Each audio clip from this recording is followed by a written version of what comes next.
I mean, again, he doesn't know who Gabriel is, right? Because he didn't come from an Abrahamic faith.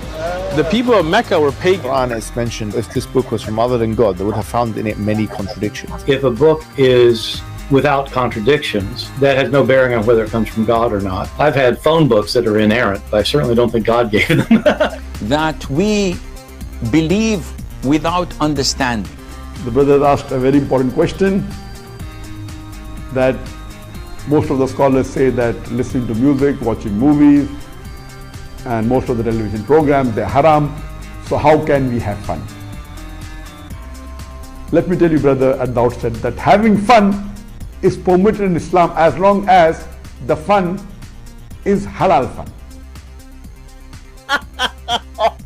That the standard narrative has holes in it. The Prophet tells us because Satan or the devil sleeps over our nostrils. Those who oversleep and not pray Fajr on time, Satan urinates in their ears. I really do think Jesus was crucified and that he really was dead and buried. He thought that he was a son of God in the sense that he was specially chosen by God. I think Jesus really did think he was going to be the Messiah, the future king of Israel. I mean, that is, after all, why they crucified him.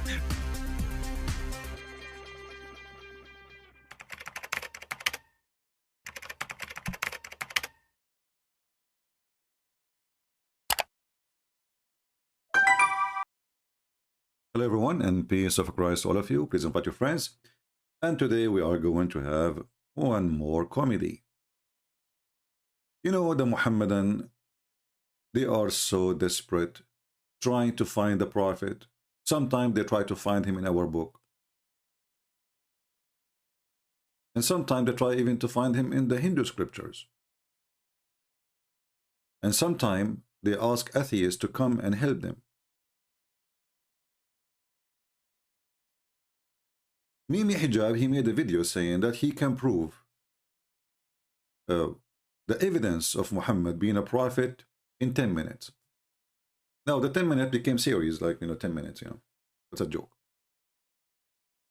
And here we remember Mimi Hijab, he invited an atheist. This is how desperate they are. They are joining force with the atheists who deny God. And the Quran says, you will never find one believer. You will not find one believer. So I wonder if this guy is even a believer or not. You will not find one believer. He is going to be friendly or loving or nice. I mean, what you call this? He called him a friend. He called him, we are welcome. He is welcoming him. The Quran forbidding Muslims to honor non-Muslims. What about atheists? So the Muhammadan, because they are so desperate to defend their false religion, they want so down to the point they are asking atheists to join them. But the Quran for sure forbid them from doing such a thing. But we are talking about kids from the street like Mimi Hijab, so he can do whatever he wants. When David Wood, he asked him, your God Allah have hands and legs? He said, who said so? And just I saw a video posted in the SI, whatever they call it, channel. He admit that Allah can be inside his creation. So in the debate, he denied it. In speaker corner, he accepted. They are kids. They can say, they can lie, they can do whatever they want, and nobody count on them. And today is nothing but an example of the stupidity. This is why nobody is watching his videos. So you will not find one of the people who believe in Allah on the last day,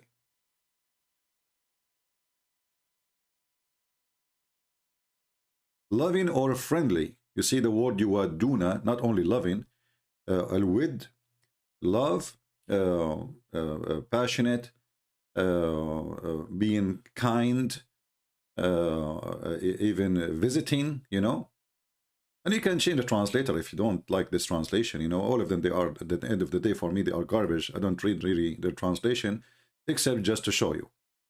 So the Quran is so clear about it. You will not find one. So when you invite an atheist, what is that exactly? Simply because you are desperate. In desperate time, we take desperate measure, right? So they are bankrupt, they look for their pennies. But look what happened. When he invited the atheist, he made fun of him and his Quran. And even he described the Quran as stupid as it can be, to the point he described him that he have a book, it's called Yellow Pages in Arabic, and obviously it's a Quran then. If this book was from other than God, they would have found in it many contradictions. If a book is without contradictions, that has no bearing on whether it comes from God or not. I've had phone books that are inerrant, but I certainly don't think God gave them. I have a phone book has zero contradiction. So obviously the phone book is from God. I mean, did you see how this guy, the atheist, he put you inside his socks in 2 seconds? And you are the one who invited him supposedly to support Islam. And you laugh too, laughing at what he laughing at, which he laughing at the Quran. Because you are a potato. You bring a guy, and he looked like the coward. He said silence, mute. He did not say to him, no, you are wrong. He said like a puppy. The guy that described the Quran, the statement of Allah, that if this is not God, not God book, you will find a lot of contradiction. And then the guy, he said like, what the heck? I have a phone book, does not have contradictions. Is that from Allah? But guess what? The Quran is full of contradictions. And I challenge this potato who claimed that he can debate me, but he ran away, to tell us which one Allah created first. The mountains or the stars? The trees or the stars? And wait for the coming century for the answer. Potato. But now, Mimi, he come with different... it's the same thing in the Quran, actually. This is why nobody is watching his videos. He come with the Quran, you know. He's repeating the Quran. And look, I mean, this is how poor Muhammad Hijab today. Nobody even watches videos. 12,000 people watch your videos. 12,000, why? With all the support, and because you are boring and you say silly things and you are repeating yourself and you are repeating what the Quran is saying, but you have nothing to teach really. But look what he said now, just to show you the stupidity of this religion. شروط الكمال ما هي؟ مثل ما تحدى الله به الكفار في قوله تعالى فأتوا بسورة من مثله ودعوا شهداءكم من دون الله إن كنتم صادقين. ومن هم الشهداء؟ Guys, the Quran, he made a challenge. What the challenge is? Produce a surah like it. If this is not from Allah, produce a surah like it. This is now the proof, the evidence that Muhammad is a prophet.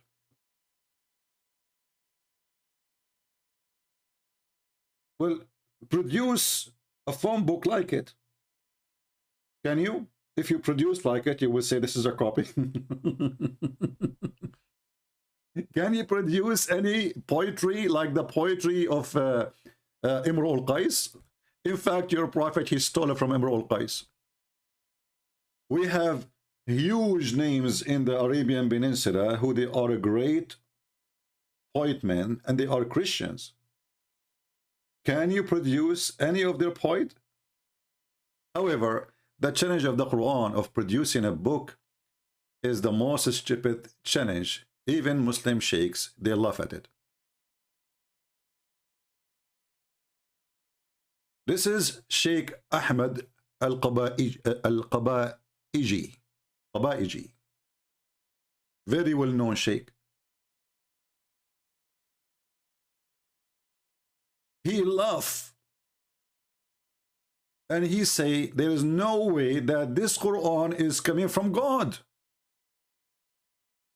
And don't tell me that, you know, he is David Wood. You do not know Arabic, you do not know Hebrew, and this is coming, and Elijah, I mean God with us.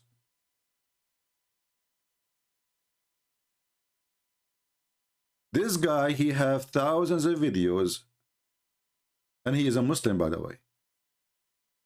Or what he is saying, that the Quran is a shish kebab. This cannot be the book of Allah. Stupid language, stupid grammar, stupid meaning, stupid introduction, stupid, like things come first, should come next, things should come next, come first.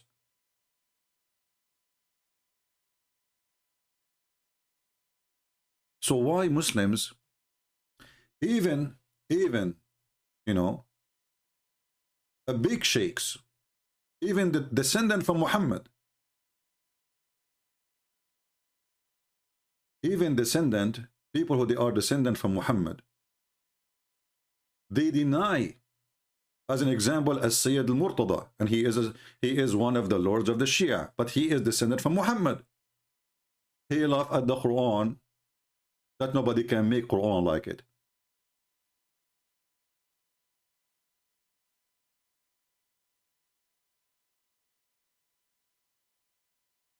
And many other, but this is descendant from Muhammad himself, a big name for the Muslims. There is tons of videos, so I just type, you know, like Rakakatul Balagha fi al-Quran, and right away you will see this guy, and he have tons of videos. All of them, he is making nothing but fun on the Quran, but he's a sheikh. He's not an atheist, he's not a Christian, he is a Muslim. So to make it clear, this guy, and he have a huge followers, he is not denying Islam. He is saying this book obviously is nothing, it's not what given to Muhammad. This cannot be the book given to Muhammad, because this is stupid. Listen carefully and love. Surah Al-Rahman. Bismillah ar-Rahman. The chapter of Ar-Rahman. He will give you examples of the stupidity, that this is no way this is coming from God. Ar-Rahman allama al-Qur'an khalaqa al-insan. إذن أول شيء علم القرآن ثم خلق الإنسان. He's saying, the Quran says, let us go to the verse actually.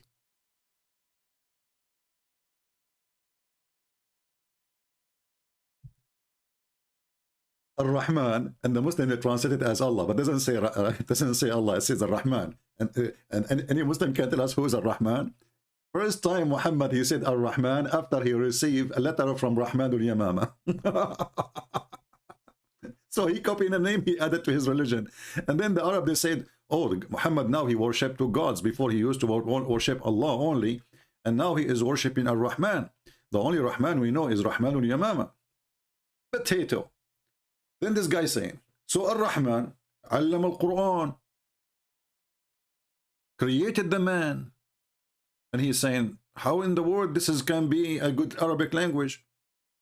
You teach Quran to who if you did not create the man yet? Did you create the Quran first, or did you create the man first and then you teach the Quran, or you taught the Quran before you created the man?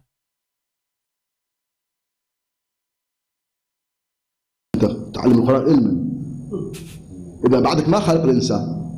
He's saying you taught the Quran to who? You did not even create the man yet.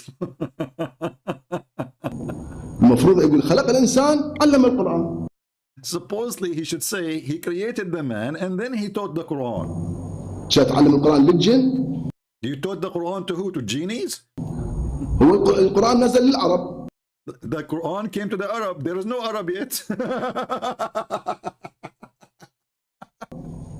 فإذا الإنسان أول ما خلق ثم القرآن. So first the human is created, then you send the Quran. And remember, the Quran came 600 years after Jesus. So you taught Quran to who? الآن يقول الرحمن علم القرآن علما علم ما ندري. So now he's saying, Allah, he taught the Quran. Okay, shouldn't you tell us still the Quran to who? هو القرآن بعدين صدر. But the Quran came after, long after. بعد وجود الإنسان. After the existence of يقول خلق الإنسان. And then he says he created the man. زين علمه البيان الشمس والقمر بحسبان. And then he says he taught him the language. Allah taught us the language, al-bayan. And then he says, and الشمس والقمر بحسبان. What does that mean? The sun and the moon follow courses. What does that mean? What exactly does that mean? And is that like a secret? Don't people, they knew that the sun have a time and the moon appear in a time, because the sun disappears so the moonlight can be visible. When the sun is there, we cannot mostly, sometimes you can't even see the moon in the daytime. But this guy, the nice thing about him, and all the audience, by the way, are Muslims. All the audience are Muslims. And he is a sheikh, but he is saying the truth. This is stupid. شنو الشمس قرب الحسبان؟ يعني تدور بحساب. والنجم والشجر يسجدان. إذا هو كل الكون ساجد الله، خب بعد ليش تخصصه بالنجم؟ النجم يعني. And the stars and the trees, they bow down. And he's saying so, but isn't it all the universe supposed to bow down to you? Why only stars and trees? What does that mean? النبات الصغير. Why you are going down to little tree? I mean, you are God. النجم والشجر يسجدان. مفخر الله الشجر يسجد. I mean, he says, what is the great deal if a tree bow down to Allah? Like, is that really something to be proud about? What does that mean? وكل المخلوقات تسجد. All the creation, you know, bow down. But this is, by the way, this is false too. We don't. We don't. Show me one human don't, animals don't, and trees don't. I have a tree here in front of me. I want a Muslim to prove to me that this tree is bowing down to Allah every day. Every 100 years. The Muslim desperately, they go and they search for pictures in the wood of a tree growing wrong. This is Subhanallah. It's praying to Allah.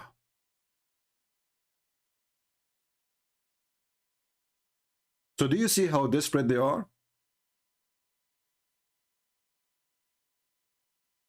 And we can find tons of verses, tons of chapters in the Quran is the same as this one in Ar-Rahman. It's a stupid chapter.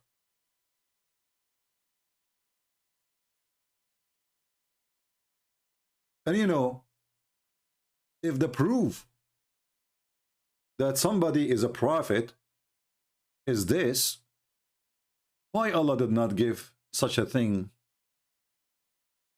to the prophets as conditions? If you go to the Studie Quran, you will see the following.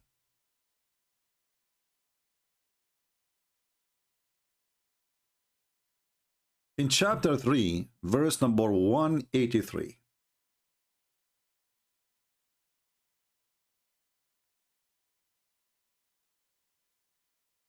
And I want Muslims, Christians, Jews, Hindus, Buddhas, whatever you are, atheists, to read carefully if you know how to read.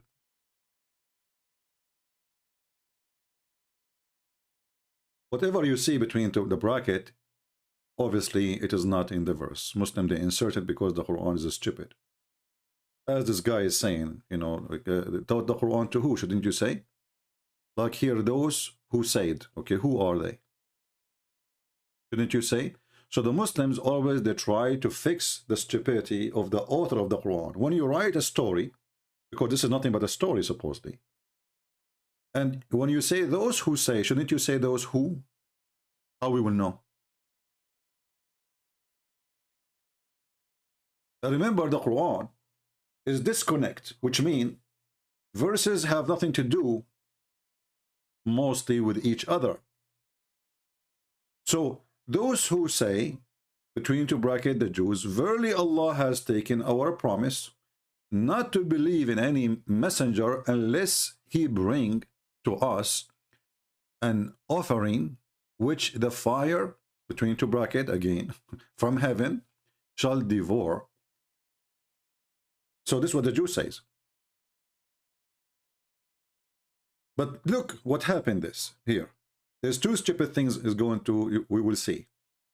We just heard Mimi Hijab quoting the Quran saying, if this is, you know, bring a surah like this, bring Quran like this, but you will see the Quran is not the word of Allah. This is what the Jews says now. From here to here, the Jews are talking. From here to here, Allah is talking.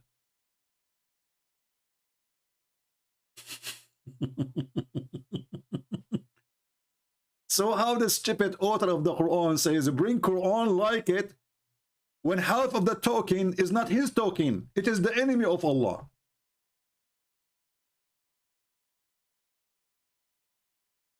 Do you understand what I'm saying?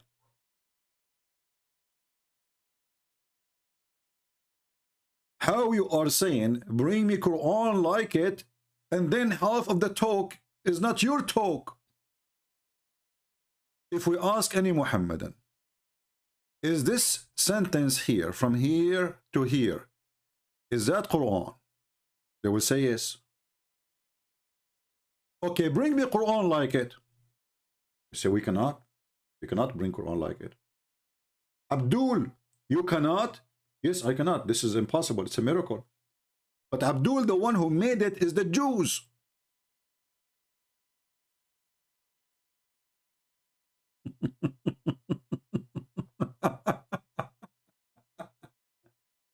So this is number one mistake.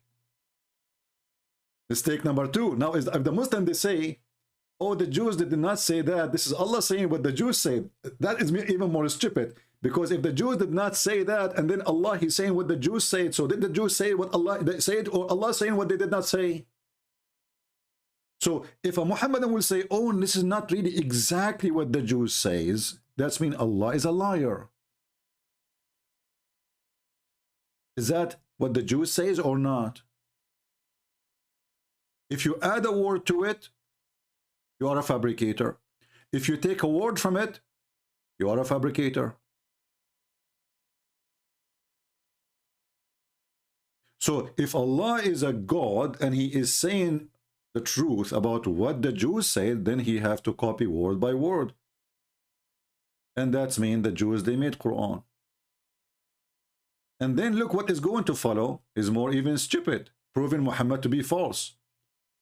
Because here what the Jews they are saying, that Allah He took a condition from us that we shall not believe in any messenger unless he give a Qurban, which is not an Arabic word. Again, the Quran claimed that this is an Arabic book. A sacrifice. And then Allah will send a fire to this man who claimed to be a prophet to consume that sacrifice. Now, is that the case? Is it true what the Jews they say? Or the Jews are making an excuse? Read carefully the verse. Muhammad, he confirmed what the Jews says. He says, say, verily there has come to you messengers before me with a clear sign, even with what you speak of. Did you see it? So the Quran confirmed that this is true. Allah, He made it a condition that if a prophet come to you, you shall not accept him unless he make an offering. And then I will send a fire from the sky as a miracle, like what happened with Abraham. And the same happened in the Quran with the children of Adam, Cain and Abel. When both of them, they were fighting over marrying the women who her eyes was fine, and the sister, she have a cross eyes like Mimi Hijab. So, verily there come to you messengers before me with the clear signs, even what you speak of. That's mean that the God Muhammad he speak of, which is supposedly the God of the Jews, he did exactly that. So how come he will not do it to Muhammad?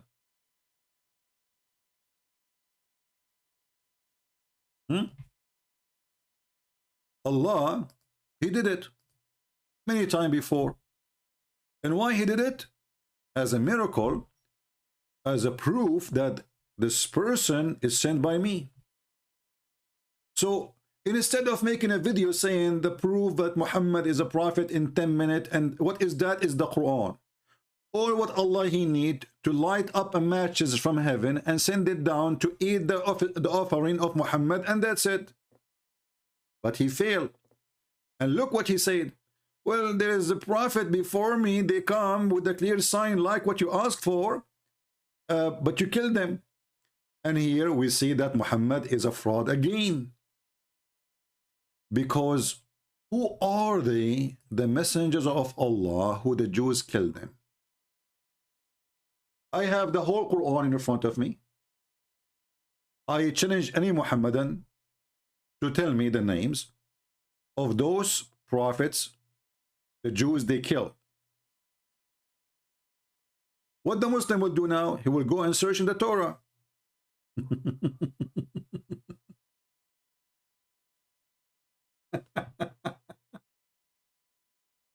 This is what the Sheikh, this is Ahmed, was laughing at. I mean, what the kind of Quran this Quran is. If you want to mention something, shouldn't you mention who they killed, who they said, who he taught, who was exist? What this Quran is talking about, how this is can be miraculous when it's the most confusing thing ever.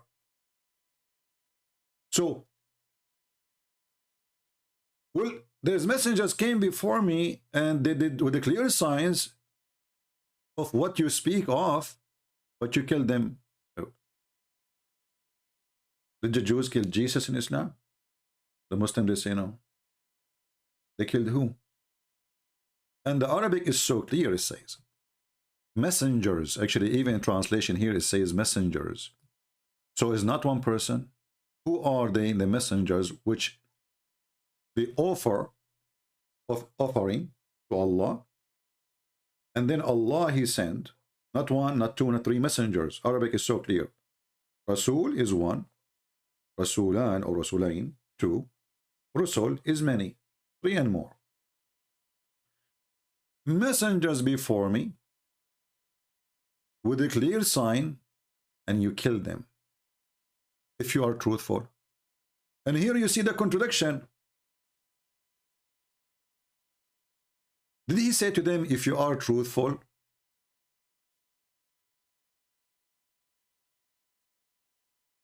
Is that a truthful go back to them asking for the offering, or a truthful goes back to them, they will believe?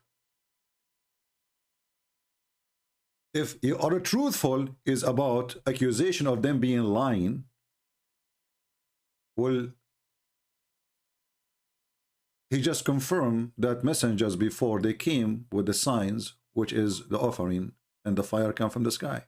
So they are not lying. If they are truthful is about they will believe if he did it.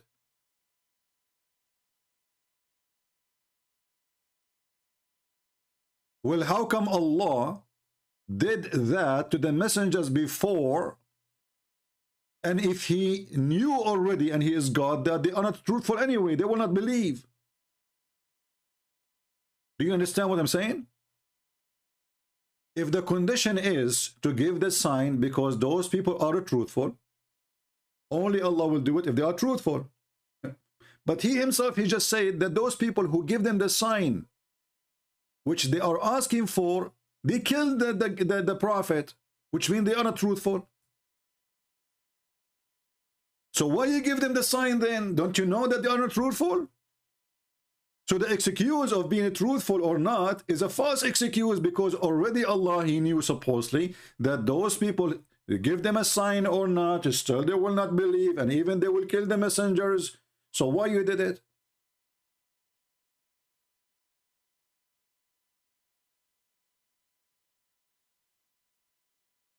Do you see why we say Islam is stupid?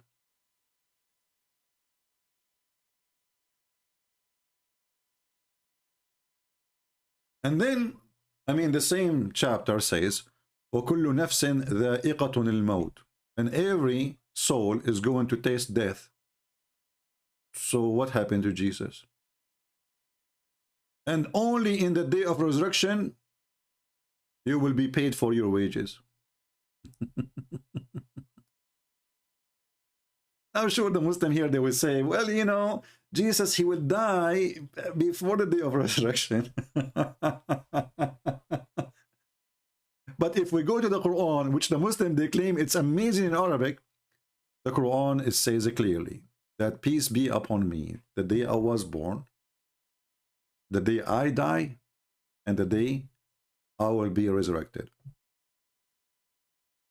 And the same stupid Quran says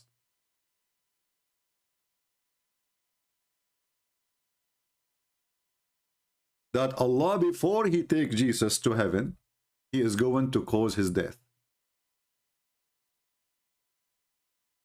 Isn't the Muslim, they say the Quran is so clear and it's a miraculous book? And when Allah, he said, oh Isa, the funny here, they say, remember, that's the most stupid statement ever. Why?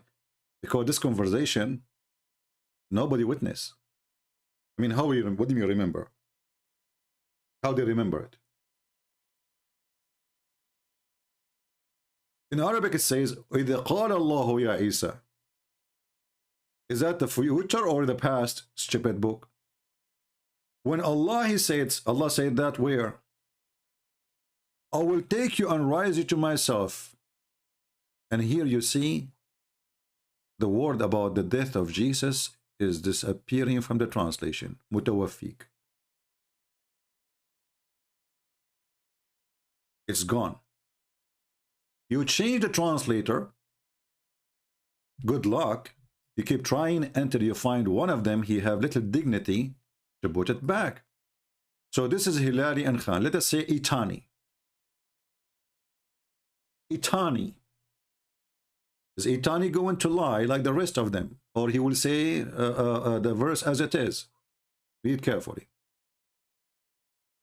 Oh, Jesus, I am terminating your life and raising you to me. Like, what the heck? We just changed the translator between two Abdul. In the first translator, he never mentioned anything about terminating your life. The second translator, Allah will terminate the life of Jesus and then he will rise him up to heaven. And that destroy all of Islam totally. Claim that Jesus did not die in the cross. And isn't it this Mimi who said to the atheist Borat that if this is a book made by other than Allah, you will find a contradiction in it?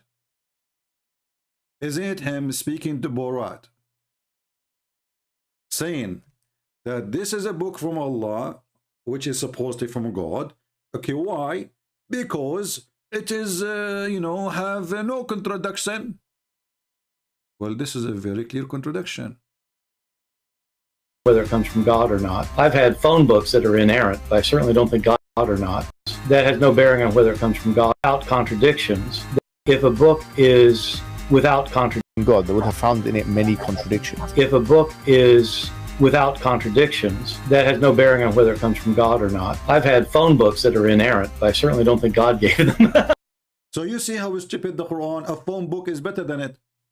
Because how in one verse it says that Allah, he made someone look like Jesus in the cross. And then other verse saying in the same book, I'm terminating your life before I take you to me.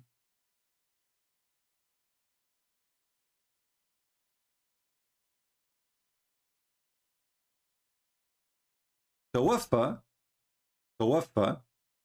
is you die. You die. And now the Muslim, they will say, well, you know, what tawaffa mean here, Allah, he made him sleep and he take him to in the stage of sleeping.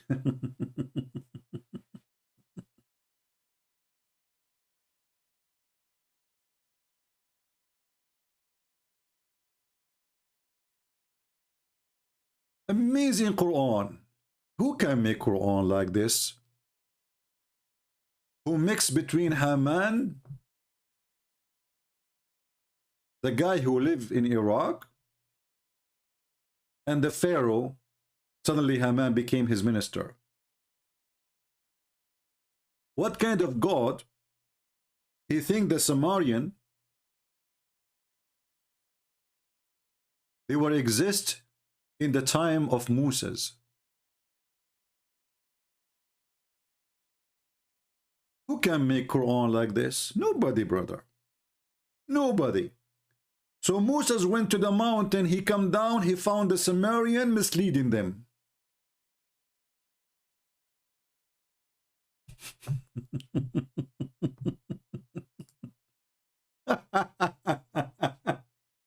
But go and ask the same guy Borat, the one your guest, ask him what time the Sumerian was exist.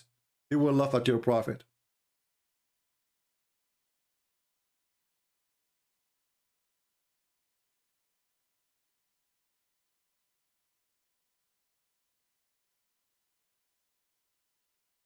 The time traveler Muhammad.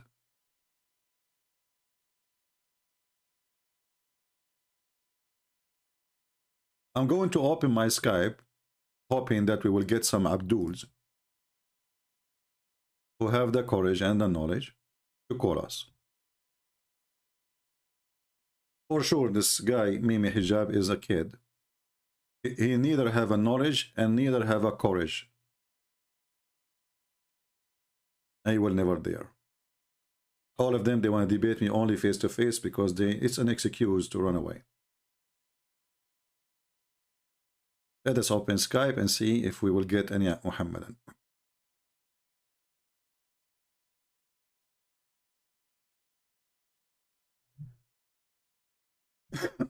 All right, let's see. We have somebody.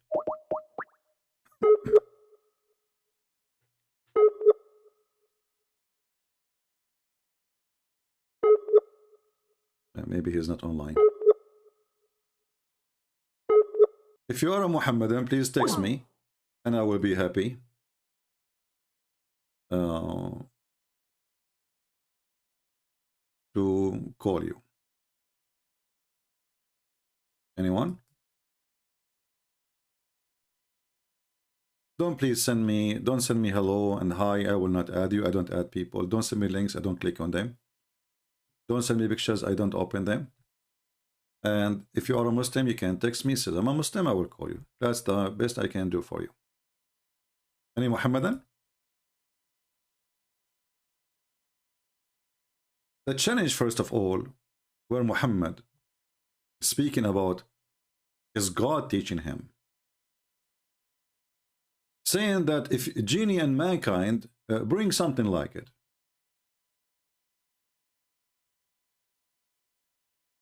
Is it proven to be false from the Quran? Because the Quran itself says Allah, he refrained from sending miracles. So how the Quran itself is a miracle, but the Quran itself says we refrain from sending miracles?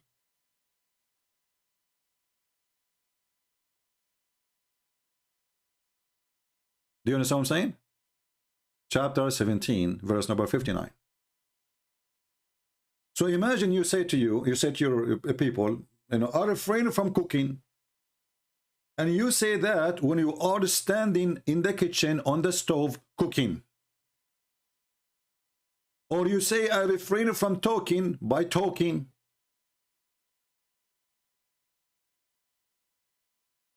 Are we getting the point? How you are saying, I am prevented even from sending miracles. You are God. And people, believe in it or not, that is a false excuse. Because God, he do nothing but miracles. Whatever he do is going to be a miracle. That's why we call him God.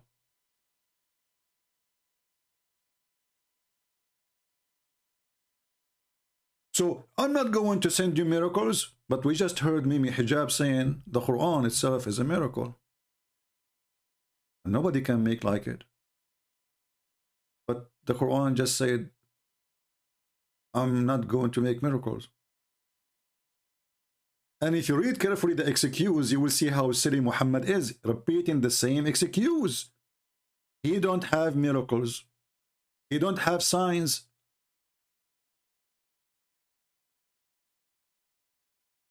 And what the excuse is, people before, they called them lies. That's a lie.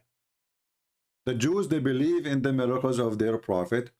And a huge part of the Jews, they believe in the miracles of Jesus, and they become Christians.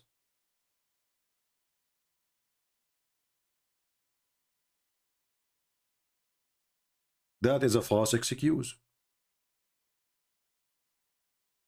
And here we ask ourselves, like, you know, we spoke about in the last 2 days about this guy who he claimed to be a messenger of God.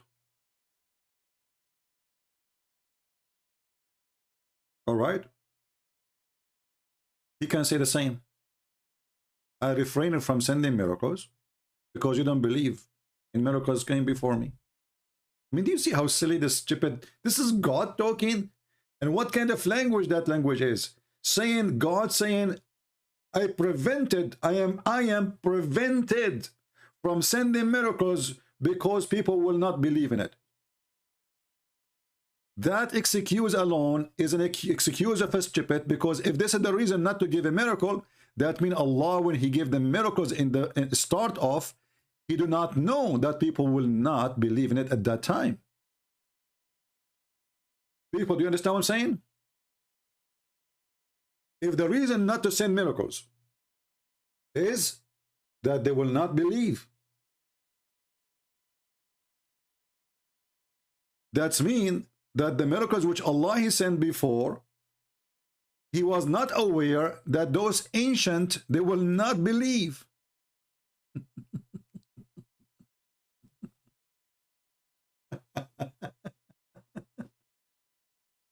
In the same time, isn't you Muslim, you say now we are 1.6 billion believe that Muhammad he did miracles, so how the excuse work?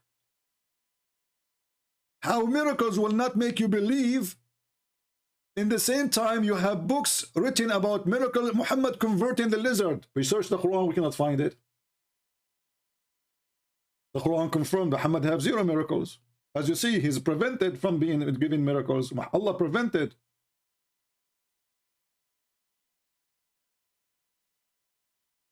If Muhammad converted the lizard to Islam, and then Muhammad he says that the lizard is an enemy of Allah. I mean, how that work? Is he the enemy of Allah? Or he's a Muslim now?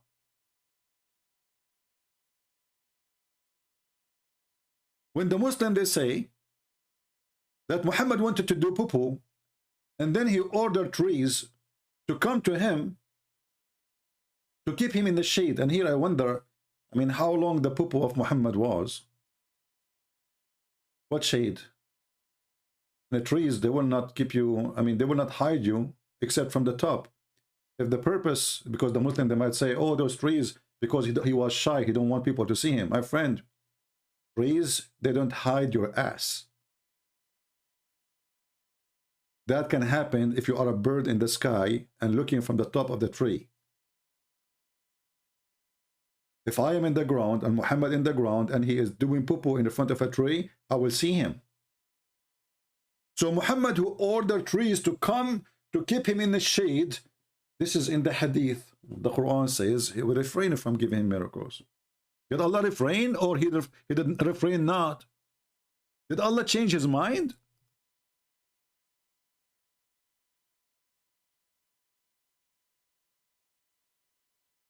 All of this is a stupid contradiction.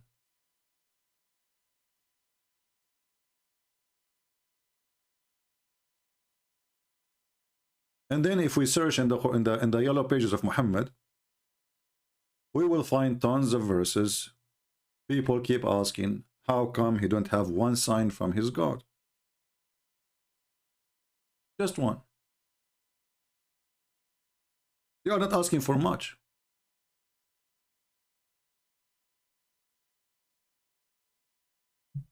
And the funny is, as an example, chapter 13, verse number 27.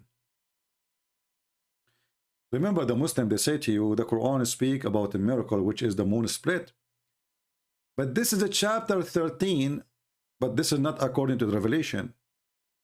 According to the Quran today, chapter 13, Arad, is almost at the end of the Quran. And it's still people, and came long after the chapter of the moon. And people, they are wondering how come there is no sign from his Lord. Do you see it? This is Muhammad almost in the end of his life. Still people asking, how come this Abdul, he have 0 miracles? He keep telling us about Musa's miracles. Jesus have miracles, but he has none. This remind me of Ahmad Mirza Ghulam, who claimed to be the Messiah. One day he opened his door. He found like 50 people. Half of them cannot walk. Some of them, they are blind. Some, you know, they are sick, whatever. And they said to him, okay, heal them. Messiah, Mr. Messiah, go ahead. Do what the Messiah do.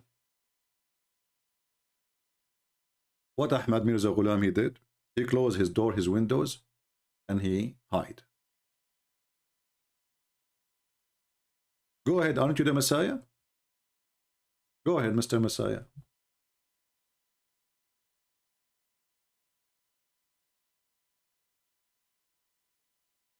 And here you ask yourself, when the Muslim, they claim that Allah, he gave the Messiah his miracles. If Allah, he knew that people will not believe anyway, why he gave the Messiah the miracles then, if this is the excuse?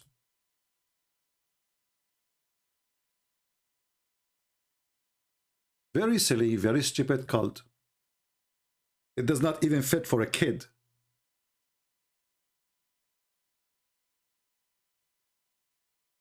Do we have any Muhammadan? Do you have anything to say?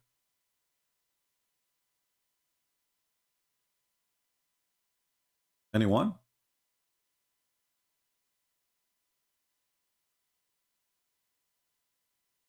Any half one?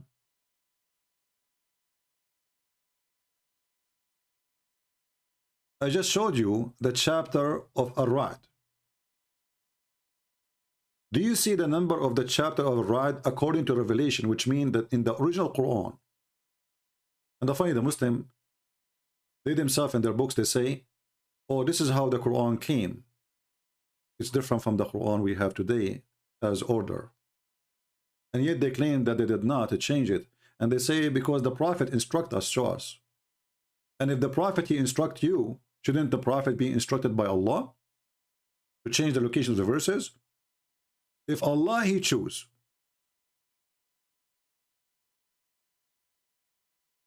a certain way to send the Quran to you, who is the one making the correction?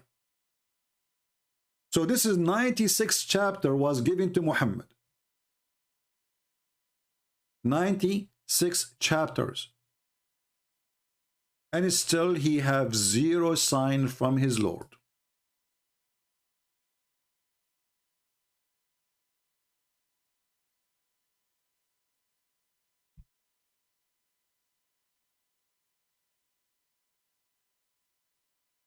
Any Muhammadan? Mr. Wazi, he is worried about if Jesus approve or he disapprove. You see how Muslims, they are in pain. Suddenly they want you to go back to Jesus. They make fun of me for believing in Jesus. They make fun of you for believing in the Bible. And then they ask you, is that what the Bible teach you? Do you think that Jesus approved what you do? Cry. So the Quran approve you to curse us. The Quran approve you to call us najis, kuffar, filthy, worse than creatures, animals. But the second we show you how stupid you're a prophet, did Jesus approve? What are you doing? But he cannot refute me. And then if you read the comment, sooner or later, or the previous video, or the previous video, or the previous video, you will see the Muslim says, you don't know Arabic. What the heck? First Christian Prince. First, you are giving false interpretation. Like where you said, brother, you said that, you know, what? Okay, go back to the verses you said. Okay, show me the verses. Let us go back. Let's go back, you know. Let's go to back to the verses. Which one? Which one? You said that, you know, like what the heck? This is Joe Biden talking or who? Give me the verses. You can't tell me you know the thing. This is the Quran, you know the thing. Who is Israel? You know the thing. You check the whole Israel, the whole Quran, you cannot find one place. Who is this guy? His name is Israel.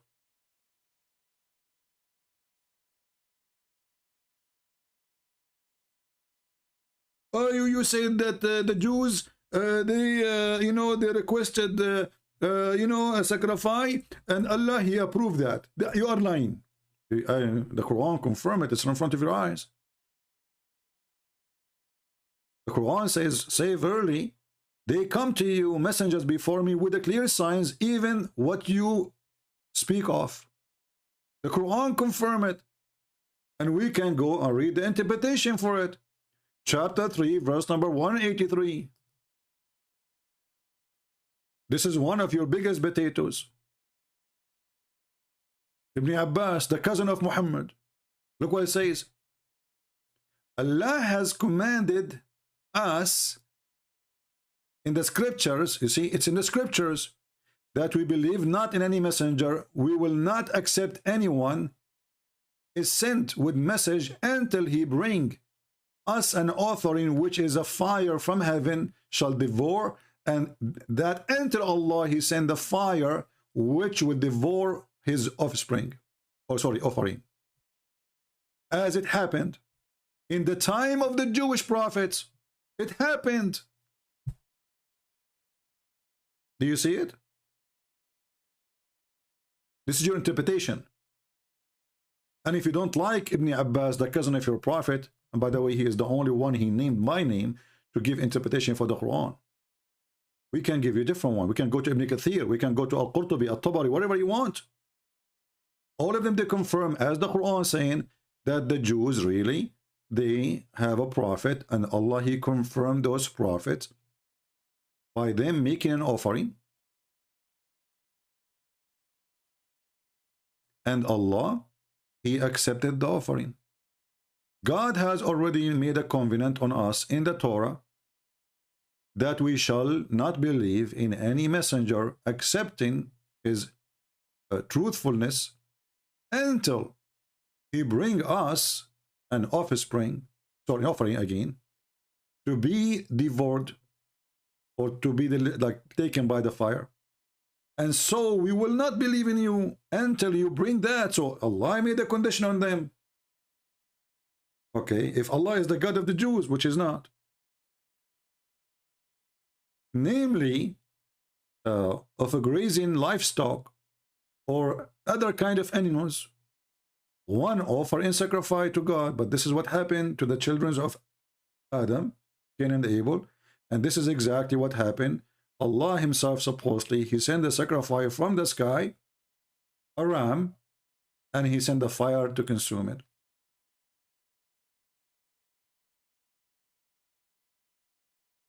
So why Muhammad, he failed if this is the condition made by Allah? So look how stupid this religion. If Allah is the God of the Jews, and Allah told the Jews, listen to me carefully, any prophet, he come to you, he have to do this.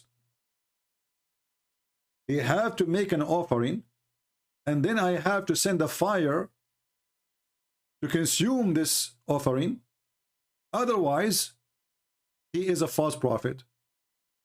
Muhammad, he agreed that Allah, he put those conditions.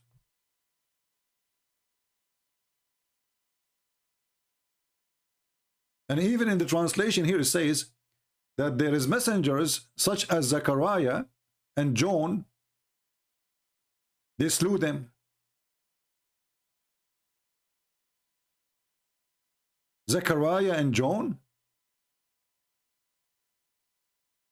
hey Muslims who want to call me and show me Zechariah and John, they gave offering. Allah, He sent a fire to consume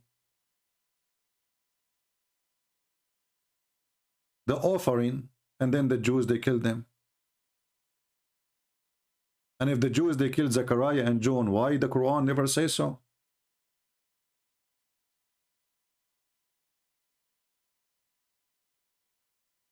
John, he sent a fire from the sky, and then the Jews, they killed him. Zechariah, he made a fire from the sky, and then the Jews, they killed him. And if even this is true, according to Islam,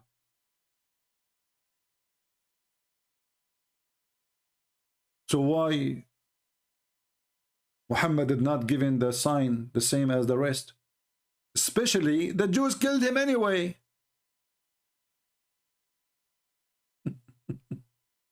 You see, I can say, well, Allah being smart here, so he decided not to give the sign because the Jews will kill him if he have the sign. But later we find that Muhammad, he died like by some poison from Home Depot, from Walmart. Because the women not even 50 cents. So he died by the hand of the Jews anyway. With sign, without sign, he died. The Jews, they killed him.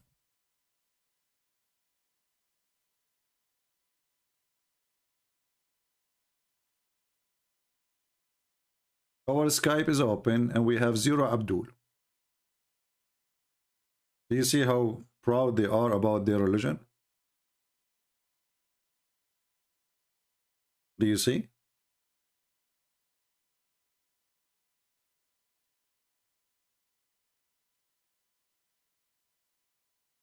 The only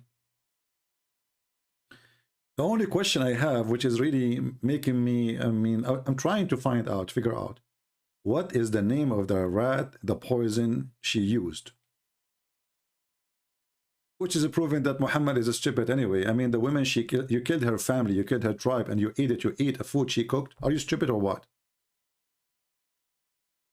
Are you stupid or what? Shouldn't Allah tell him don't eat the food? How come Allah want to save Jesus, but he cannot save Muhammad, and he will not save Muhammad, and he did not save Muhammad? It's a question I challenge any Muslim to answer. You Muslims, all of you, claiming that Jesus was saved from the cross. Wonderful. Why Muhammad was not saved from the rat poison?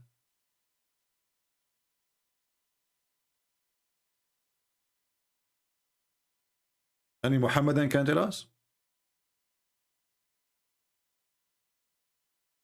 Does that mean that Allah, he loved Jesus more than Muhammad? And Muhammad, he made a prophecy about his death, by the way. You know, Muhammad, he reminded me very much of Joe Biden.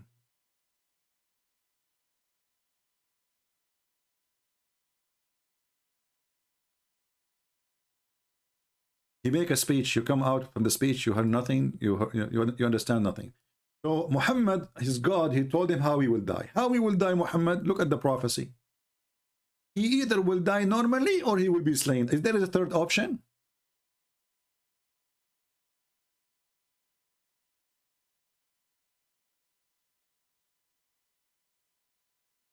If there is a third option,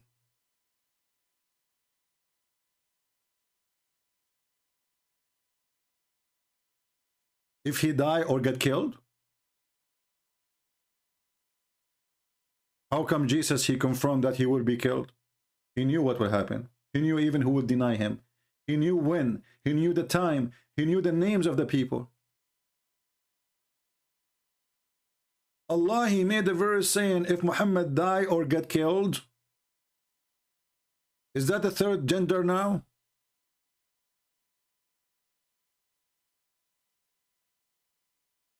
A man, he come to the Prophet and he said, the Prophet of Allah, my wife, she is going to deliver a child. Do you know what is his gender or her gender, whatever? The Prophet, he said, this must be a boy. The guy, he said, no. He said, okay, it must be a girl then. He said, praise be to Allah. How you know, Prophet? How you know, Prophet? If there is a third choice, a die or being slain.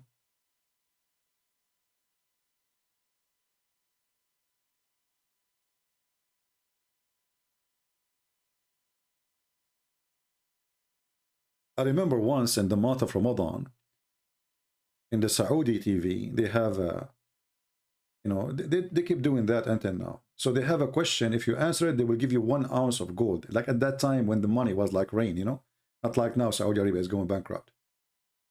But all the money they have is not, they are not blessed. So the question was, they go in the street and they ask people the question, and the TV, this is a TV station. At that time, there was no internet. This is a long time ago. So, an insect mentioned in the Quran, and it make honey. What is the name of the insect? The first Abdul in the Quran, and it make honey. He give up. Second guy. And then the surprise is that the one who answered is not the one, he is the foreigner. He's not even a Muslim. I mean, isn't it obvious? An insect make honey and mention in the Quran. There's a chapter in the Quran. It's called the chapter of the bees. As long as we are talking about the bees. Is it true that the Quran claimed that the bees eat fruit and shit honey?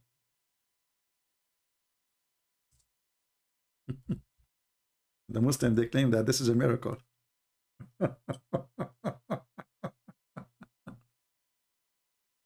According to the stupid Muhammad, Allah, he inspired the bees to eat the fruits and to do poo-poo honey. Abdul, the honey is not their poo-poo.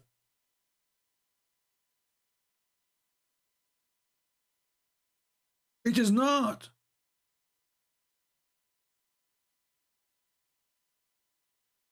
So the genius Muhammad, he did meditation. He want to be Sadhguru, the idiot Sadhguru. So he said to himself, honey, obviously this is their poo-poo, huh?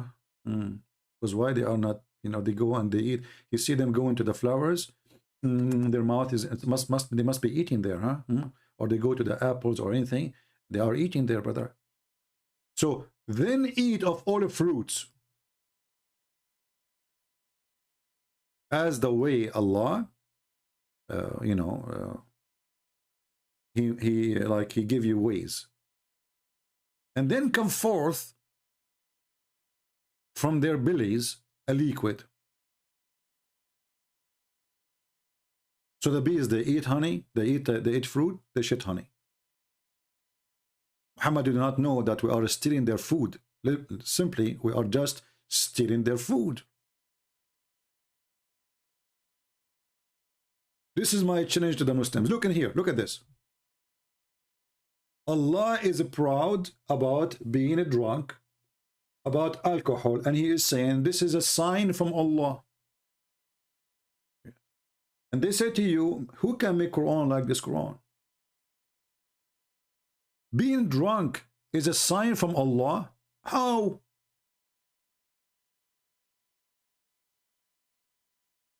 But the same book says that alcohol is from shaitan.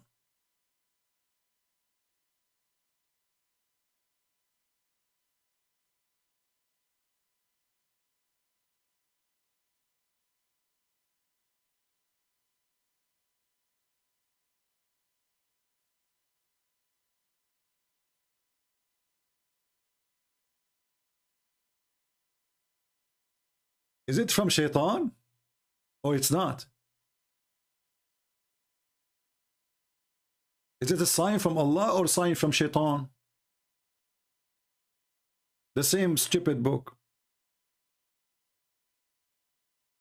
And now we can explain, I mean, why the Muslim, they keep saying, take a beer.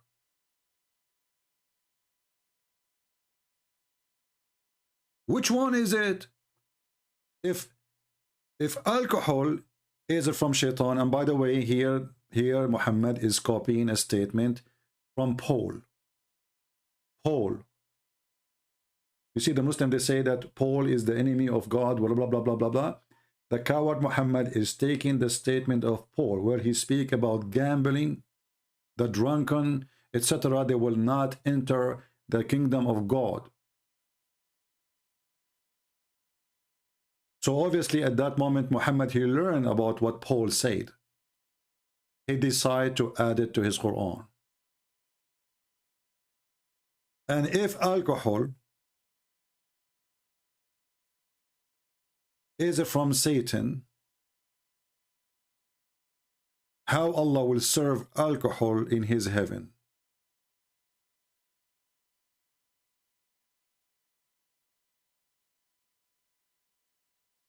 You message me in Skype, don't run. What's your name? I don't have any message. Are you the one, his name is Jax? No, Jax, this is Tuesday. Give me a message, Abdul. Be real. What is your name? And give me your Skype name. Post it.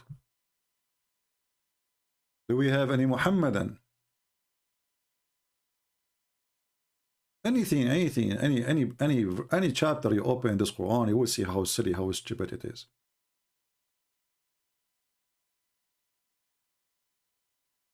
Have you ever heard of a God, he says, Allah will not take you accountable for your false oath? And he claimed that those are not intentional. They are intentional.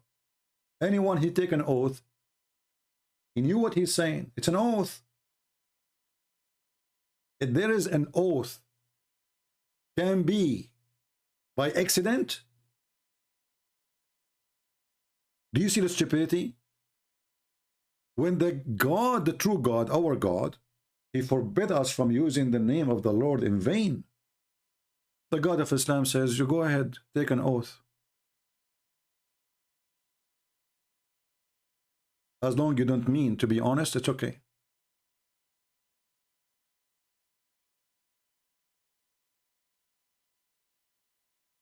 It's okay, even if it's ultimate. You know, we need some entertainment. It's okay. Maybe he can open his camera for us and he can show us the wall behind him.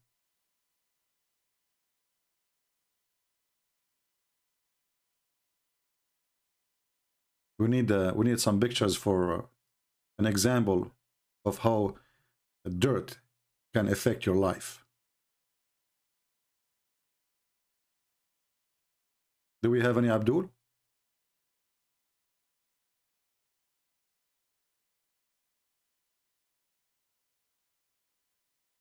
Anyone? Okay, this is your Skype. Okay, let me find you. No problem. Give him a chance. Well, I cannot find the name really. I searched for it. This name does not exist. Did you copy the name correctly? I can show you. Here we go. I just search for your name. 0.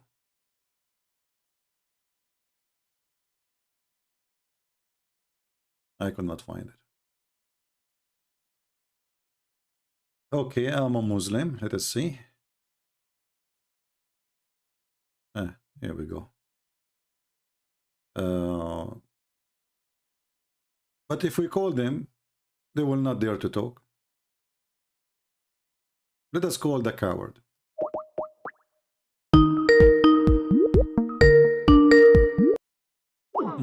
See, he's a proud Muslim, but he called declined. Coward. Potato. Potato, potato, potato. Potato, potato, potato. Potato, potato, potato. Potato, potato. And here we skin you in. And here we dip you in, and the oil is so boiling. You are going to be spent. Potato, potato, potato, potato, potato, potato,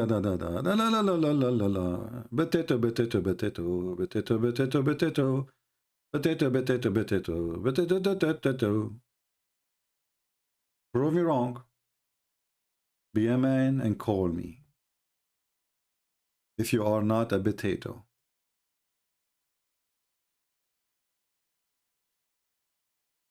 And the funny is, after we finish, you will see the comments, CP, you are giving fabrication. It doesn't say that. It's in front of you. This is your own words. This is your translation. This is your translation. This is not my translation.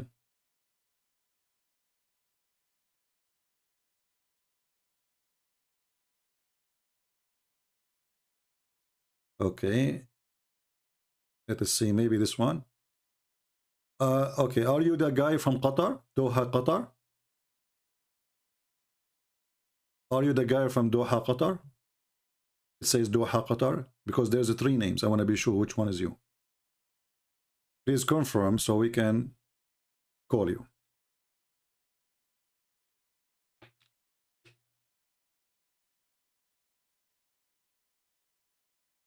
Let me know if you confirm.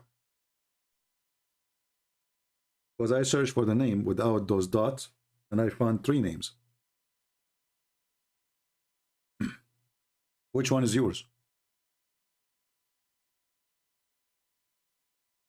We're waiting for him. Doha, Qatar? Okay, let us call him then.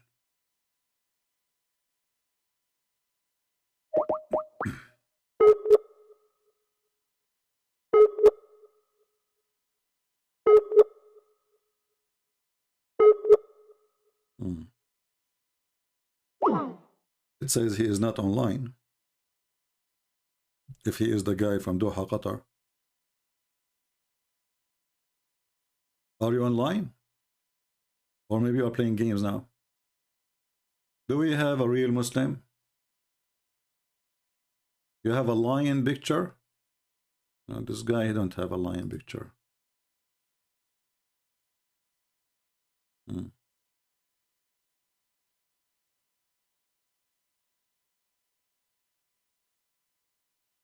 There's none of them have a lion picture.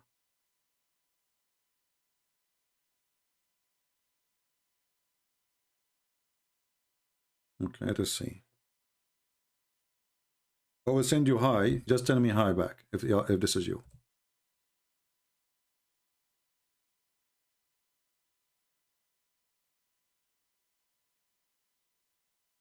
Did you receive it?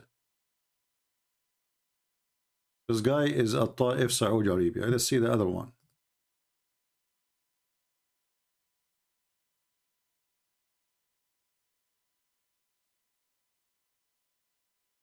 This guy is... There's one from Lebanon.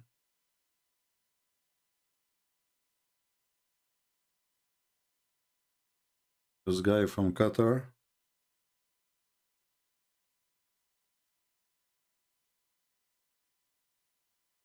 None of them is answering. Anyway, you know, if you really, you want to contact me, you can contact me yourself. I'm not going to look for you. We don't have time to waste it. If there is any brave Muslim would like to contact us,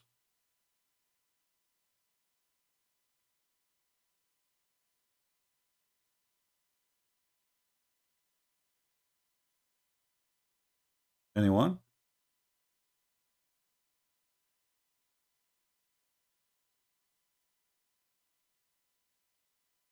Who is a person he think Qur'an is coming from God? We want someone is serious. Someone really, he have knowledge. We want an adult, not a kid. He want to call and scream and cry. Anyone?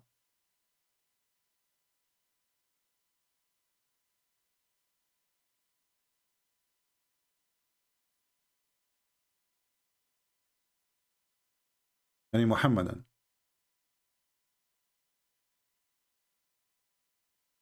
Okay, well, there's no Muhammad. What we can do? We cannot force them to call us, right? But Muhammad, obviously, he made a stupid lie. Do you remember when Mimi Hijab, he have interview with this guy from England? What's his name? I forgot his name.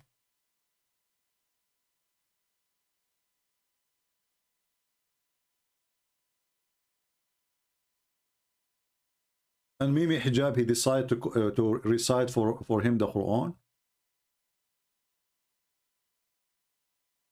And supposedly the Quran will make him believe.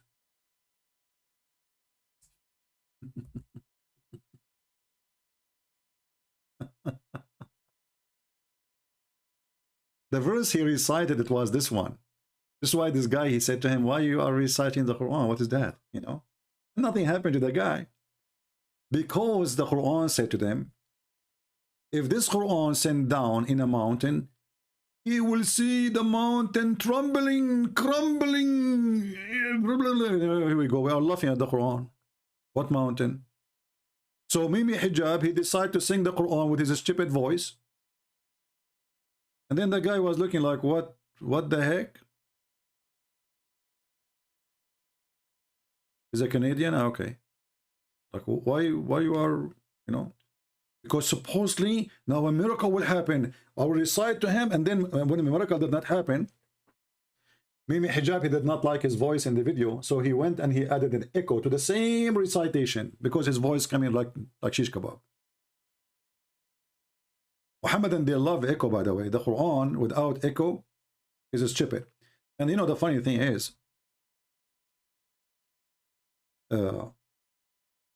some of you might say the Quran recitation is really nice, but you did not notice that this is a recitation is nice because the one who is singing it, he have a nice voice. Give the same Quran to Mimi Hijab and see how the Quran sound like, or Ali Dawah, or any of those shish kebab good boys. Actually, once there's a guy, he called me, and all what he do, he recite Quran. I don't know if any of you have a video. If you hear the Quran, it sounds like coming from a donkey. The same Quran, the same verses, you give it to somebody, have a nice voice, it's going to sound nice. All those who have songs, especially these days, full of F word, the SHIT word, right? The people, they buy their songs and spend a lot of money on their, you know. But the words is really disgusting. It's bad. Is that a miracle?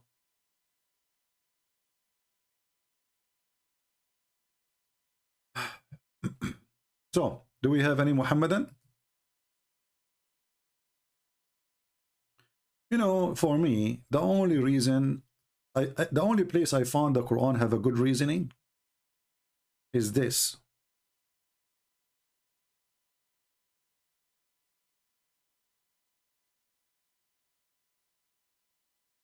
This is the only thing can make me, you know, think about Islam for a second.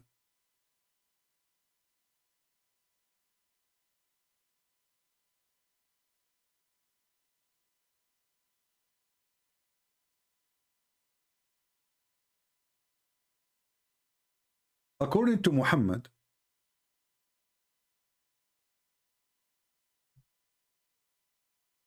if you go to the heaven, you will have a lot of reward.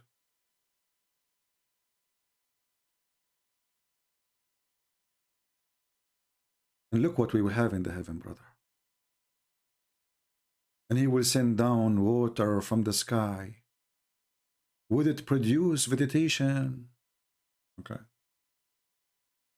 This is in the earth. And in the earth, there's olive. Okay. There's grape. Okay. Even there is heaven. What the heck?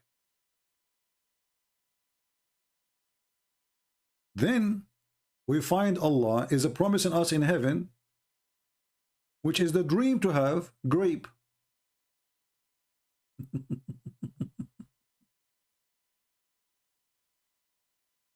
But we just get it in the earth. What a grape. If we can't go to Walmart right now and buy some grape, or even for free grow a tree in my yard, how that is the promise of God?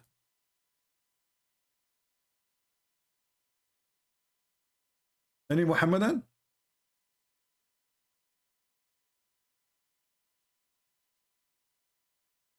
Grape, fig, olive, and what make it more funny, more stupid, that Allah, he is going to buy things is made at that time by the Persian who they are pagan. So imagine yourself, brother, you are in the heaven, and you will be reclining on a bed. And this bed, brother, the sheet of it is made from istabrak. Istabrak at that time is a brand of silk made in Persia, expensive. I mean, do you see how silly, how stupid this religion is? Imagine we have somebody like this guy now from Lebanon. He said, I'm going to give you Nike in heaven if you believe in me. This is what exactly Allah is saying. This is a very famous brand at that time. I will give you Gucci in heaven if you believe in me. You know, what? What Gucci?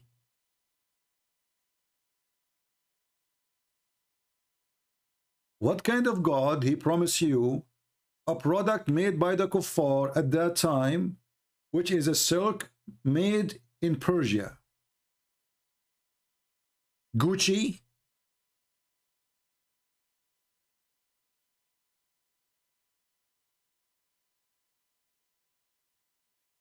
Who is here for the first time? By the way, we don't have many people today. I don't know people they are eating, right? I did not eat. You know, poor me. Every day I stay here for many hours and then I do not know what to eat. Oh boy. I guess each one of you have like a nice meal now, huh? The poor me is like, now I'll finish, I don't know what to eat. Spend a couple of hours.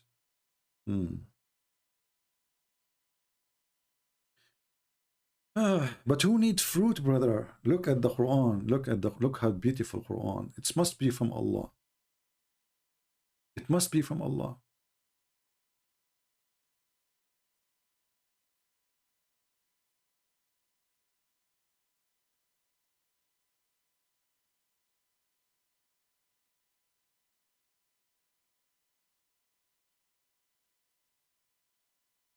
You know, this God, he have a special touch in his teaching.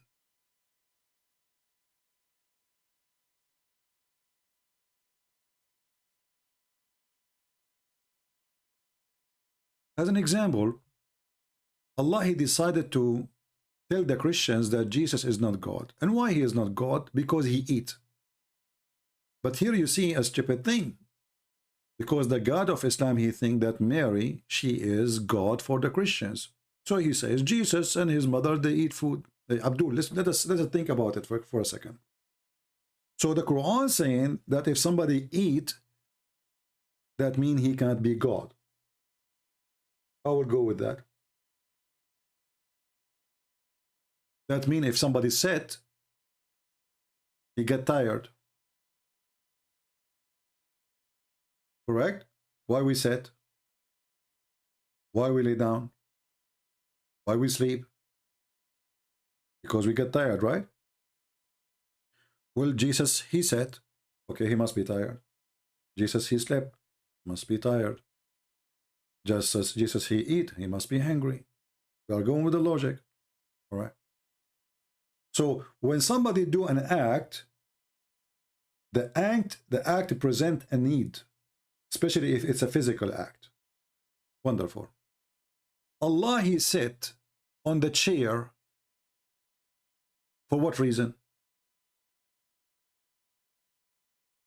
Any Muhammadan can tell us?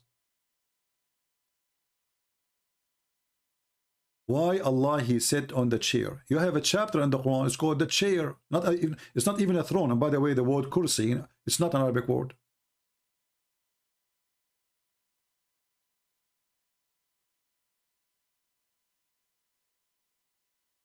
Allah, he sit in the chair for what reason exactly? You see, chapter 38, verse number 34, it says that Sulaiman, he sat in his chair. And by the way, here there's a contradiction. Anyone remember why? But the point I'm trying to make here, that Sulaiman, he have a chair. Allah, he have a chair. But as long as we mention this one, anyone notice that this verse is a contradiction for different verse? Anyone remember? Anyone remember which verse?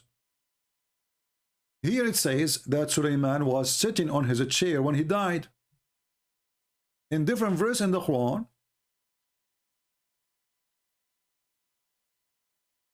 it says that he died standing.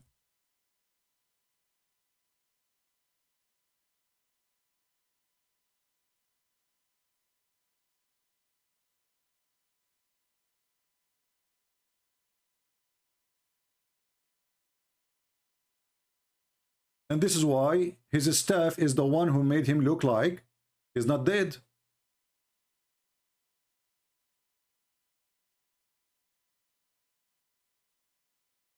Do you see it?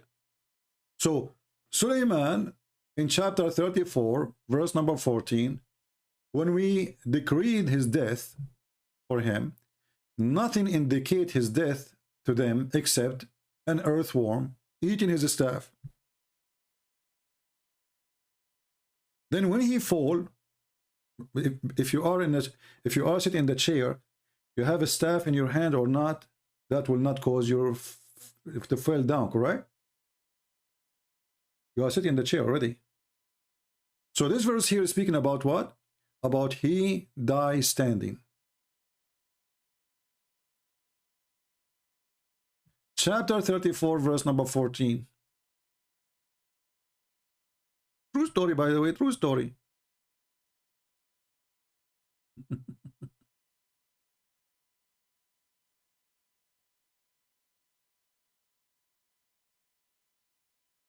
This is a true story, brother. This is Ibn Kathir.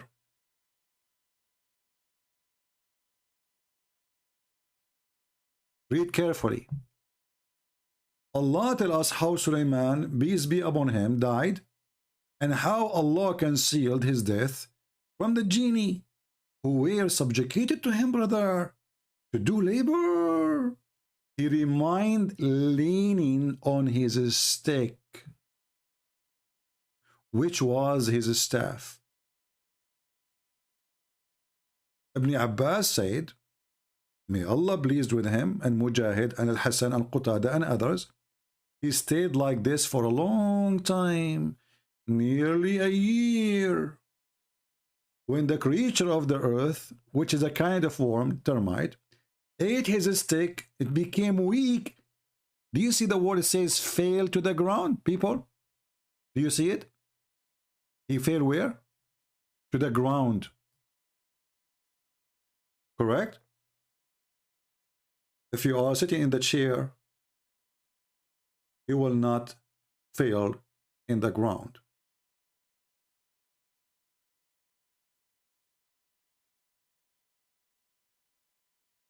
So in this verse, Solomon, he died standing.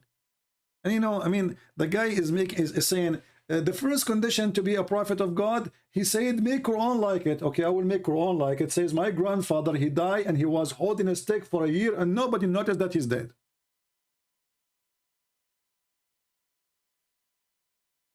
And then the whole world will laugh at me. And then there is some people believe in me as a prophet. His name is Abdul. And then they will say, look how amazing our prophet, the Arabian guy, the Arabian prophet, he is, you know, he told us a story about his grandfather who died for a year. And because he was leaning over his stick, nobody noticed. I thought genie is a shaitan, the same as kind of shaitan. They are smart. So the genie, just because you are holding a stick, nobody noticed that you are dead? That's it? And the guy, he is hold by Allah or hold by the stick? Allah wanted to conceal his death. Well, obviously, it's not Allah who concealed his death. It was the stick.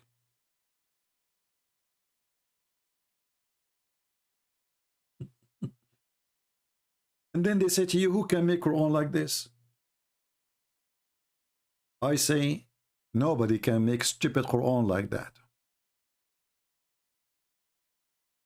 Nobody.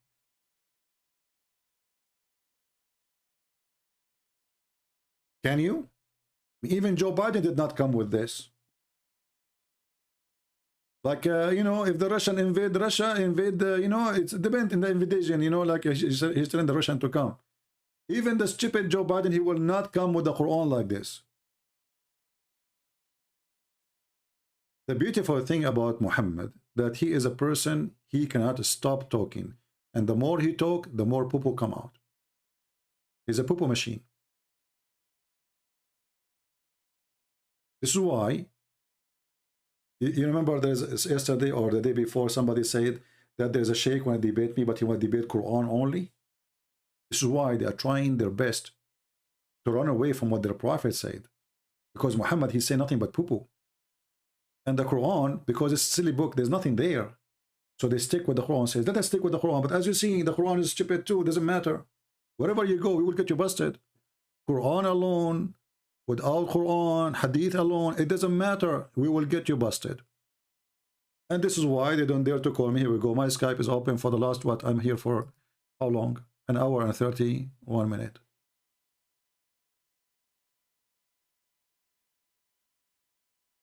Any Muhammadan?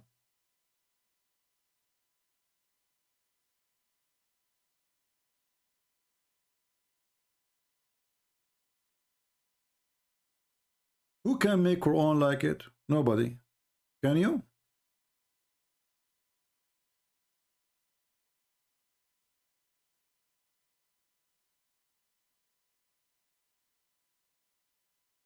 Nobody noticed. And remember, the guy is a king. He don't talk, he don't walk, he don't go to sleep. He is standing, holding the stick, and nobody noticed. True story.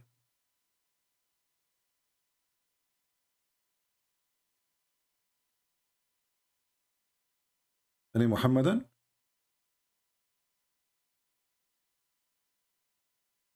How are you, Sahih Christian? Good to have you, my brother.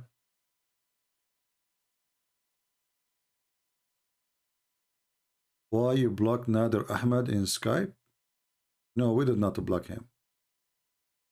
Nader Ahmed, he called me last time and we laughed at him. And the guy, he have enough trauma since then. Are you Nader Ahmed? The one is, because the only one who mentioned the name of Nader Ahmed is Nader Ahmed. He seek attention. Are you Nader Ahmed? Are you? You know, those little ones, they go around in chat. Why you block this guy? And he is the guy, by the way, because nobody talk about them. Nobody care for them. And this guy, he don't even know his prophet name. Nader Ahmed is the best of the Muslims ever I spoke to. He is the one who admitted that his prophet have sex with the goat. And he said, which one is more horrible, Christian Prince? A prophet having sex with the goat or smashing the head of the baby? Ask him. I challenge you to say he did not say that. And if you are Nader Ahmed, get me busted.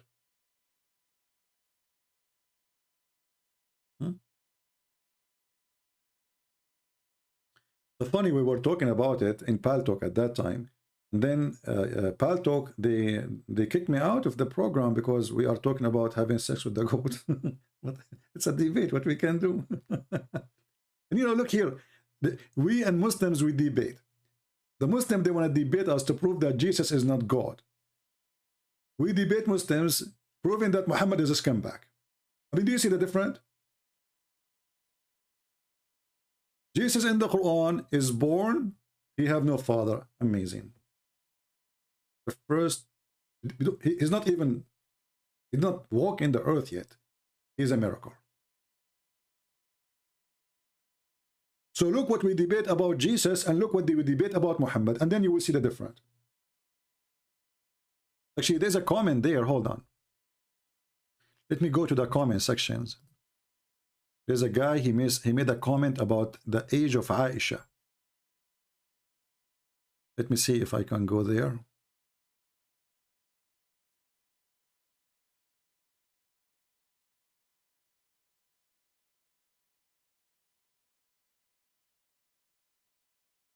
All right, let us see. He mentioned something about the age of Aisha, trying to refute me. Oh, look at this guy here. This is a smart guy. He decided to get me busted. So look what he said.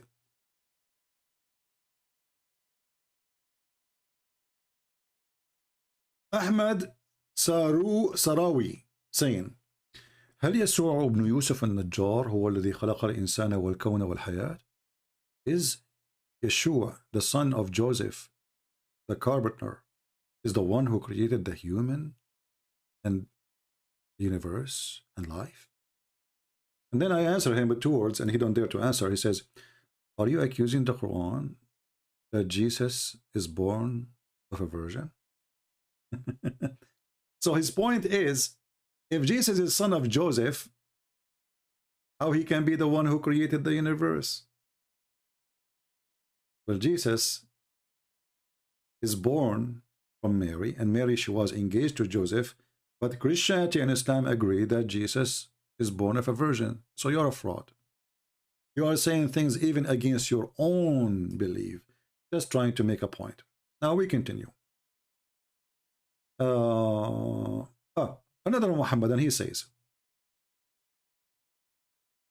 Varus Trojan, well, perfectly named, fit for you. You must be Rasulullah. If you dare to debunk Al-Quran, tired seeing you muting when in debating, public discussion will end you for sure. How Afzal expose you? I don't know who is this Afzal. Bring Afzal to expose me. You cannot mute in public.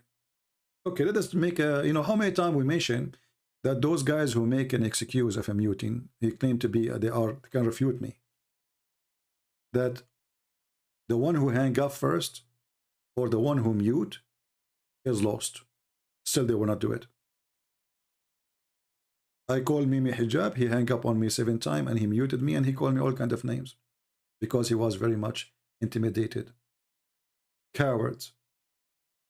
I never muted a sheikh. I mute a kid like Ultimate Fart who say the F word.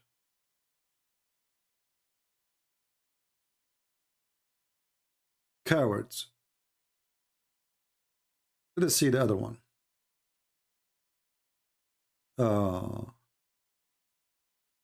Here, this is the same guy actually. Okay, I know where you're going. Ha ha ha. Is it true that the Prophet married Aisha when she was at the age of 6 and consummated when reaching the age of 9? Okay. She regarded herself in Sahih and Hadith, etc., but mainly anti-Islamic, manipulate the topic into evil context, defaming the holy prophet and gain attention. Look what he said. It was nothing but a normal practice in medieval time. So it was a normal practice at that time that a man, he is 54 years old, he go and he have a sexual desire for a 6 years old girl.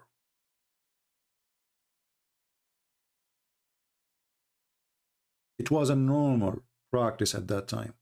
You see, this is the response. And then he says, well, nobody condemned such a thing until 1905. That's false.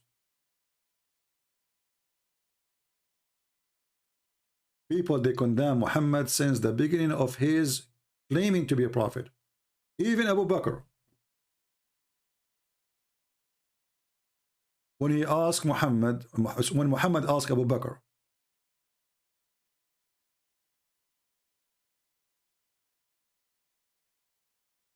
to have Aisha,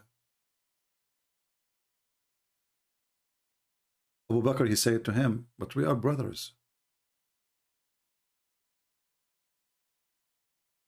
Remember, Abu Bakr should be honored to have Muhammad marrying his daughter.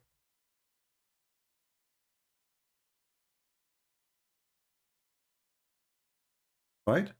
He should be honored. If Muhammad is a prophet,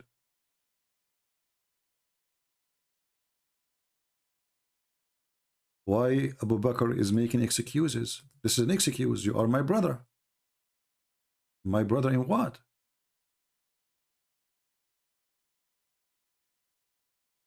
Abu Bakr is trying to escape from the filth of Muhammad, trying to avoid what he cannot avoid, obviously. Which means Muhammad, he forced Abu Bakr to accept. And this is Sahih al-Bukhari.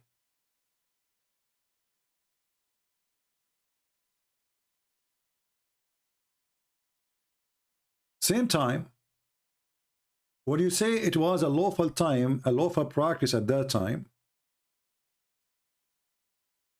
is a marriage between a child and adult is not accepted today. For what reason exactly? What is the reason behind it? What is the logic? If we ask Muslims, what is the marriage? They will say it's a contract between you and the one you want to marry from. Okay. Did Aisha knows even what marriage means at the age of 6?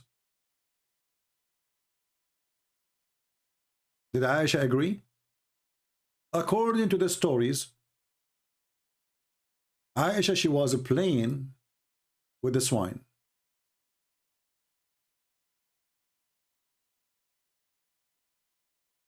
Or the swing, sorry. When Rumman, she come and take her. She told her, now you become married.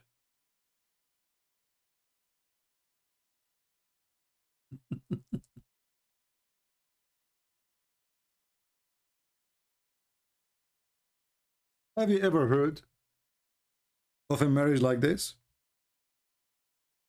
The Muslims, they say that the marriage have to be between two, and the one you marry from should agree. Ask any Muslim. They will say to you, that you should ask the girl, do you accept to marry this guy? The father should not force her.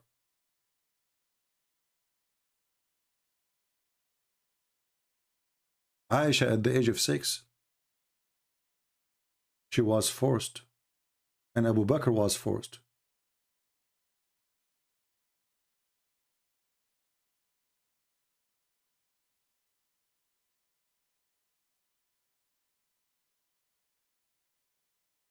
Any Muhammadan?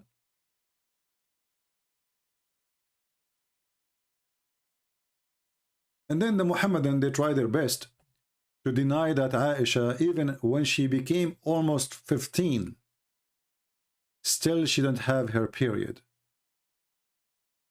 And they fabricate by making videos.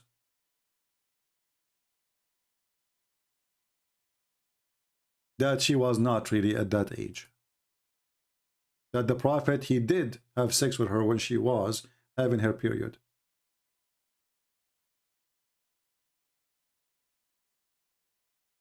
Let me find you something which is funny.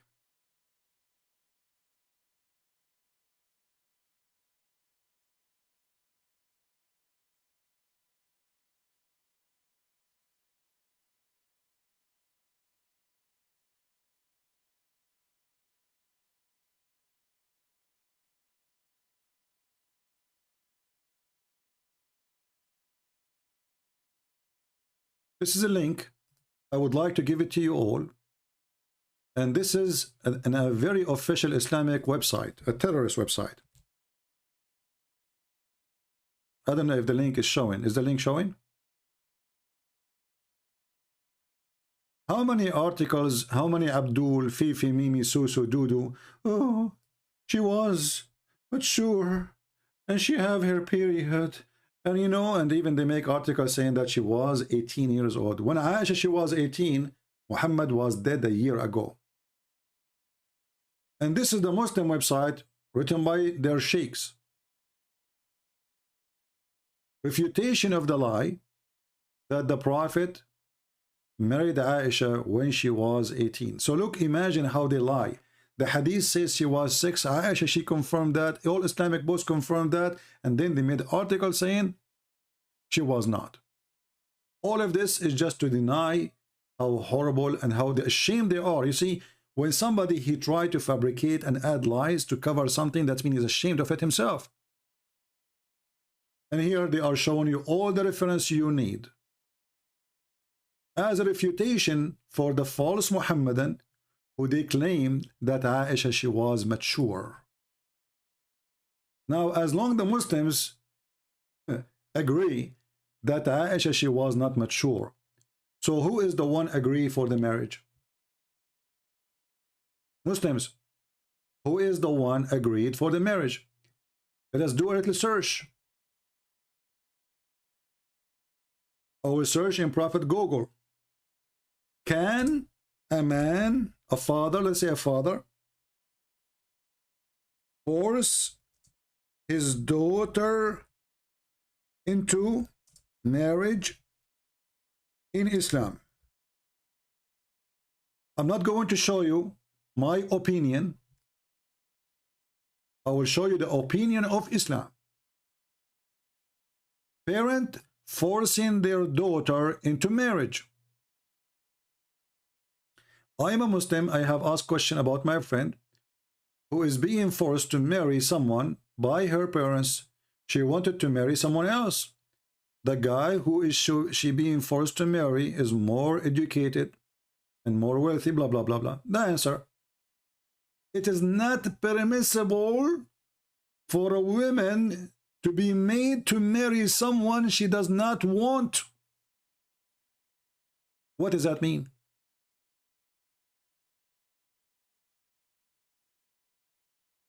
That mean she have to agree. Okay. And then they start quoting you reference, which is funny reference.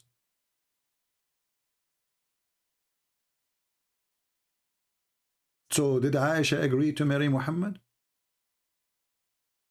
at the age of 6?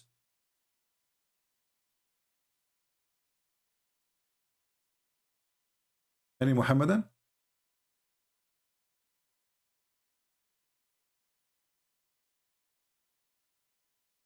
The mother of Aisha, she grabbed Aisha when she was playing with the swing, with the swing.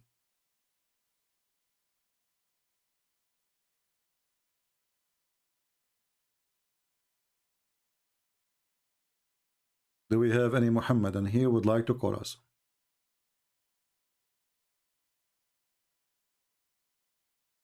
Anyone?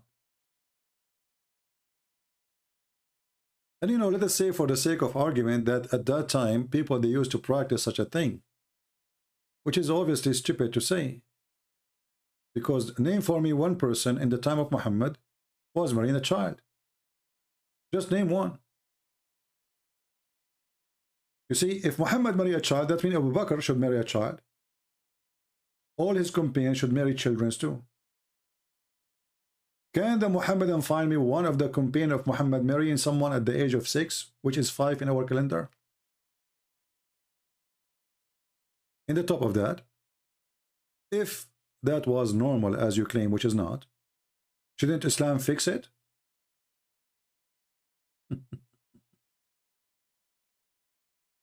Do you fix the wrong, or you approve the wrong?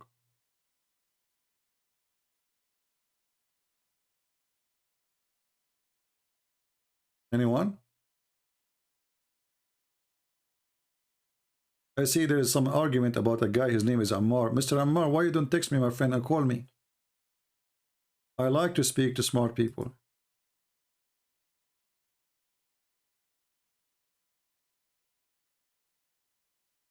Do you like to call me and prove us whatever you want to say?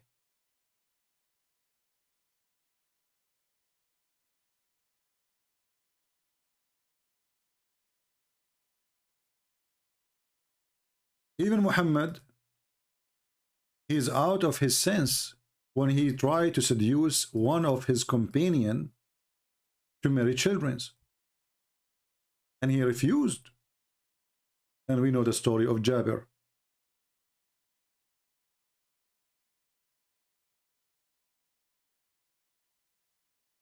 And the story of Jabir actually is a clear proof that Muhammad is a fraud. He's satanic. Regardless of marrying children now. If there is somebody you know, and he is happily married, why you are trying to tempt him to find a different wife and she is a kid?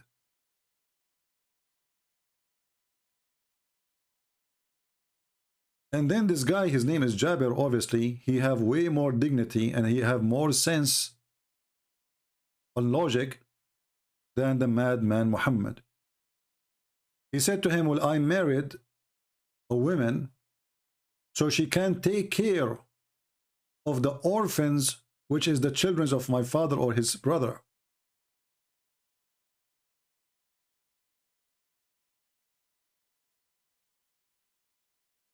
But Muhammad, the reasoning for him to marry a child is to kiss her and play with her.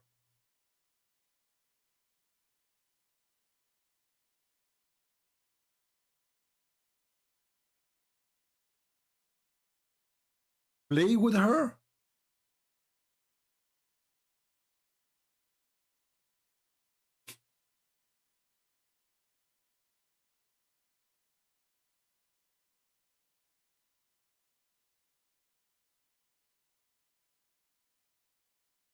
Do you see, all of this is reference. This guy Jabir, he said to him, I cannot marry a child like them because I needed a woman to take care of them. I dislike to marry a girl like them. Them who? The orphan. He have orphans. Allah Messenger asking the man, why you did not marry a child?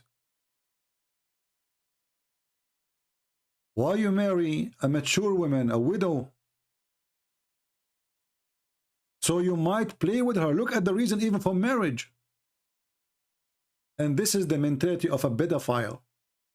Pedophile, they enjoy being with little ones. It's a sickness.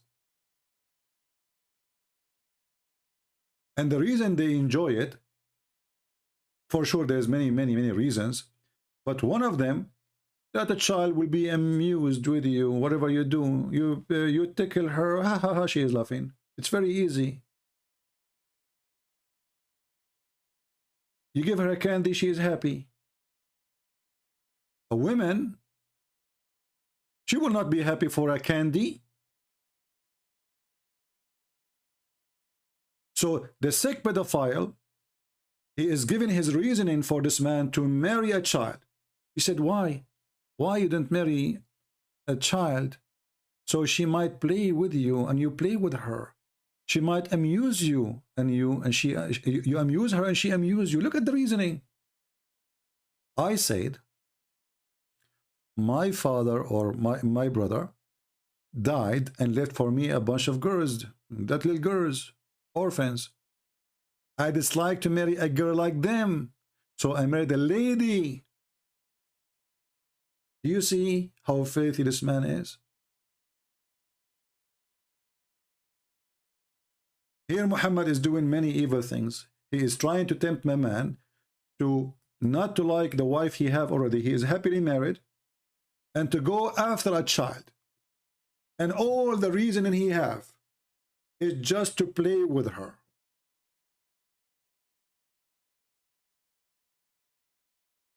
And by the way, this is in the Quran too. In chapter 65, chapter of divorce, the Quran speak about divorcing children.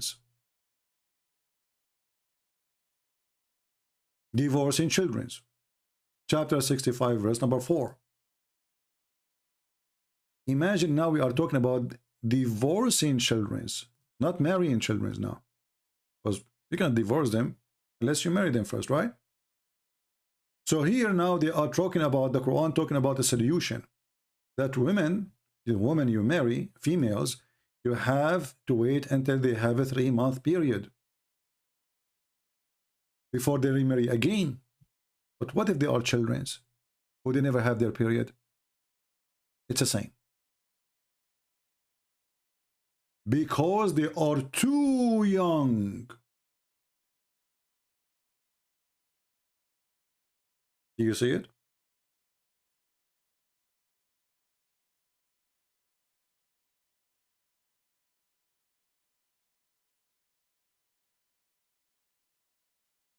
And what the proof that Muhammad is a prophet?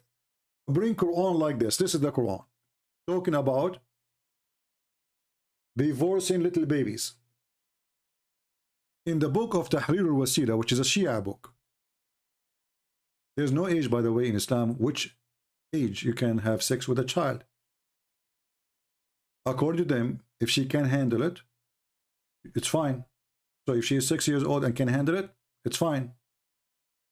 If she is 9 years, can handle it, it's fine. However, the highest scholars agree that all joys with the children's,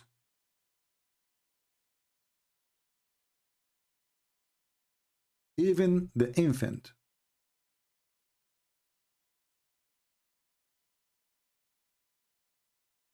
is lawful. Even an infant. This is the book of Tahrir al-Wasila, or the Imam al-Khomeini, very famous al-Khomeini, you remember him, right? He's dead already, but I mean, he is the one who started the revolution in Iran. And he was hosted by France. Thank you, France. All the biggest terrorists in the world, they are living in Europe, protected by European, funded by European. Be my witness. An American, not to mention. Tahrir al-Wasila, Al-Sayyid al-Khomeini, volume number 2, page number 241. And this is the Shia library. So we are not copying it from Sunni website. Maybe they play with the text. Here it says, it is not lawful to do boom boom to a wife before she become 9 years old. But she's a wife. So what do you do? Why you marry her then? Look what he said.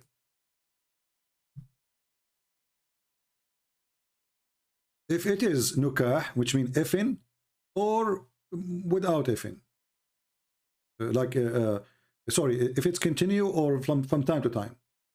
And then he says, and all other joys, like touching, with desire, like hugs, like putting your private part between her legs, between her thigh, tafkhid, it is okay. Even if she is an infant.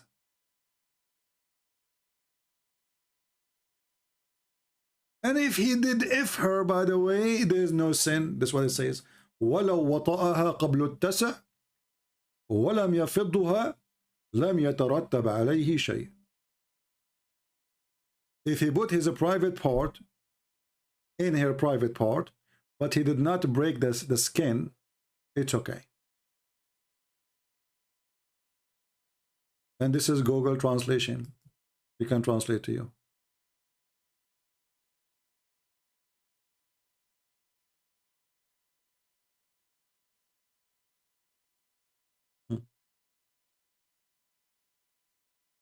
It is not permissible to have intercourse with the wife before completing 9 years.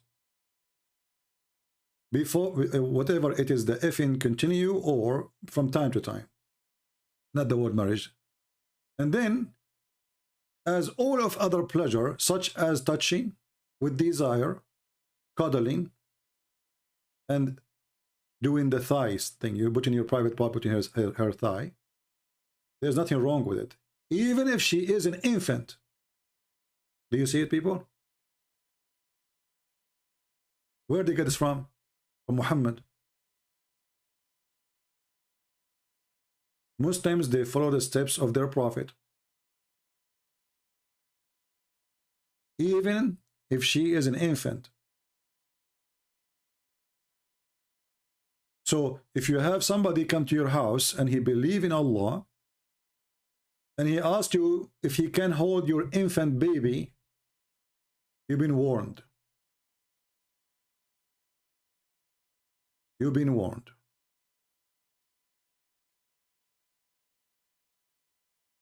Even infant.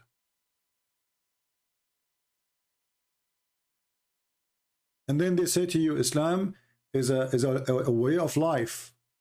Islam is a way of pedophile. Islam is a way of hate. Islam is a way of killing. Islam is a way of violence. Islam is really a way of fairy tales. It's a pure satanic cult. Even infant, I mean, even dogs don't do that. You know, dogs, they go to the female, they sniff her. They sniff. From the smell, they can feel if she is ready or not.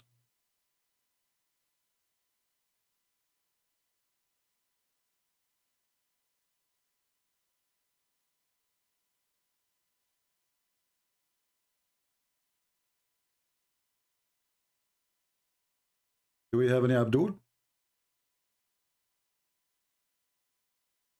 And because their prophet is a perverted man, they try to find all kind of excuse. And now you need to believe that Muhammad is a prophet. Why? Because he said, make Quran like this. And then we read the Quran, we find it's the most stupid, full of errors, historic error, Arabic errors, scientific errors, all kind of stupid errors.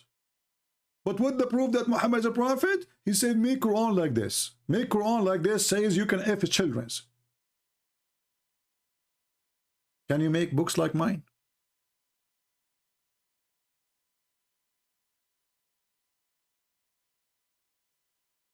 Well, I'm not going to keep you for long.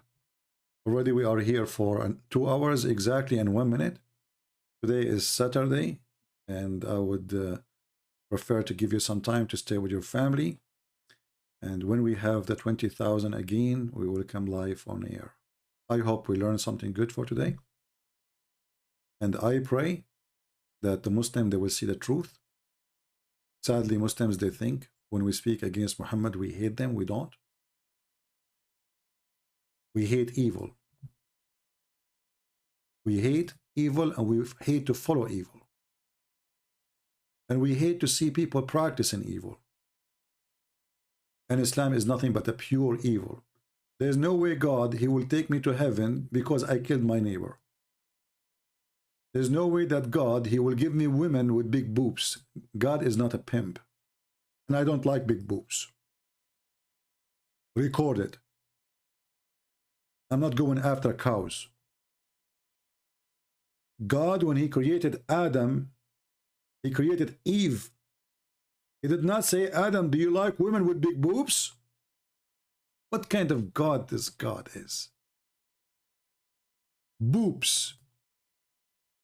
Even you're not ashamed.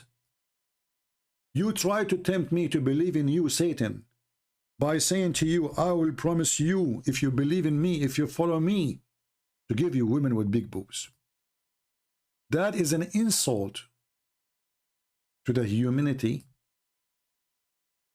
of us, insult to our mothers, because your mother, she have big boobs or not. She is a beautiful woman. Your sister, your wife, you don't marry her because of the boobs. A man who marry a woman or go after a woman because of her boobs, he will leave her for the same reason. Because he never married the women, he married boobs. So when this God, he knew how to tempt men, he knew how the perverted one of us, they think. And he tried to tempt us as if we are, all of us, perverted. That means this God, he have a perverted mentality. There's no way God will come to your door and will say to you, if you believe in me, I am the true God. If you believe in me, I have a lot of women with big boobs. Just think about it for a second. You know that this is Satan. Is that the exact Arabic translation? No, actually it's not. Because in Arabic here it says وَكَوَائِبٌ وَكَوَائِبْ أَتْرَابٌ. Atrab is coming from the word turab, which means sand. So all the women, and this is the stupid thing in the heaven of Allah, all the women, they will be the same as like, as a look, they will look the same. They will be like the same as sand. You know, like in the beach you see sand, or in the desert. So they have the same size, the same form, the same look, all of them. So they are a trap. They are the same kind, the same height, the same name. This is what Muhammad described later. That even they have the same name, they sing the same song, they have the same face, the same eyes. And this is stupid. So what the point of having all those women if all of them, they have the same look? Imagine you marry 1,000 women, all of them, they have the same face. And they say the same words. Even the song they sing, it's the same exactly. That is stupid, because sleeping with one is sleeping with all. The same hair, the same eyes, the same age, the same look, the same height, the same weight, the same breast, the same whatever. So what the point? And then here, speak about kawaib, and those kawaib is the firm. Like, you know, when you have a balcony coming out, you see, in Arabic we say Kaaba. Kaaba, it's a cube. You know, the Kaaba is a cube. So those breasts, they will be coming out like the Kaaba in their chest. They will coming out standing forth, strong and big. And all those women, they will have the same size. And those are description for women who they are going to be the virgin, not the wife of Muhammad. Once a Muslim woman, she said to me, oh, there is a hadith says that Allah, you said you did lie. You said that there's nothing, there's no promise for women in heaven. I said, well, so what is the promise? She said, well, the prophet, he said that Muslim women on earth, she will be 70 times more pretty in heaven. I said, really? Okay, is that something you like? She said, yes. You said there's no nothing, there's no proof for, there's no promise for Muslim women. So you will be 70 times more pretty. But even this one is a pretty for the man, not for you. I mean, you cannot even leave the house. Nobody can see you except one man. But look what happened. And right away, she, you know, people start laughing at her. I felt sorry for her. If all women on earth, Allah will make them 70 times more pretty. So let us say we have a woman, her name is Aisha. Well, type in Arabic, hold on. Aisha. And a woman, her name is Hafsa. We call her Hafs. And a woman, her name is Studie. Who care for the name?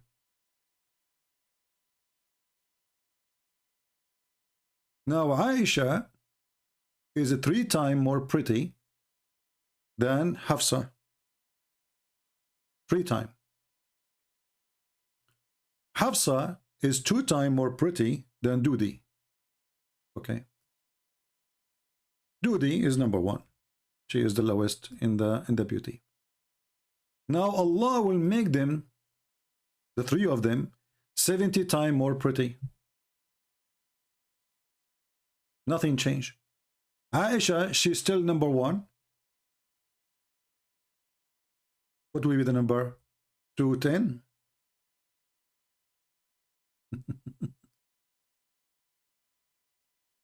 Hafsa, she will be 140 times more pretty.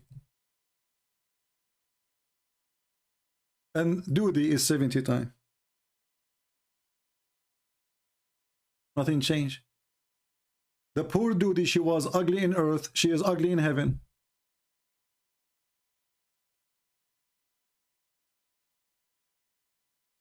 Nothing changed.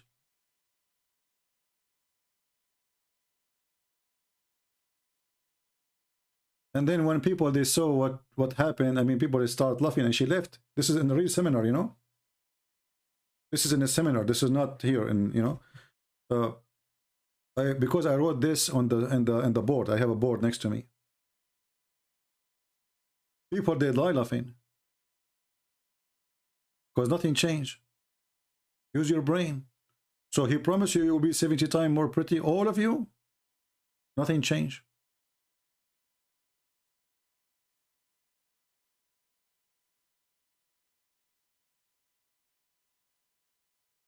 What a stupid religion. So Muhammad, he tried to tempt the men by what they like, and he tried to tempt the women by what they like. You know, Allah will make you 70 times more pretty. So now the woman, she's excited. I will be 70 times more pretty. I mean, who cares anyway? You will be jailed in your house and nobody can see you except a mule. He will F you non-stop. So what the point of this beauty? If nobody can see it, and the virgin, the hur, is more beautiful than you. And all of this just to satisfy a man, not even you. You are not even in the scenario. You are not in the case. You are not even in the party. You are just a decoration for the party.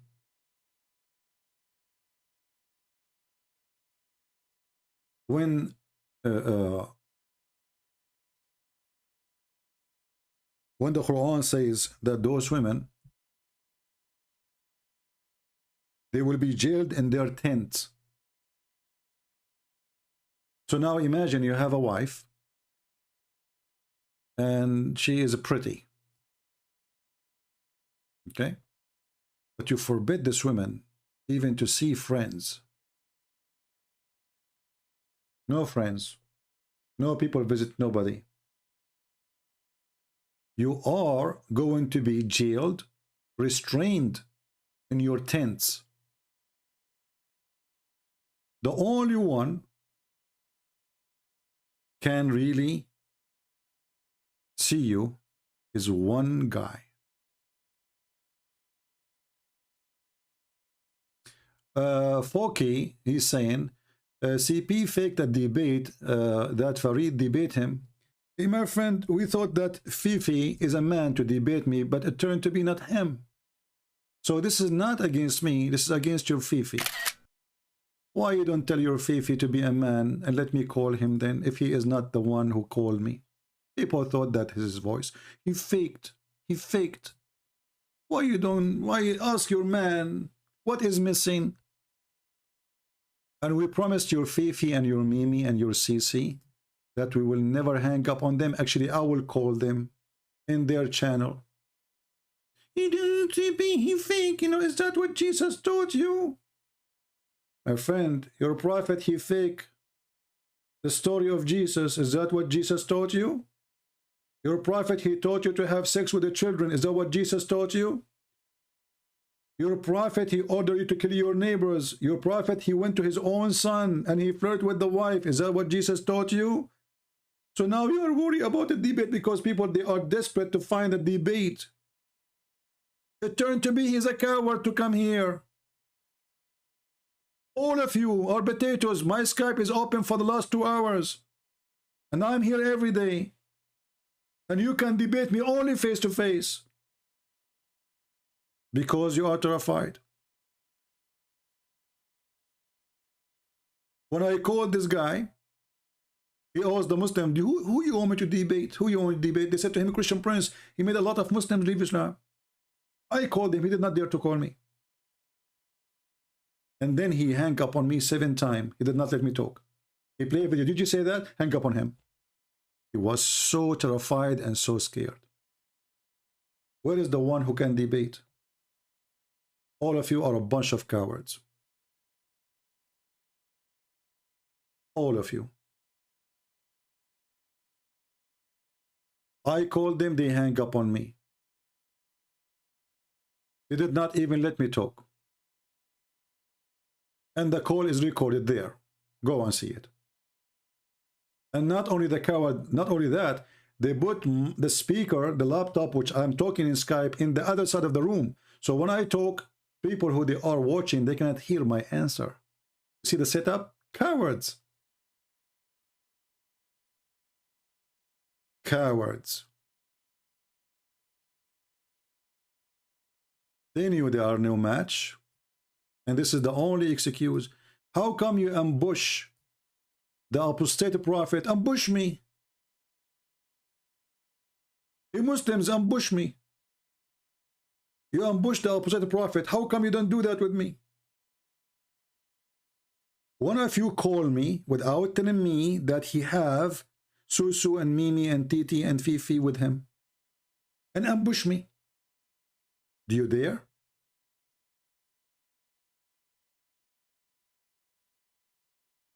So they cannot refute what we are showing you. The drama now, in the debate, you know, this guy.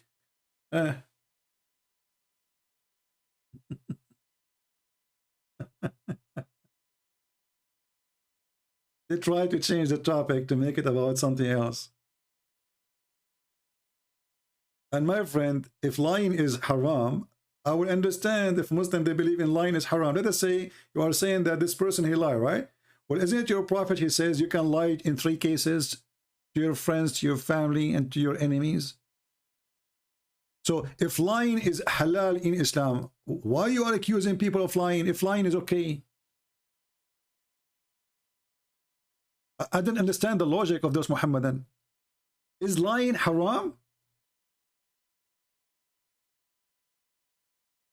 Who is a Muslim when I tell me if lying is accepted in Islam or not?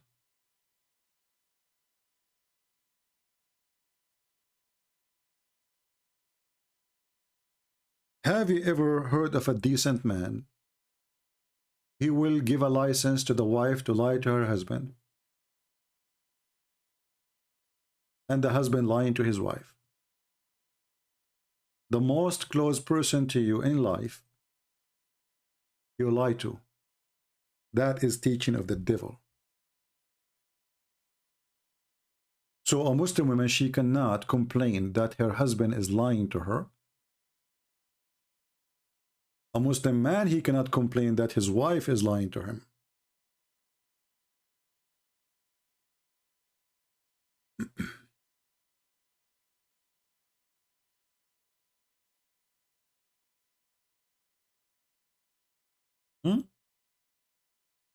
Is that true?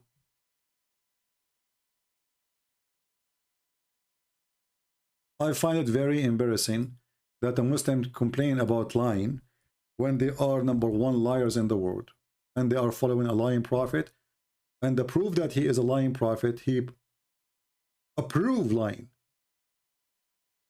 when the Bible says that all lies is from Satan. Satan is the father of all lies. Muhammad, he says, it's okay. Lying is approved. It is lawful.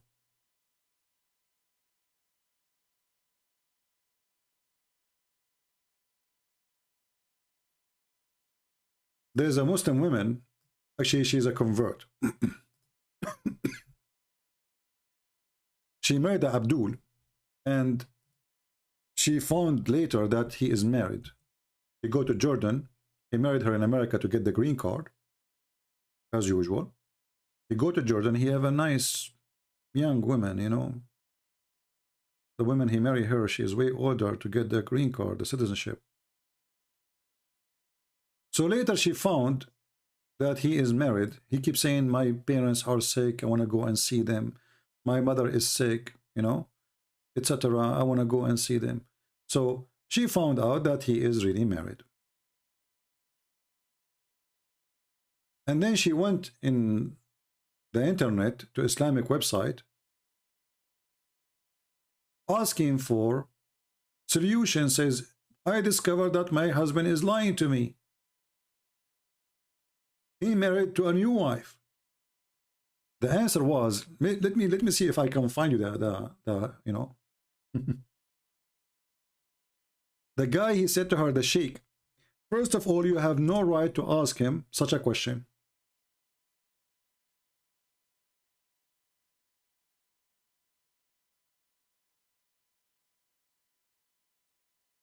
Secondly, you have the right to lie to you if you want.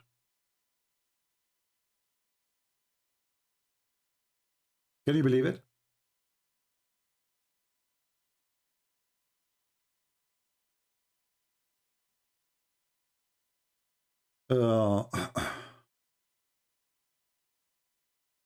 Let us see if I can find it. Okay.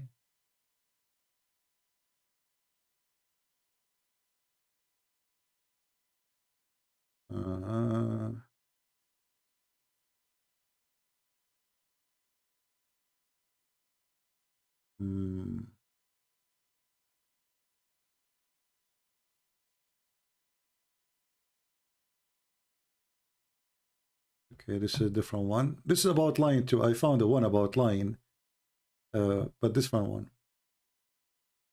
Let's see. This one says there's a virus. I cannot.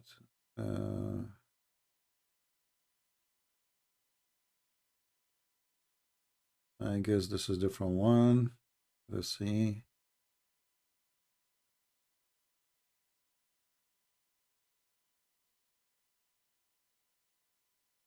Okay.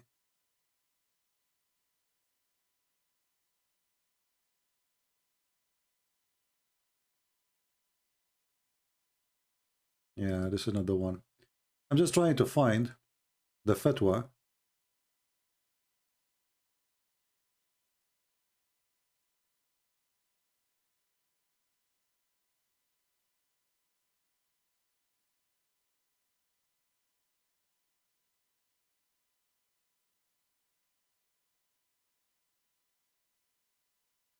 I need to find it.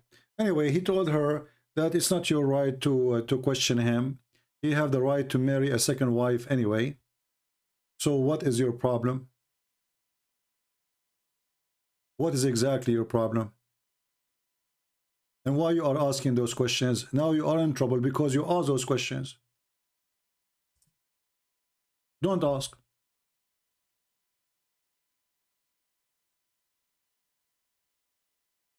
You should not ask.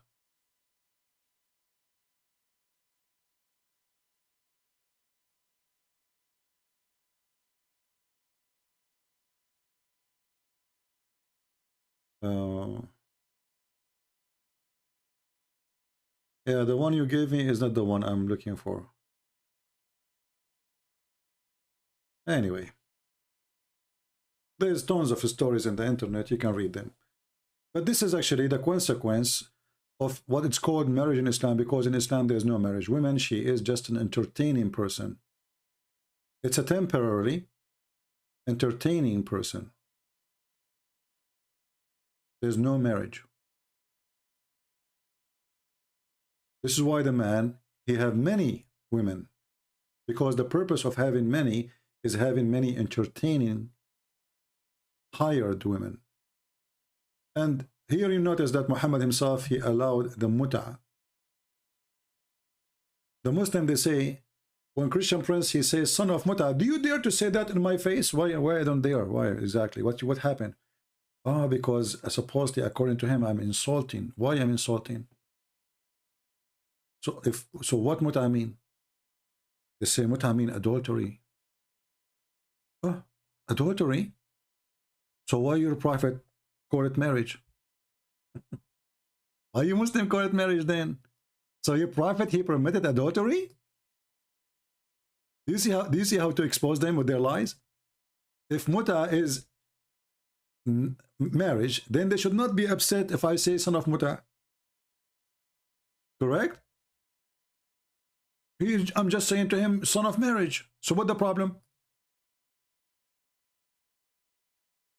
Do you see how in a second you can expose them? If mut'ah is a marriage, then if I say to you, you are a son of mut'ah, I'm not insulting you. But because they knew that mut'ah is not a marriage, it is nothing but a filthy fabrication of fornication.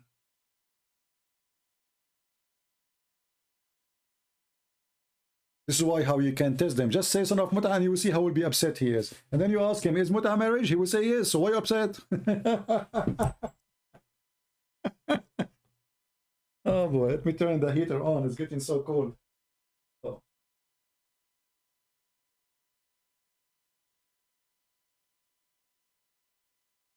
All right. So look how silly. Okay, Foki. Foki, thank you very much, Foki. Foki is desperate. Foki, he cannot refute about what we are saying. So Foki, he decided to come with this. Look. Look at this. Foki. Foki, are you Fifi? Or you are just, because you start with if. 1 Samuel 15, you should kill babies, women, and people. Is that peace? But your prophet, he killed women and people, and it's okay. And Al-Khadr, he killed children too. And let me get you busted now. What if I show you this is in the Quran, speaking about the same person, Samuel? Do you dare to call me? People, do you think this coward, he dared to call me? I will show you the story from your Quran about the person who his name is Samuel.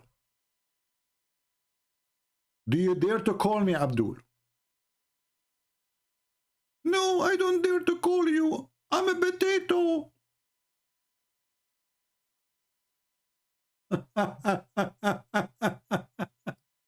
You know, you remember yesterday when this woman, the rocks, she posed for us, and she said the woman, she is half the price of a man, and then we find that they are the one who believe in that. And now exactly the same. Those things you can say to someone else, not to Christian Prince. You are certified ignorant like your prophet. Every Muhammadan, he is consistent saying, my prophet is illiterate, my prophet is illiterate. Okay. Are you illiterate too? Obviously you are.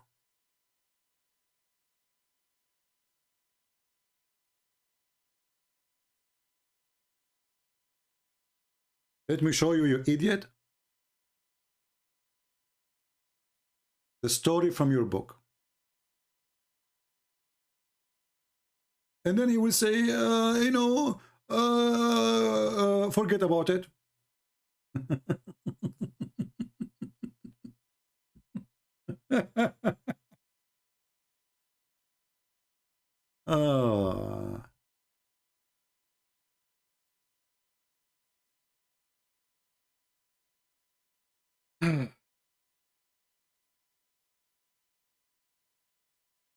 I have all your Muslim laundries in my head.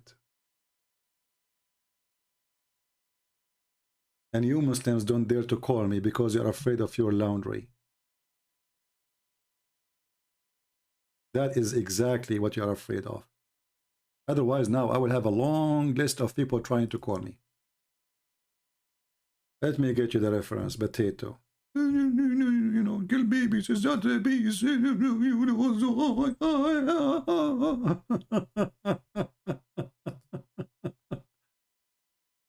All right. Let us see.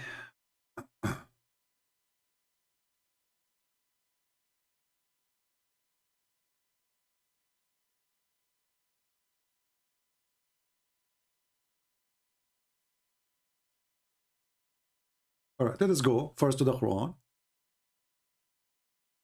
Is the Abdul still there?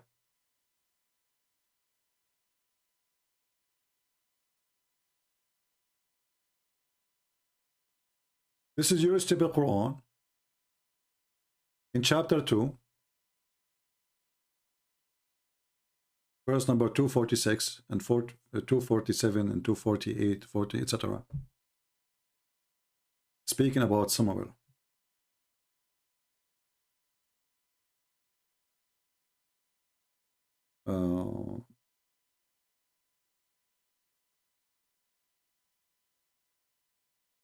And you know, as usual, we don't say things without proofs, without reference. This is your stupid book, Abdul. But now, as usual, the Quran is a stupid book. It doesn't say details. How we can understand the details? We go to the interpretation.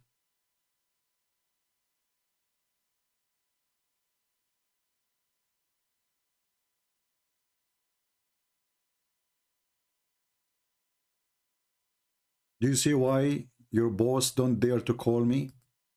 They are little, small, tiny. Because this is what they will say to you. They will come says, you need to show us Samuel. And then I will show them it's in their books. So if it's disgusting in my book, then it should be disgusting in your book too. Is it disgusting or not disgusting? Oh, it's disgusting if it's in your book. But if it's in our book, it's okay. Here you will see that the enemies of the Jews, they killed every single one of them. And then there was, which story is really, I mean, there's a lot of exaggerating in the stupidity here in the story, but we will go with it. So they attacked the Jews and they killed everybody, and there's only one person who he left. His mother, she did not deliver him yet.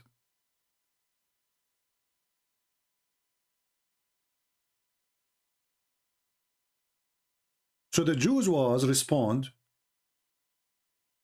or the war of the Jews was respond to the aggression of the enemy who killed their children and killed their babies and killed their women.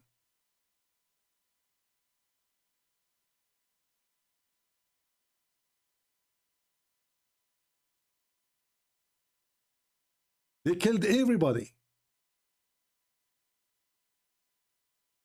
And for sure, the story in the Quran is stupid to say they killed everybody except one person. And how the person became a king there if everybody is dead? But who can count in Muhammad what he say? He's a stupid man, he say as he wish.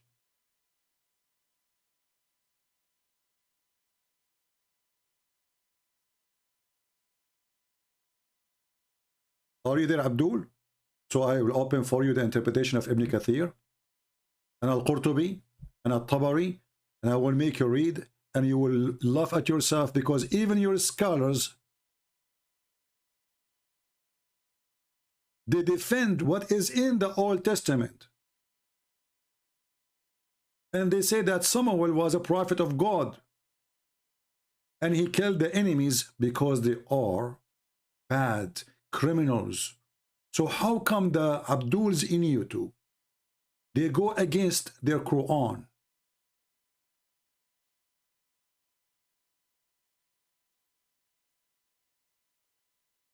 There's two reasons. Number one, 99% of those who make accusation against the Bible, they are donkeys. Number two, they are just trying to make a point. Even the 1% who is left, he knew his line, but he assumed that you are ignorant, you do not know that this is in the Quran, so he will say it to make a point, supposedly in order to make you ashamed. But then we find that this is in their religion. And Muhammad the coward, he copied from the Torah, the story, and he gave his blessing for the killing. And not only that, the verse says, it is a must for you to go and kill, because those people, they take us away from our houses, from our land, and they took our children's. It's prescribed for you to go and kill. And then they tell you the story.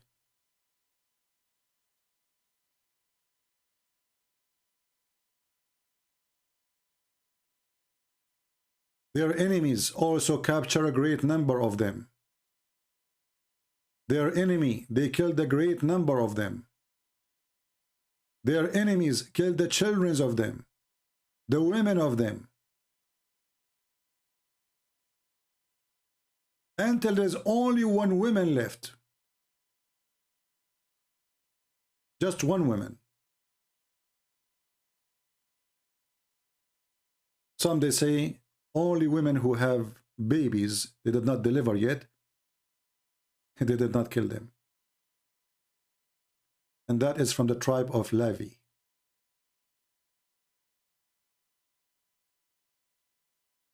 And then this boy, he practiced justice against the enemy who killed their children, who killed their women, who killed their father. This is your story here. And then that boy, Allah raised him to be a righteous person. When he reached the age of a prophethood, Allah revealed to him the command. And what the command? Go and kill them. What is the Abdul? Are you there?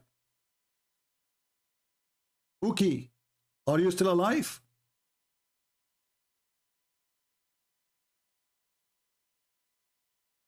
Are you? Who won the link of Ibn Kathir? So later of those, actually here we cannot find the link. We need to find a different page because this one, anyway, you can go to this website anyway. Chapter 246. Sorry, chapter 2, verse number 246, 47, 48, etc. And you can read the story, Ibn Kathir. Or Al-Qurtubi, or Al-Jalalain, or Al-Tabari.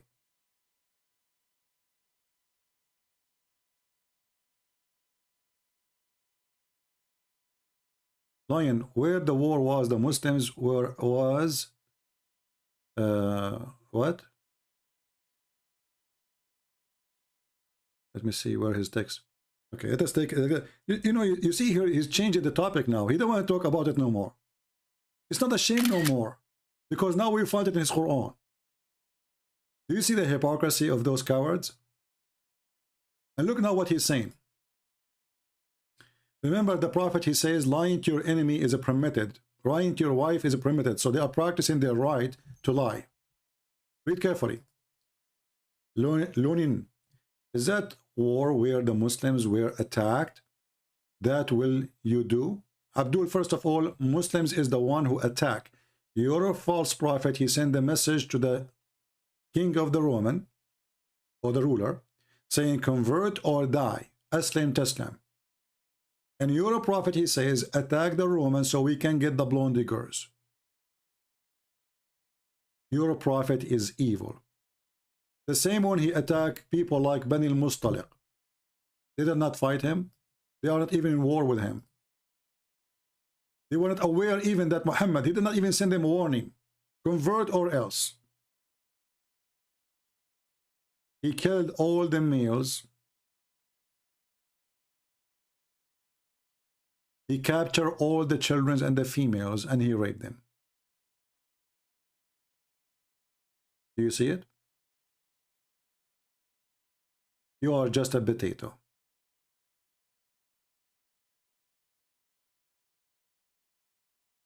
Do you see it, people? He attacked them when they are not even aware. They are headless. They were even watering their animals.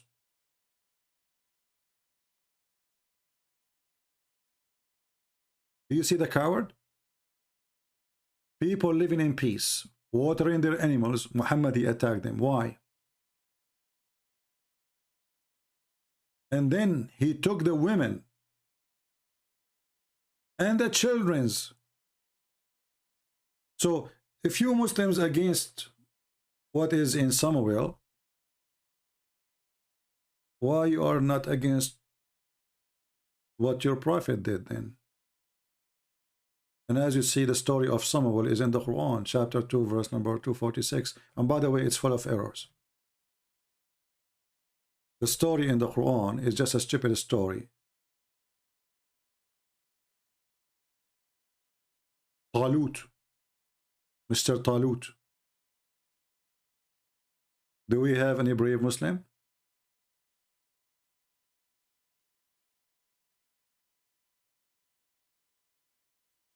When Muhammad he speak about a prophet, his name is Al-Khudr.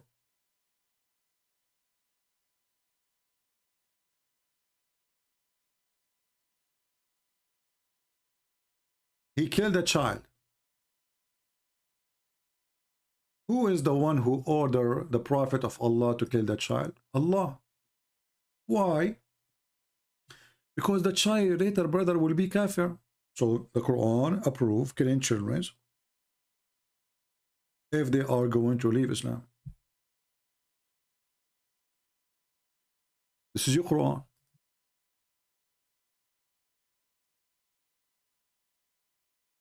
And if the one who will leave Islam in the future, or he will not be good in the future, we kill him, well, the children of the kuffar, they are not Muslims anyway.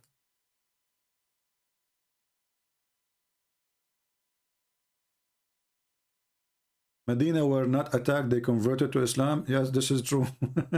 The Medina is the city of the Jews. He killed them all. It's called Yathrib. Even the name, he changed it.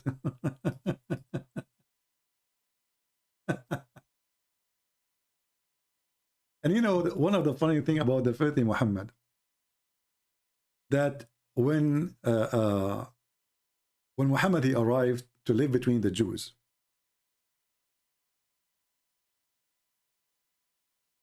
he saw the first time people fasting. First time ever he see fasting. So he asked the Jews, why you are fasting? They said this is the day when Moses he crossed the sea.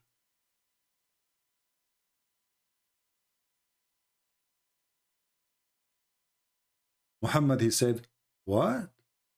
This is really the day? Well, as long this is the day, we Muslims are more close to Moses than you. And right away he ordered the Muslims to fast Ashura.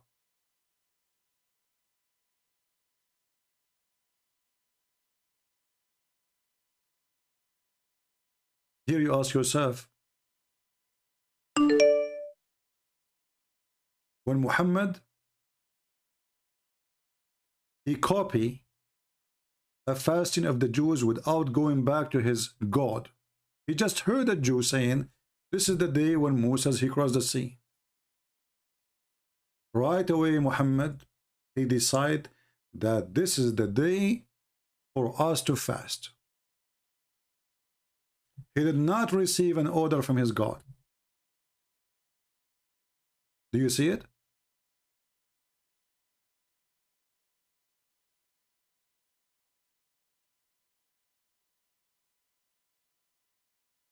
Any Muhammad that can explain to us? And then this funny Muhammad, not only he stole the fasting from the Jew, he claimed that the one who fasts this day, Allah will erase all his sin for the previous year.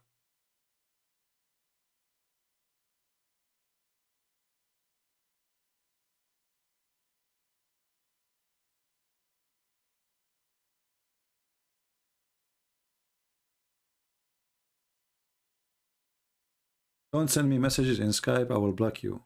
Skype is only for Muslims.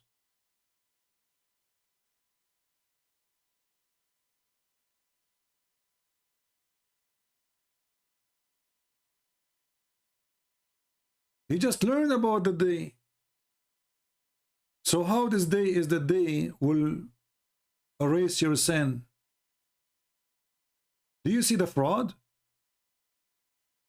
Like if his God told him this is the day you should fast, I will say, well, his God told him that. But he just learned about it.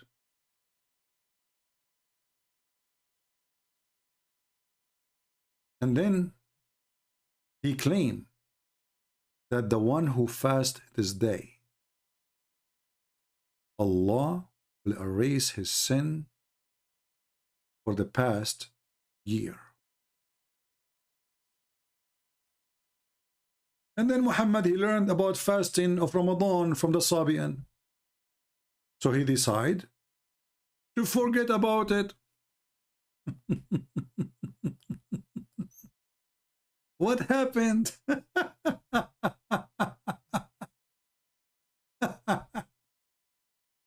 What's wrong? If Ashura, this day is enough to make you lose all your sin for a year, who need Ramadan?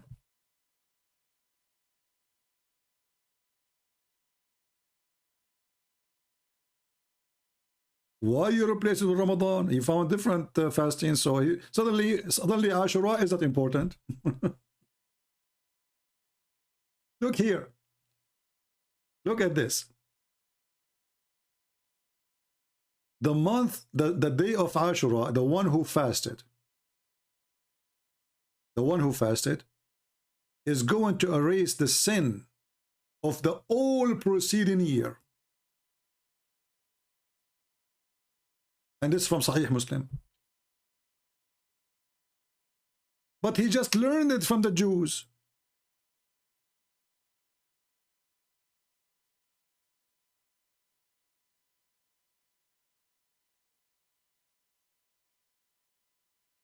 And after he learned from the Jews, and it became that they erase all your sin for the coming year.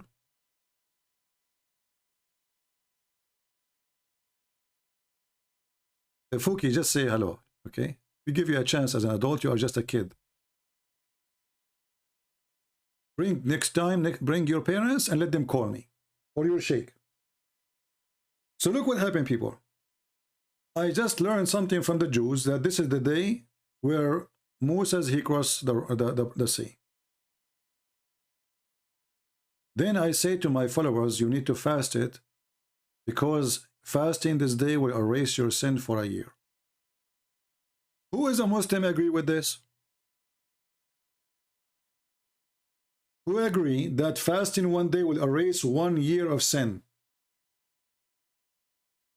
First, this is disgusting, because now people, they will go and do sin all the year, and then at the end of the year and the day of Ashura, they fast.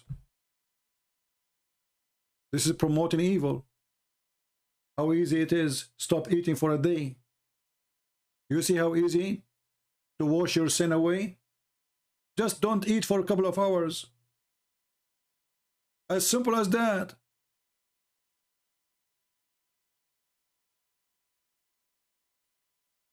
Where Muhammad he got this is from, and if it is what he claimed, then how and later he says it's not important. Fast Ramadan. Do fast Ramadan erase your sin for the last year?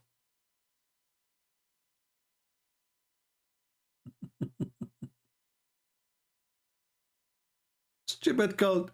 This guy is desperate, trying to find rules to add to his religion. The Jews have fasting, he don't have fasting. He saw the Jews fasting, we fast. And then not only that, when Muhammad, the Muslim, they said to him, you know, the Jews, they fast in the 10th of Muharram. He said, okay, next year, inshallah, we fast in the 9th. Like, what the heck? How this day is the one, if you fast, is going to erase your sin, and then you change the date just because you want to look different from the Jews? Is it up to you to change the date?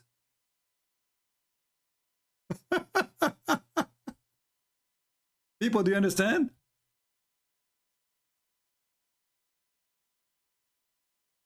If this is the day, this day, if you fast, it erases your sin. Then Muhammad, because his companion, they say, "But you know, this is a great day for the Jew. Didn't you say we should not follow them, do what they do?" It's okay, next year, inshallah, we fast in the 9th of Muharram. Do you see the stupidity?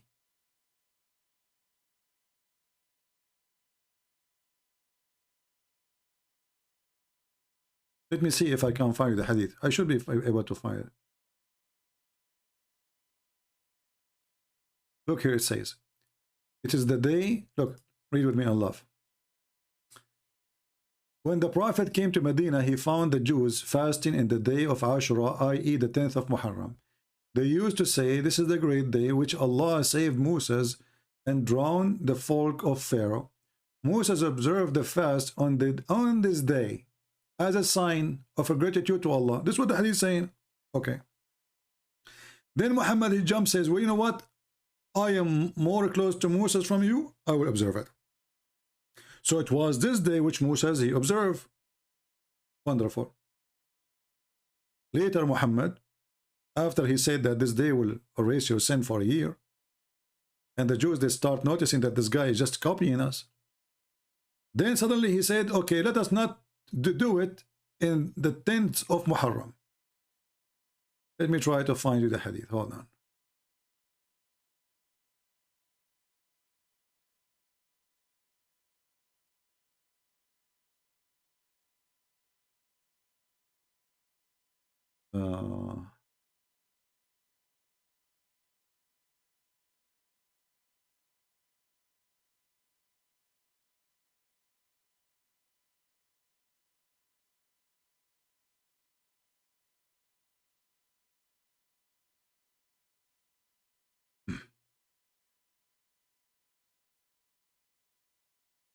let's see. I'm just trying to find the reference so you guys can save it. And always the problem is to find the reference in English, because in Arabic it's so easy for me. Let's see.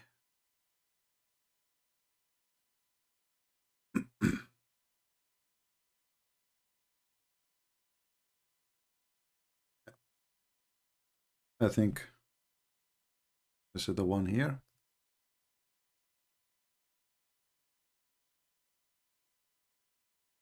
Oh, we can't find it in this website.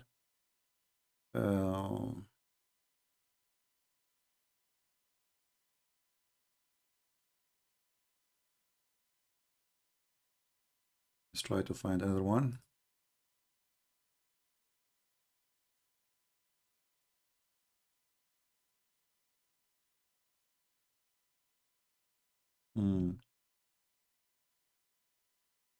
I could not find 2 hadith in English, so we need to find another one. Hold on.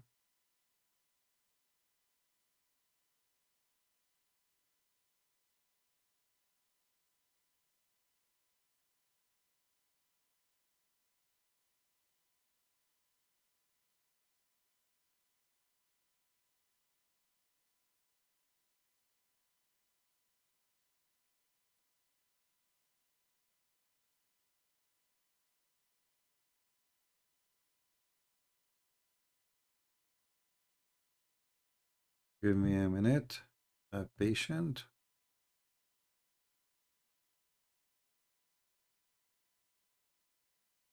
Okay. Maybe we'll find this one. Let us see.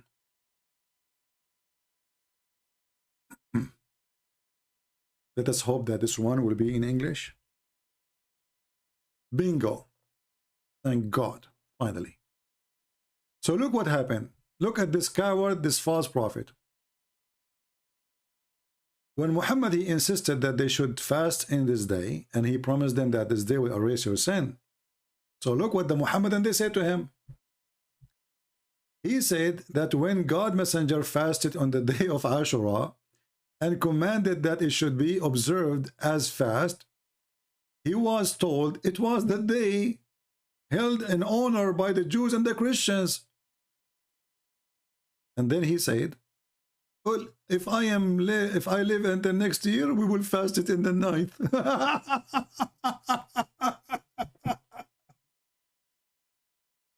But if this is the day you are honoring because of Moses, he fasts in that day. Why you change the day? Do you see the fraud? People, do you see the fraud? First, he accepted the day as it is. And he fasted the day. And he told them this day can erase your sin for a year. And then when the Abdul, Mimi, and Sisi, they complained, but this is the day, it's a holiday for the Christian and the Jews. He said, okay, well, you know what? Next year, we fast it in the... Can you change the day? If it is the 10, should it stay the 10? If this is the day when Moses, he crossed the sea, and this is why you accept it, you just learned it from them, who are you to change the day?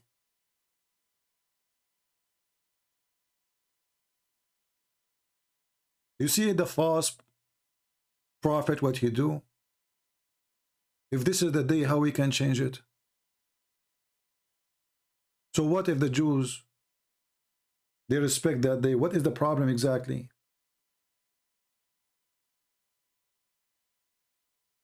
And he did not even live. He was killed by poison like a rat.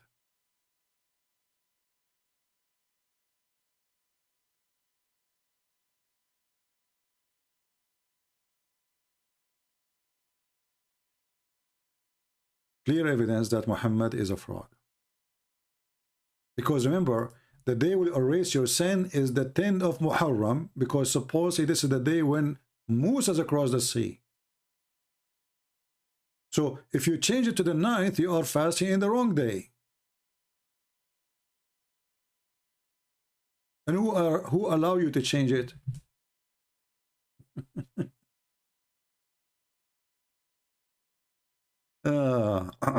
Anyway, did we have a good time learning, guys? I was going to go an hour ago. You see, guys, what you do to me. I almost says goodbye. That was 2 hours exactly ago. I mean, 1 hour ago. Now it's 55 more minutes. Oh boy. So actually, I will try to put a timer next to me.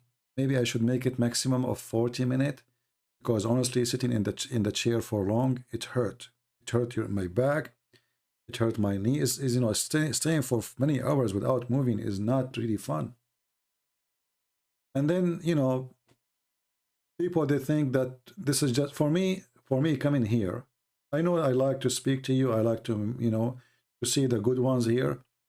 I believe I have a family here who loves me, and I love them too. But sitting for many hours, speaking about Islam is a punishment for me. It's not fun. But in the same time, I got a big reward when I see Muslims leaving Islam. The topic itself is a punishment. It's evil, it's disgusting, no fun in it. Screaming, shouting, people bully you. There's no fun in this topic. Nothing good. Because the topic is the evil Muhammad.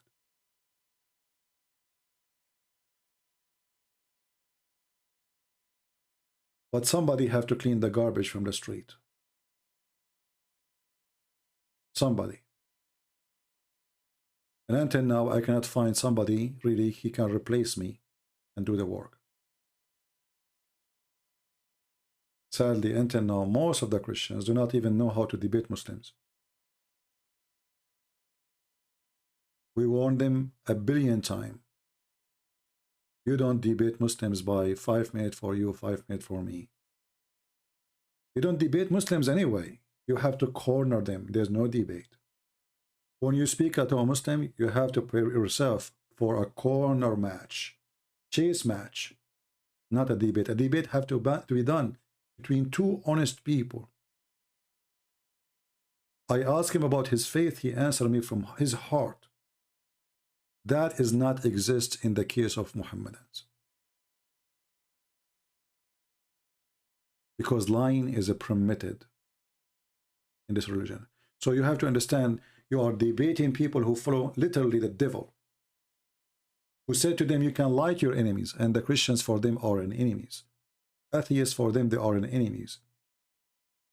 The Quran make it clear that the Christians and the Jews are the enemies.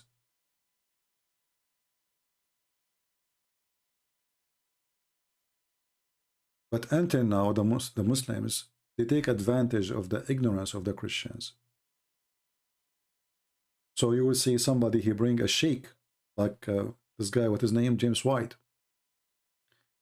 He bring a Muslim, he put him in the stage, and he talked to him as if he's assuming that the guy is saying the truth.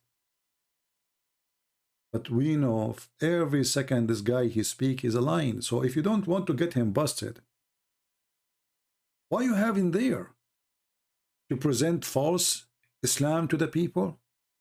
This is exactly what they do. They invite them so they can promote Islam. There's no debate.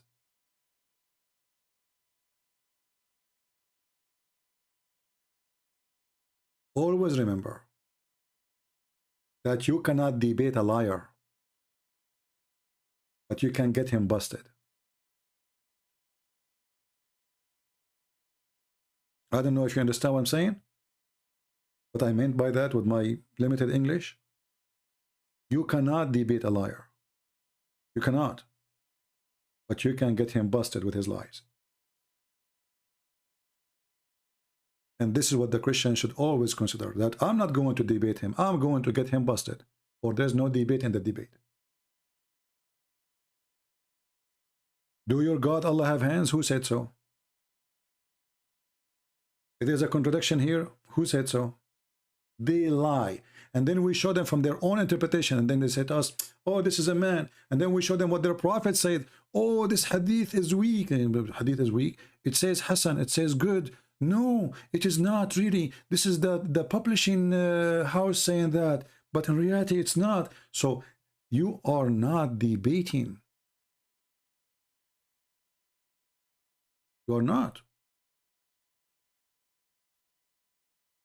The debate always have to be between somebody is faithful and he speak in a faithful way.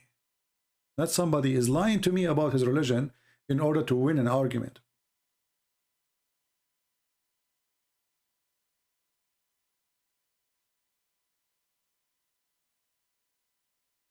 Does anyone have a question? Otherwise, we will stay for 2 more hours. Before you go, Quran 355, Mutawafika, that means death, correct? Yeah, we mentioned that already, strength. If you start from the beginning of the video, you will see it. We mentioned that verse you are talking about. Anyone have a question? Do we have any Muhammadan before we leave? Mayday, Mayday. Last call. You know, once, I was, like, this is what the Muslim they used to do, by the way, with me, when I am in Paltalk. I stay like for 2 hours, 3 hours, 5 hours, 6 hours, 10 hours, 12 hours. You know, if I tell you guys, you might not believe. People go to sleep, come back, I'm still there. And I was really happy. I made a huge number of the Abduls leave Islam. And the Muslim who challenged me to come to Paltalk is the Muslims who brought me there. I never heard of it. But what they do, when I say, okay guys, I'm leaving, suddenly the Abdul, he put his hand up. I challenge you. Hoping that Christian Prince will say, oh, I am sorry, I'm going to go now. And then he will say, see, he ran away from me. They are not doing it no more. Because now they knew, even if I am tired speaking for a day, if you call me right now, we will continue until tomorrow. So who dare? Abdul, who dare? I just said I'm leaving. I'm tired. It's your opportunity now to win the match. The guy is tired. Who dare? Nobody.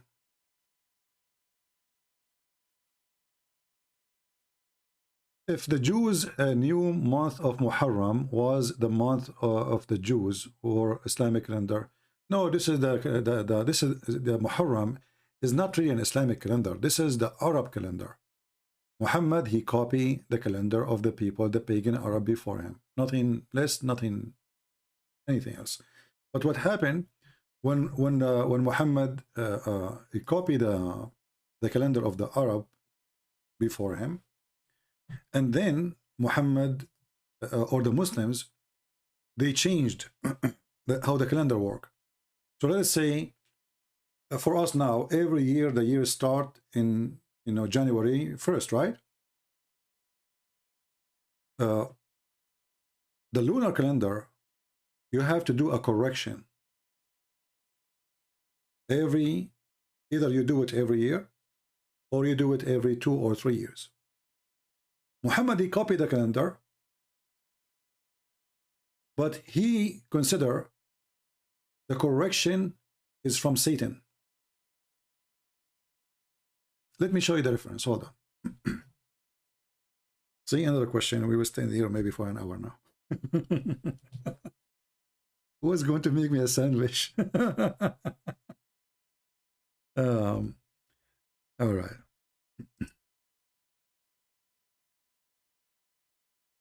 Let us find the reference. And again, this is a proof that Muhammad is a fraud and he is a stupid. Not only a fraud, he is literally stupid. He claimed that fixing the year is a sign of kufr. Can you believe it? It is a sign of kufr. Let's go first to the Quran.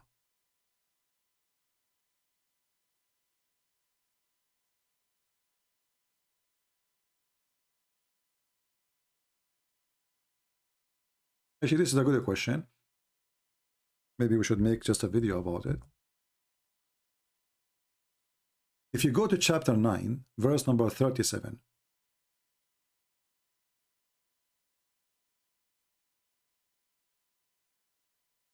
What the Arab they do, and the Jews they do the same in their year. But the Arab they do it in a different way, and the Jews they do it in a different way.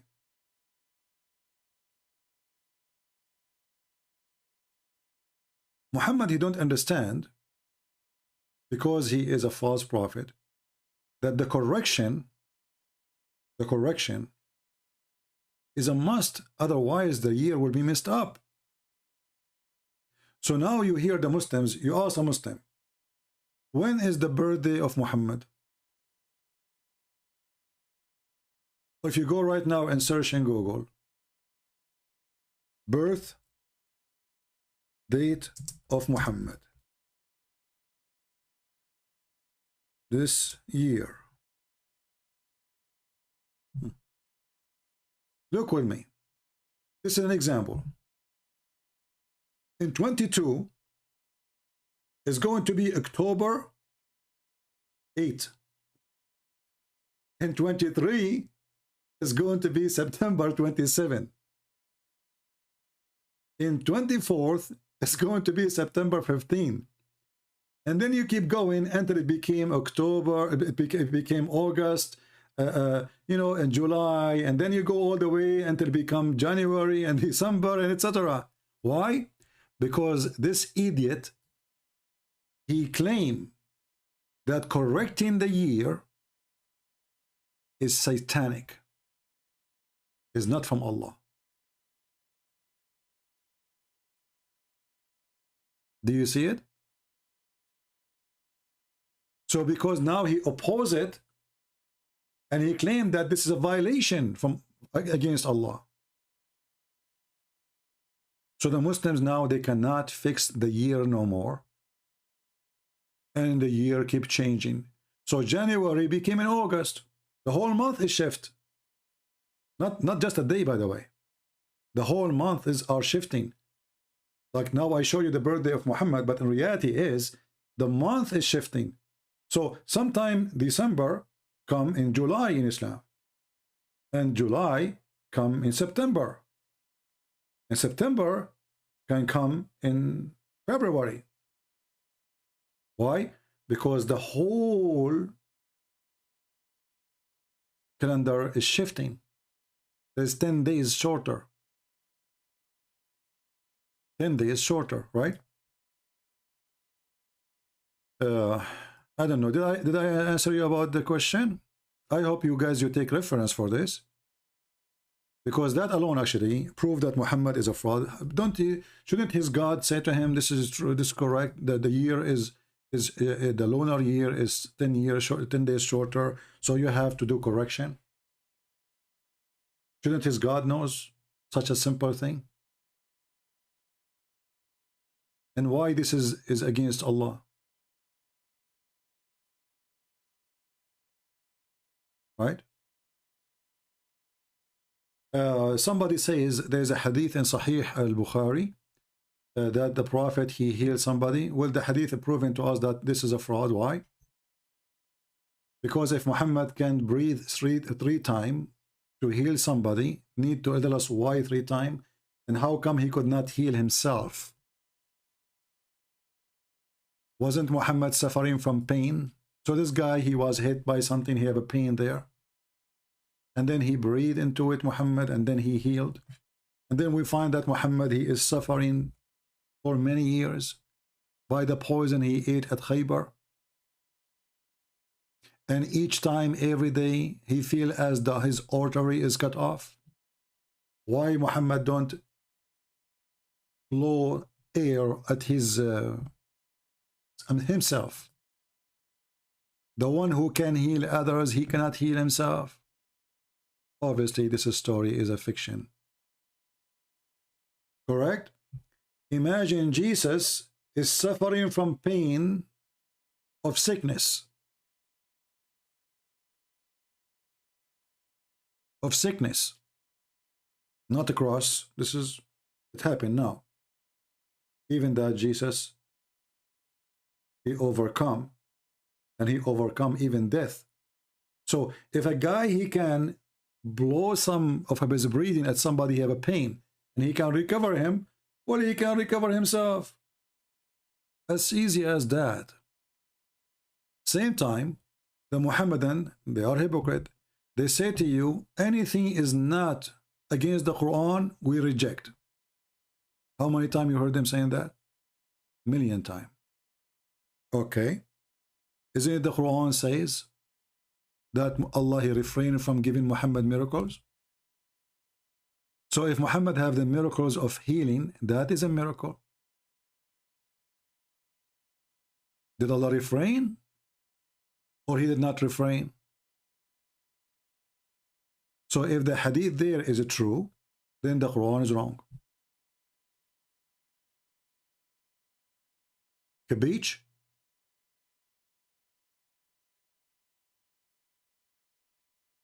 My friend, you don't need to show me this hadith and that hadith. The same goes to everything. And I answer you already. I think this guy, he have a maybe slow internet. This answer goes to all hadith about healing of Muhammad. Doesn't matter what hadith. So you do not need to post for me this hadith and that hadith and that hadith.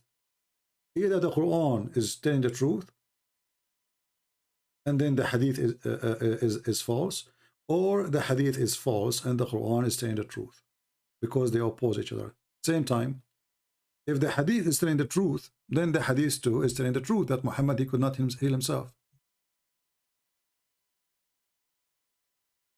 And it's going to be very funny that Allah, he will support Muhammad to heal somebody pain, little wound is hurting him, you know. But he cannot heal himself. All right. Anything else? Yeah, and Muhammad, he suffered from black magic. And not only that, he suffered with his penis too, because his penis was not functioning. Because remember, the black magic not only controlled the mind of Muhammad, controlled his penis. So Muhammad, he could not function as a husband no more in the bed, to the point his penis is not functioning. So the wife of Muhammad, she said that the Prophet, he was bewitched, and he imagined that he have intercourse with his wives, but in fact he did not. So a person who can fix the wound of somebody, can't he fix his penis? All what he need to do, just to blow some air from his breathing 3 times at his penis, and then his penis will wake up like a cobra. But as you see, the penis of Muhammad is dead. You play music, he don't stand up. You play the anthem, he don't stand up. You turn the you put him in the microwave, he don't even move. He's dead. Why? According to the Muslims and Aisha, he was bewitched, and according to Muhammad, by the way, because he agreed that he was bewitched, and then there's 2 angels, they came, as you see in the story here, actually, it's mentioned in this story, that 2 angels, they came, and they found that somebody took some hair, maybe from his butt, and they controlled Muhammad from far distance. But isn't it this is against the Quran, where the Quran says that Allah protect Muhammad? Right? And you know, if people can control somebody by taking his hair, voodoo, this is voodoo. How we can control Sam Shamoun? I'm not sure about that. I hope Sam Shamoun listening. Hey Sam Shamoun, how we can control you, man? We need to take some hair from you. Okay? We need to grow some hair. And if somebody can control somebody by some hair, get all what you need to do, get some hair from Trump. When he was a president, you can control the whole America. All what you need, just some hair. And how easy it is. And do you see how easy it is? Anyone you want to control, just get some hair. Hey women, you want to control a guy? Get his hair. If he is bald, I'm sorry, it doesn't work. But you have to get some hair. If not from his head, it doesn't matter from where. So, and then they say to us, the proof that Muhammad is a prophet. Look at this guy. He was bewitched, which means he was under the control of Shaitan. His penis is not working. His Allah, he forsake him. He tried to commit suicide. What the heck? He was killed by poison. I mean, name one thing. His wife, she was a child. He approved lying. A king, he dies standing with a stick. And then the Muslim, he find that the Quran is the proof that Muhammad is a prophet because we can't make Quran like this.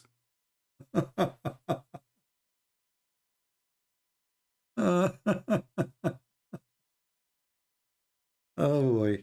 This is why I never cut my hair in the barber shop, by the way. I cut it by myself. For security reason, brother.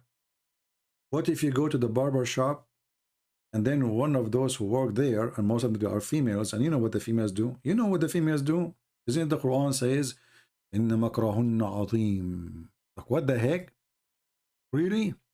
So why, Muhammad, you want to have a lot of them?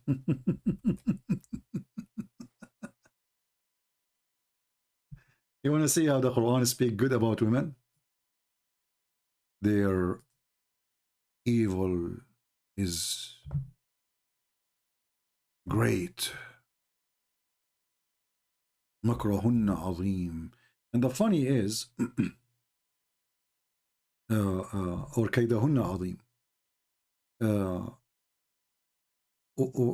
When the Quran say that women, they are really evil, and they do makr or they do kaid in Arabic, the Quran admitted that Allah, he have nothing to do with his creation. Because if they are what they are, isn't it Allah is the one who made them?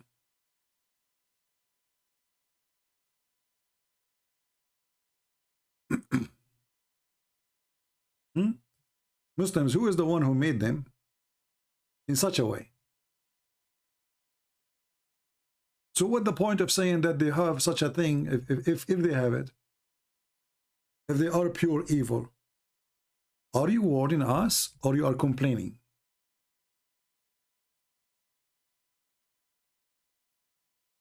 Anyway, Abdul Muhammad, he said something. Abdul Muhammad, he cannot prove it. Abdul Muhammad, his God complained about women. Abdul Muhammad God, he cannot fix it. Abdul Muhammad God complained that women are evil, yet he want to promise us a lot of women there. Abdul Muhammad.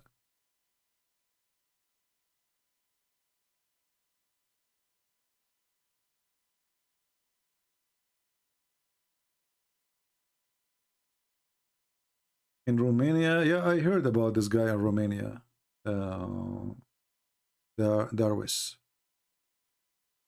I was in Romania actually 2000, which year? 2019? I think I was in Romania in 2019, yeah. And I went all the way to the borders of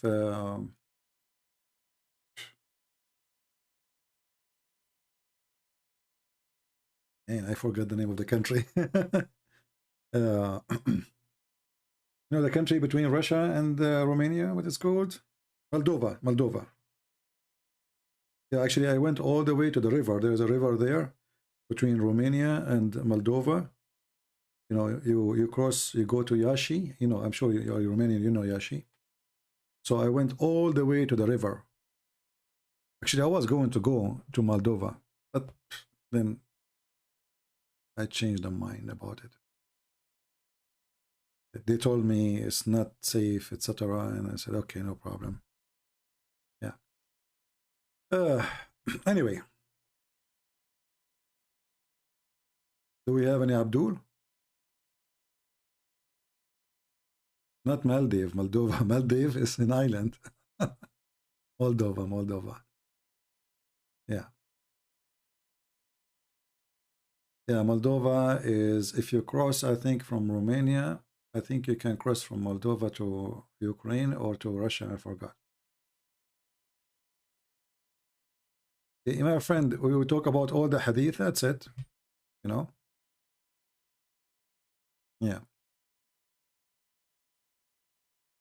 Any other question?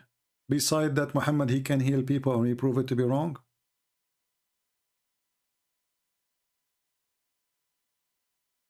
Russia will invade Ukraine. I don't believe in anything of this. You know, I think this is all is a. Maybe we should make a video just about politics. But you know, this is all for the benefit of the Russian. Speaking about war, but not doing it, because the price of oil and gas will be sky hiking. So the longer they can keep doing this, which means war and no war, the more billions and trillions of dollars will make. It's a business, my friend. It's a business. I don't think there's any war will happen. This is all is just a, you know, they fool people with it. There's many people here. They believe what a news station. Have you ever heard of a country advertise that he will do war? I never heard of one. Doesn't matter how big you are, you know. I mean, you just do it. So if the guy want to do the war, he will do it 6 months ago. And the guy, he have the most powerful army in the world. Who care about what the Americans say? If the guy want to take Ukraine, he will attack Ukraine. American, they will not even involve. All of us, we knew this.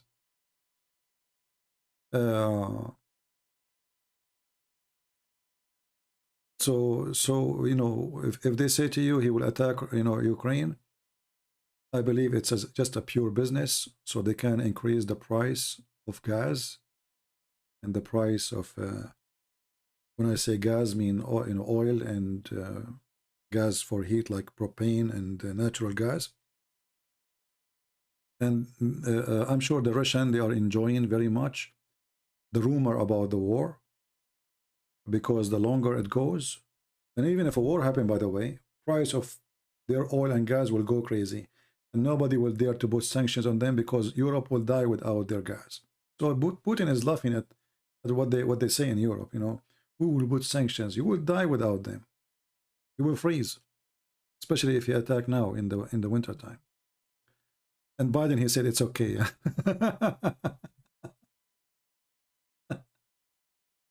Maybe you should give a speech how people need to spread your channel. My friend, I cannot tell what to do, but I don't care really much about how they spread my channel as much they spread the videos. So I encourage people to download videos. You can cut them pieces about topic because my videos are long, and I will try my best to make them smaller or shorter. You know, but I fail always when it's come to make short videos. You know. Yeah. Anyway, I don't believe there's any war will happen in Ukraine. And me, myself, I hope not, because simply it's two Christian countries and death is going to be happen between both two Christian countries. And the only one will enjoy that is Erdogan and Azerbaijan, etc. They are praying for it, actually. So I hope that both they will be smart, because if the Ukrainian, they trust the American to protect them, they are fooling themselves. American, they will sit watching you the same as they did with Georgia. When the president of Georgia, he called George Bush refused even to answer the phone. But 48 hours before George Bush, he promised Georgia protection. This is why the poor Georgian, they stood for the Russian. But when the war started, American, bye-bye. Right? They hide. So I hope the Ukrainian are smarter than the Georgian, and they will not believe any promise of the Western countries, because when you go in war, you will be alone, and no America, no Germany, no England, no France will even care. Nothing. And this is what happened before. So why they will do care now? So I hope that's the Ukrainians are smart people. They will not jump into such a war, and they will avoid it as much as they can, even if it is not, if it is the Russian who they are doing the aggression, because it is not smart to go to war if you will lose anyway. You know, this is not about being a hero. You have to be smart. You know, the Arab ones, they decide to go to war and they gather 5-6 countries to attack Israel. And then they lost Jerusalem. Right? And now they wish they never do, or if they can avoid that war at that time. Right? Lord, would Ukraine will end Putin? No, my friend. Lord, war with Ukraine will not end Putin. No, that's not true. And don't put the Lord there, involved, because many bad presidents or exist, and the Bible says that the sun will rise over the bad and the good. So Putin is taking advantage of nations around, including America. You see that Putin, he was not going to attack Ukraine when Trump was there. Now he knew we have a potato in the White House. This guy ain't do nothing, So let us go. You notice even the Muslim terrorists, when Trump was in the office, they don't move. Everything is...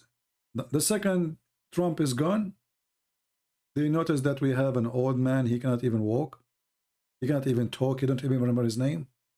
So it's an opportunity to everybody to take advantage. There's nobody to stop them, right? And just we heard Biden saying, well, depend what they will do exactly. So he's giving them a green light, actually. Anyone who was watching, he knew right away that the American, they are telling the Russian, who care? Who care? And the German, they said the same. Just today, a very high officer of the German army was explaining why Putin should invade, actually.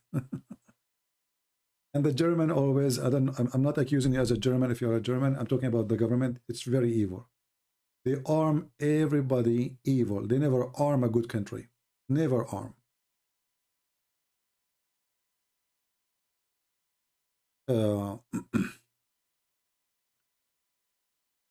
Things is messed up and politics is really ugly. Putin is power hungry. My friend, all of them, they are power hungry. But I will tell you the benefit. If Putin, he attack Ukraine, what is the benefit for USA?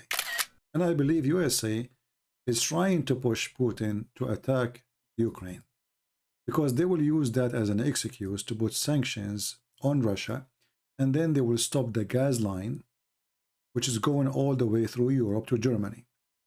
And then the American, they will sell their own gas. This is what Trump, he tried to do, but the Russian did not give him the excuse.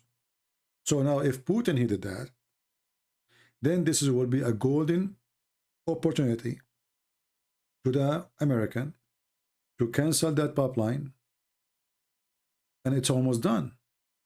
The pipe is almost done. So that will be a big victory by money, not in the war mean, for the American. But the Ukrainian will be suffering.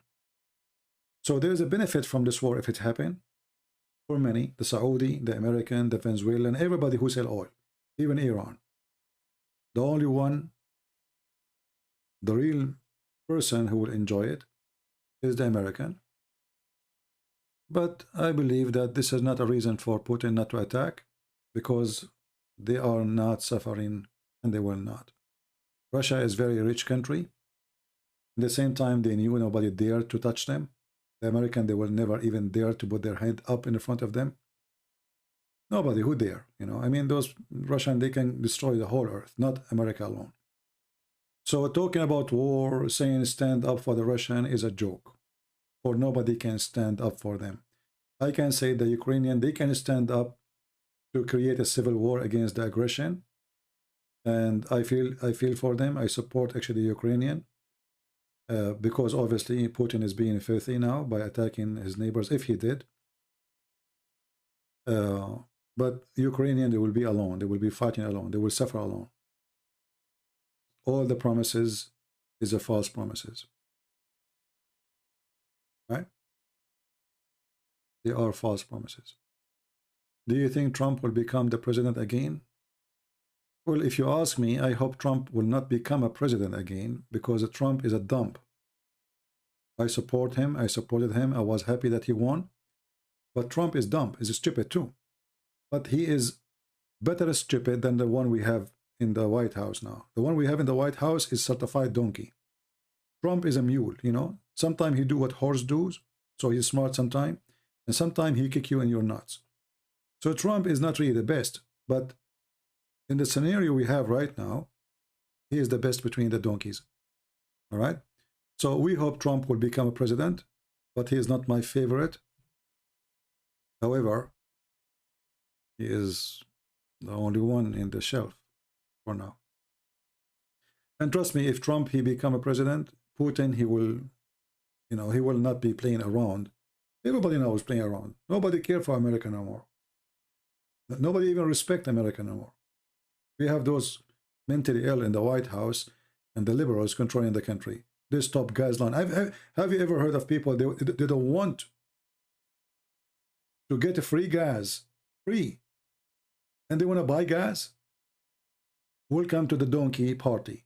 Actually, even their sign is a donkey. And now we understand it. You know? Trump, he did many mistakes, stupid mistakes. However, he is better than anyone, better than the Democrat Party. If you are a Christian, you should not ever vote for Democrat. Democrat, they stand for everything wrong. As simple as that. Everything against God, they stand for. They stand for abortion. Anything wrong. So Democrat, well, there's no question. It is Antichrist party. Literally. For everything they stand for is evil and stupid in the same time.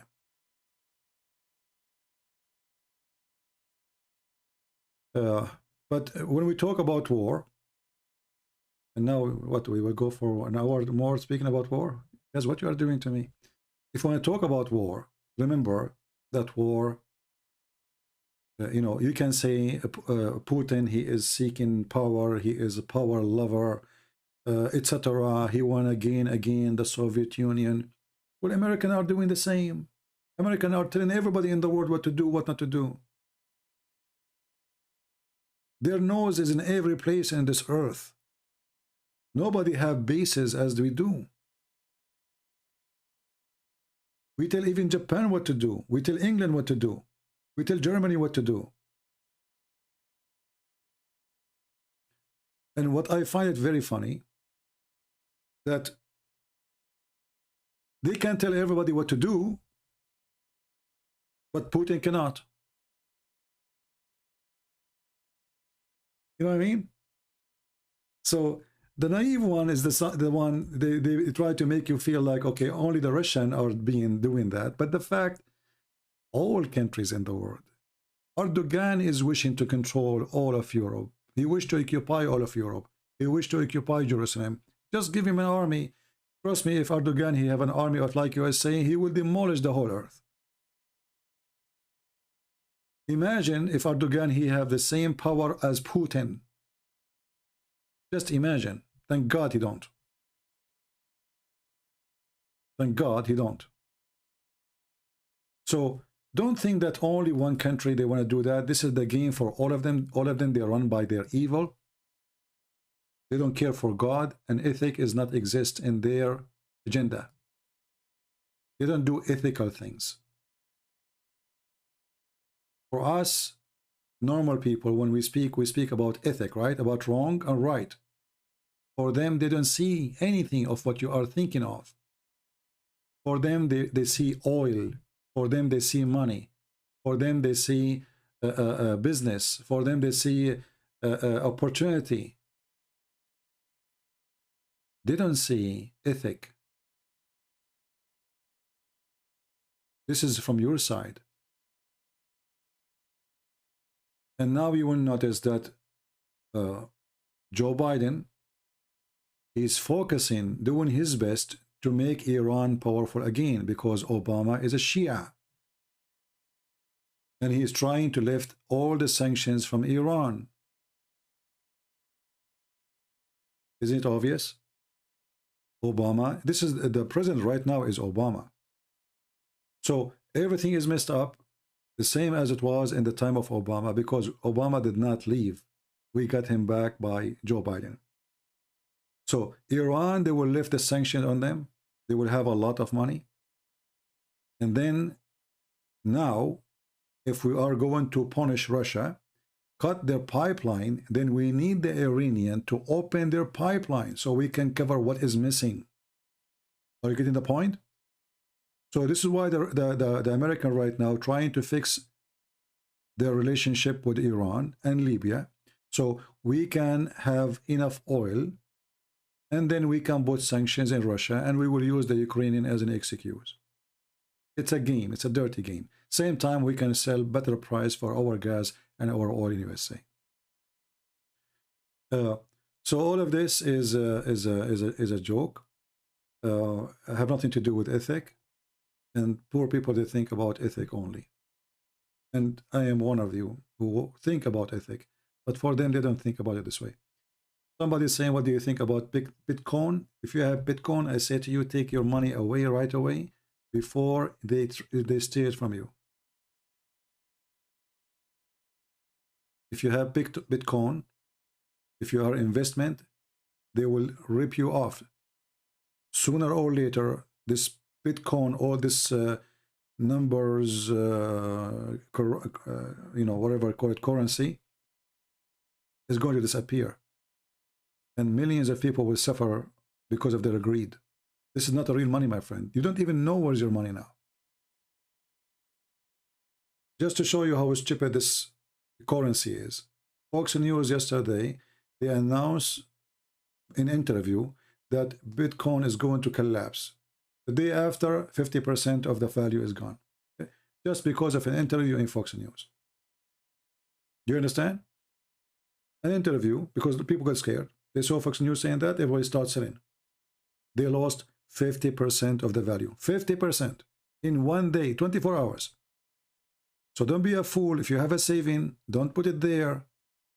Don't put it there. Don't be greedy. Take your money. They will steal it. You don't know even where is the money. And what is this money is about? It's not exist. So don't invest your money in something you cannot even see. If this system or program disappear, where do you go to get your money from? Where? Who is the one is behind it? They don't even know. Have you ever heard of somebody, he put his money in a bank, he have no name? You know what I mean? Do you want to put your money in a bank, have no name, have no address, have no location? If you do, you are really lost your mind. Literally.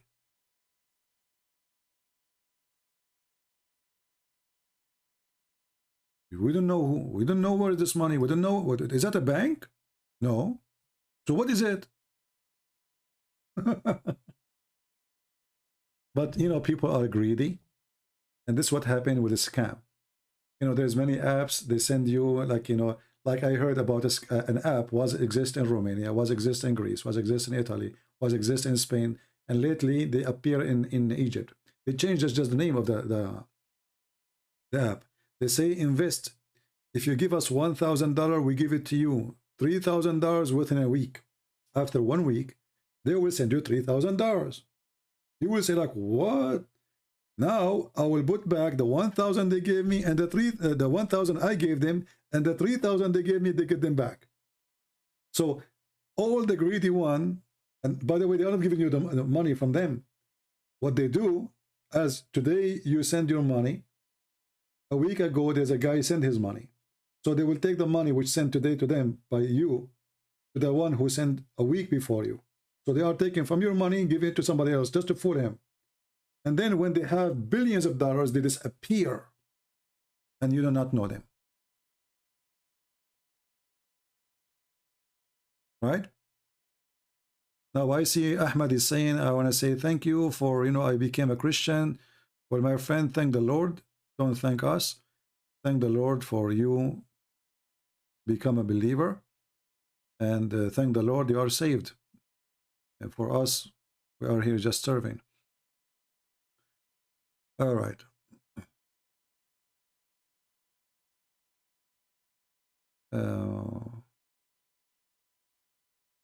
Actually, there's one of you even sent me an email. I forgot to talk about it because it's not really my topic. He said to me that Erdogan, or in Turkey now, they have a great opportunity to buy property and get citizenship, and it's very cheap, etc.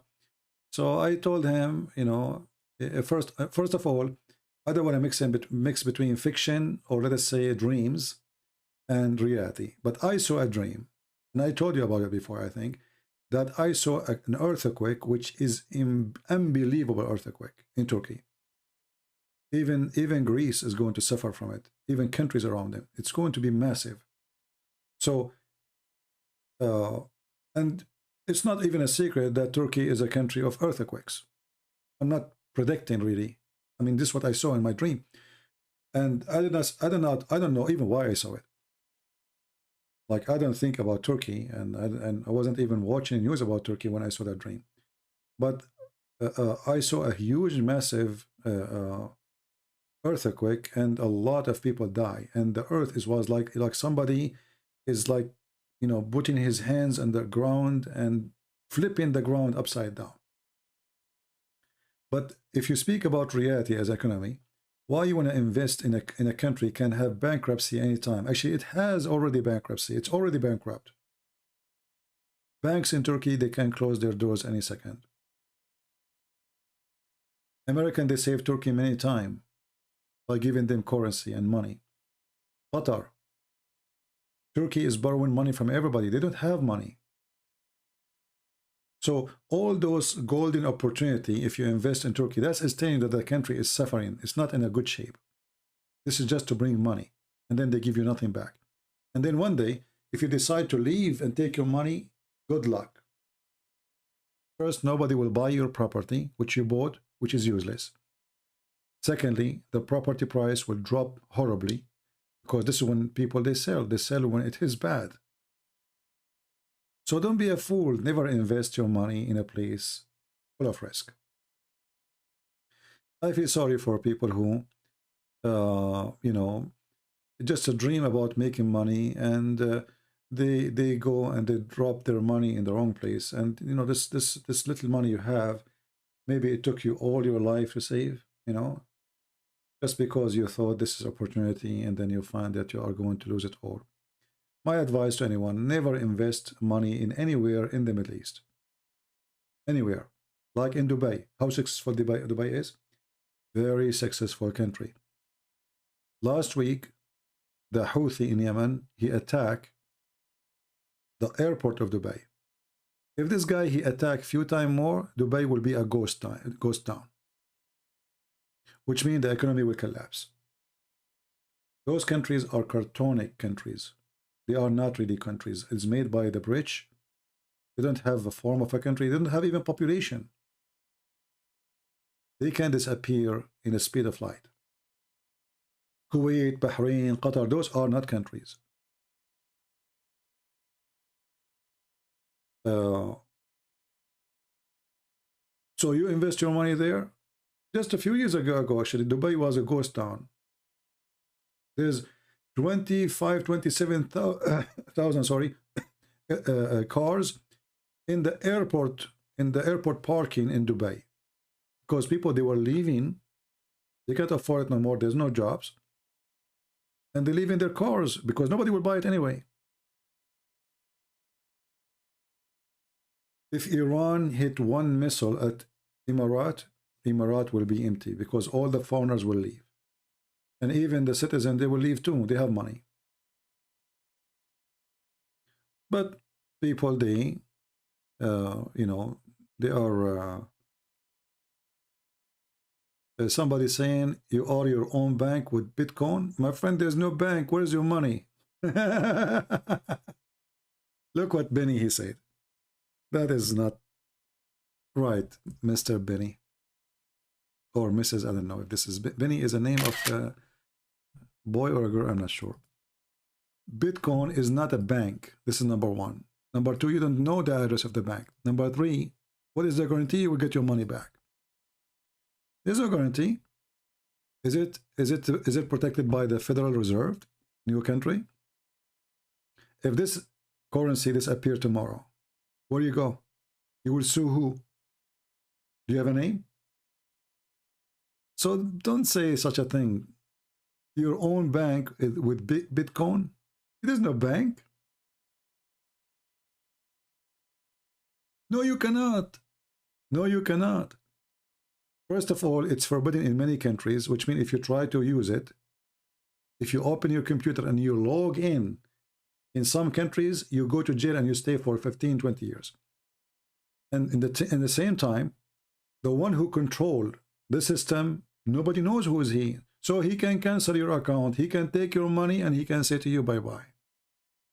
All your money is a username and a password. So even if somebody steals your password, he got your money. And there is no money for real. It is a fraud.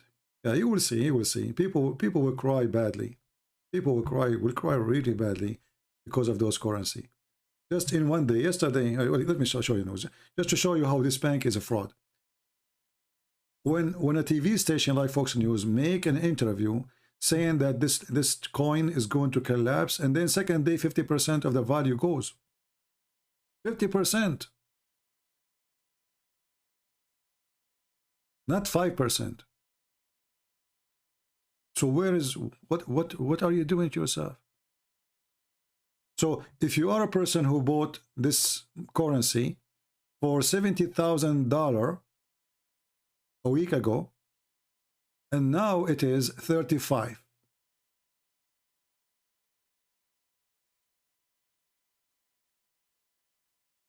How much you lost? And what if they continue dropping tomorrow? And what if this currency become $1? So if I go right now and buy it, now the value today, 35,000 for one.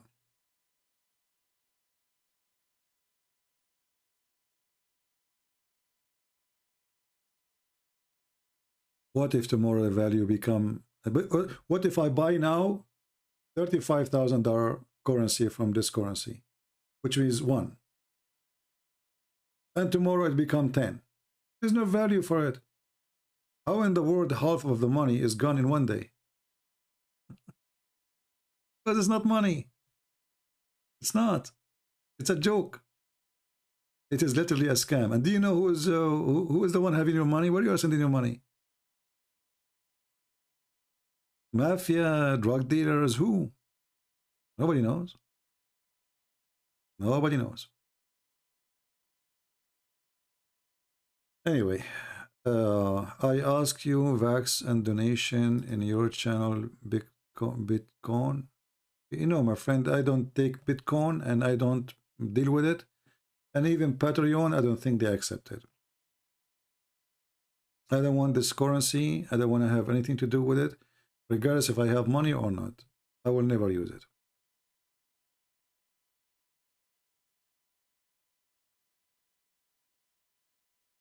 This is the shadow of the devil, I believe. All of this is created for people who doing drugs, not you as a normal person. If a person doing drugs, he can smuggle his money from place to place, as long as the money did not collapse. And even if it collapses, he's a drug dealer anyway. You know what he will lose, or terrorist, or etc.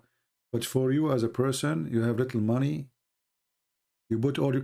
If somebody he saved in his life $100,000. That's mean you bought 3 coins, just a 3.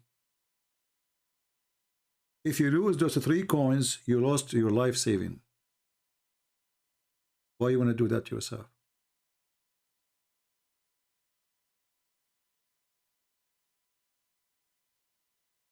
In a normal bank in USA, as an example, if the bank go bankruptcy, the federal government, they have to pay you. Let us say you have more than 200,000. The federal government, they have to pay you the first $200,000 back.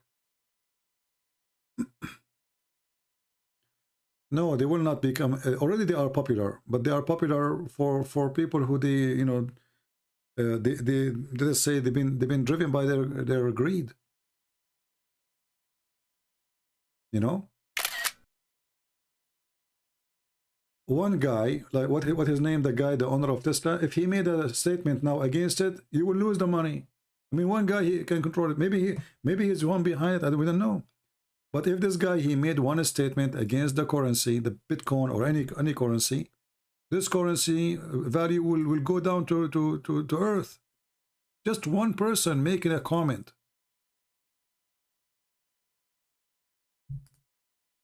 Any business is controlled by a comment is not a business. Do you understand? So if the owner of Tesla make a comment about this currency or that currency, depend in the comment. If he says it's going to increase, people will buy because people are fool. This is the rich guy, the most rich guy. So if he want, he can make money actually from making comment, because he can make comment negative today, or if you sell, the price will drop down, he buy it. He make a comment tomorrow saying, no, I was wrong, it's going to increase, and then he is the one who took your money.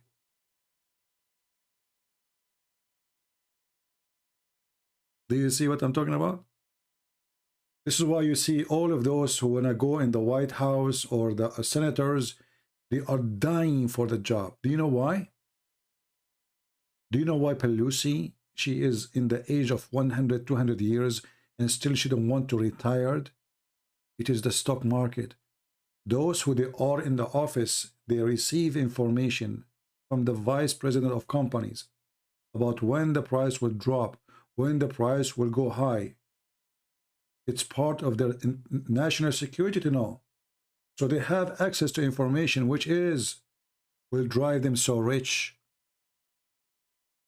Otherwise, do you think really Trump, he is so desperate just to be in the White House? This is money. This is billions.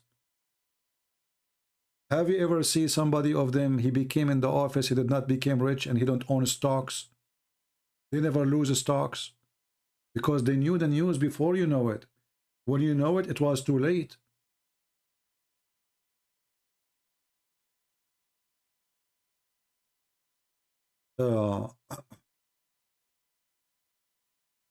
And all those companies, they would love to call you because they need you. Say tomorrow the price will drop, sell. Right? Yeah, insider trading, yeah. Anyway, so stock market is very risky, but at least the stock market exists. It's a real thing, but it can be destroying your future and your, whatever you're saving. Currency, the digital currency, is the biggest risk ever you can imagine. And you will not know what I'm talking about until you lose everything. And time will come, just wait. Time will come. I believe that this mafia who's behind it, they are waiting until they they are going to expose. Something will happen to expose them. And then they will disappear and all your money is gone. Right? But anyway, I hope I'm wrong. But for me, if you ask me, I will never, if I have the money, I will never invest there. Not even for a second. I believe the best investment for anyone, buying a property, buying a land, buying a building, people goes, people come, land exist. You go, even you go, but the land will not. Risk is little, and usually property, especially if you buy when it is cheap, don't buy when things is going crazy.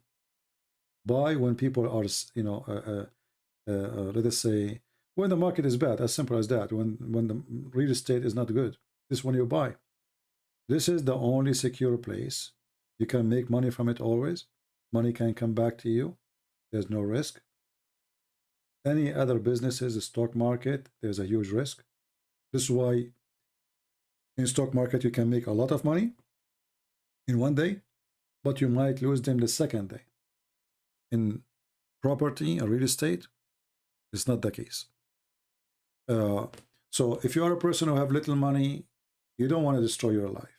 You spend your life. There's people, they don't know what to do with their money. So they put some money in stocks. Who care? Right? They put some money here, some money there. Who cares? It's like gambling for them. But if you are a person who have little money, don't be greedy, because this is what happened, by the way. People who they are poor, they are desperate to get rich, and this is your weakness. So you watch, you see this guy, he made a lot of money here. This guy, I want to be that one. And then you jump, and then you find that you lost everything.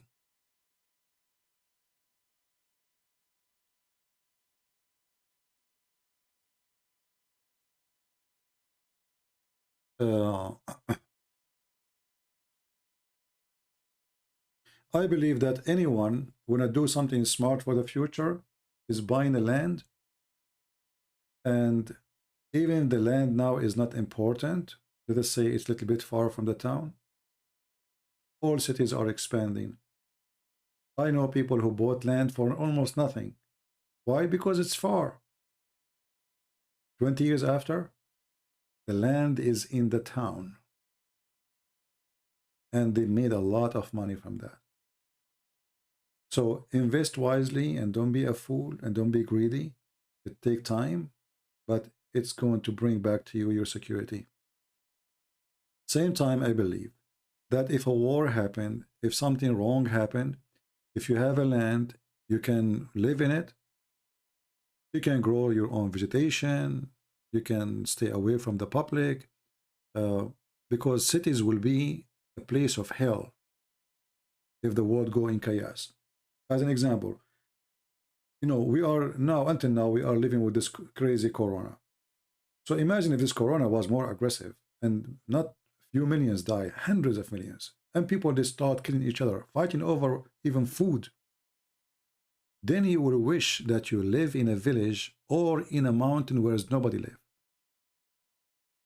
because security will disappear.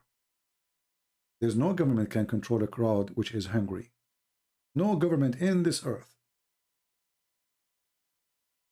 Crimes will be everywhere. Killing, riot, stealing is going to be a way of life. The gate of evil will open. See, human being, he behave somehow as long there is somebody forcing him to behave, mostly, or he do not need to misbehave, like he is not hungry. But if one of those two disappear, human being is a beast, and he is the worse than a wolf or hyena. So if you have a piece of land, you can go and live with it, grow some vegetables, whatever, you can live, some chicken, some. But if you live in a city, what you can do? No jobs, no food, no water in your faucet, and no money in your pocket. Right? Do you think Corona is a real or planned? Well, I cannot speak of it because I don't have the real data in front of me. I'm not the president to know really what's happening. I hear like you in TV. But for me, I never saw anything have to do with it. Yeah. Anything else?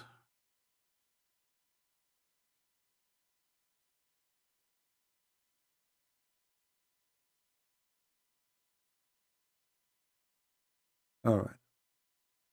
Well, for me, I just give an advice, and maybe my advice is wrong. So don't take what I say. You are smarter than me, my friend. All of you are smarter than me. I am just humbly, I'm sharing what I think to be the right thing to do. So if I have money, I will not really even buy stocks, because the stocks, they can fail. Like a very famous company, it's called Johnson & Johnson. Okay, and then Johnson & Johnson making billions, and then suddenly they found that the powder they use for diapers is causing cancer. Johnson & Johnson lost billions, and stocks dropped so fast. And that can happen to any of those companies who they are making out of money right now. So if sooner they find that one of the vaccine have something wrong with it, this company will go down, upside down. The same as they went up so high, they might collapse so fast. So this is not a guaranteed market or business. Can you post hadith number of faith in Islam? My friend, Christ saves. Maybe next time we go live on air, we can talk about it. But because there's many hadith about it. As an example, there is the child, you know, who died, or Adam debating about his fate to commit sin, or the one who is created in the belly of his mother, you know. So there's many. Maybe next time when we go live on air, ask me and we will show you many of them.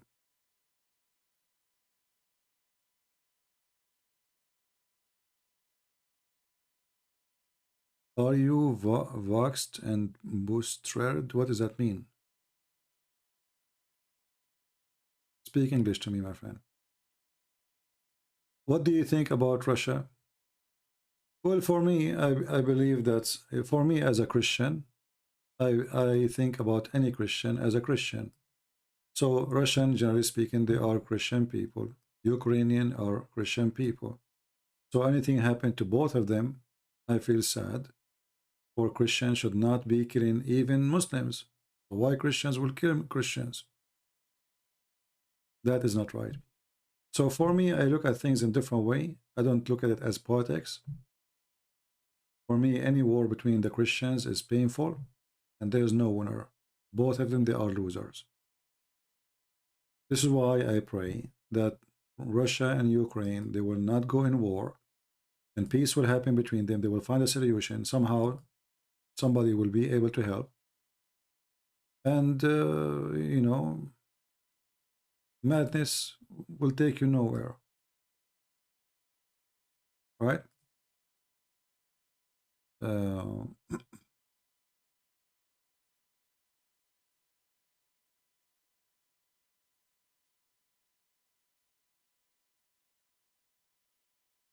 All right.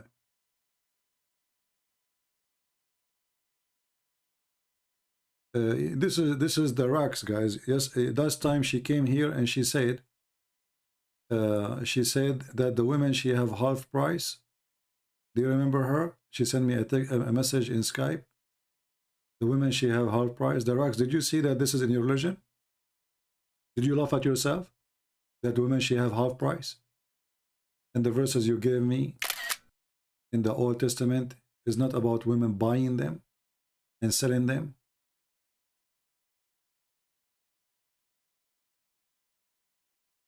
And look what she said.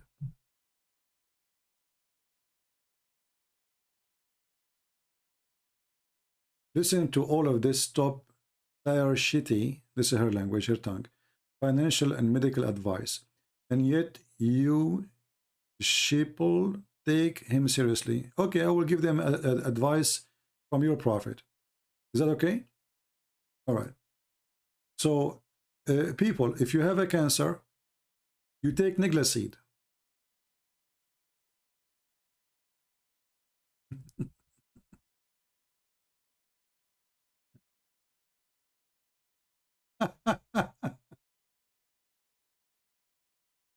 And about financial advice, buy a sword and kill your neighbor, the prophet advice, and I will show you the reference. So let us talk about medical advice. She don't like my medical advice, right? I did not even give any advice about medical, you stupid idiot. No wonder your prophet called you half a brain when I gave medical advice. So your prophet, he said that Niglaseed is the remedy for every disease except death. So next time you are suffering from your period, don't go to the pharmacy and ask for medicine made by the kuffar. Just take, you know, Niglaseed. Very simple. And if you have corona, don't go to the hospital of the Christians or the vaccine of the Jews. Take, you know, seed, right? Why I want to use a new material? You are the one who's talking about so now you don't want to talk about it no more now? Do you agree with your prophet or you don't? Talk about something new. Do you want me to fabricate new stories from your prophet, or what do you mean? Okay, I will talk about something new.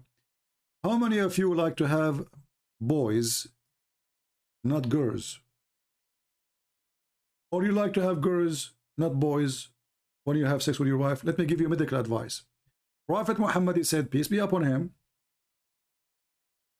that if you have orgasm first as a man, the baby will be a boy.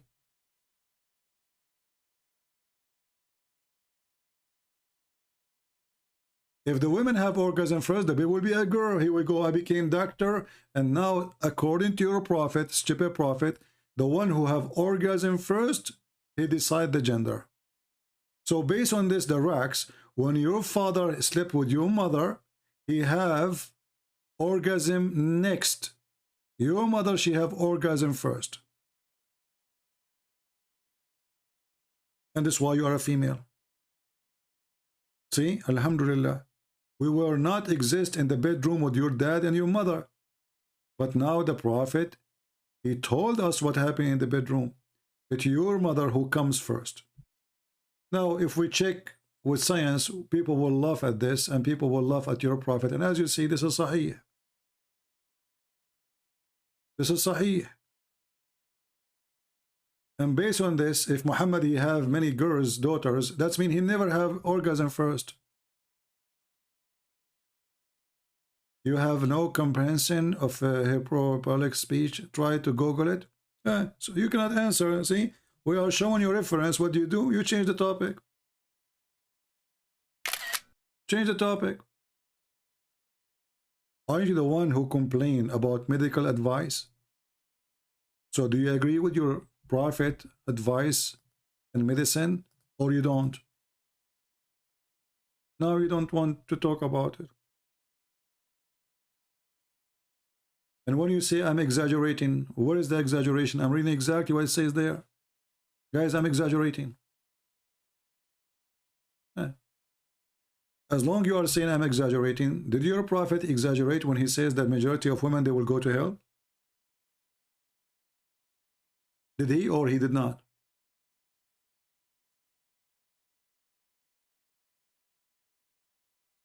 Do you have the courage to say if he exaggerate or he was saying the truth? I'm waiting for you. You see, I was going to go, but now we want to have fun. The Rex, is it exaggeration from your prophet that most of women, they will go to hell? I'm waiting for your answer. Please don't let us wait for your intelligence. Is your prophet exaggerating, or is true most of women will go to hell? And he was speaking to Muslim women. Are you going to play dead now? Are you searching Google?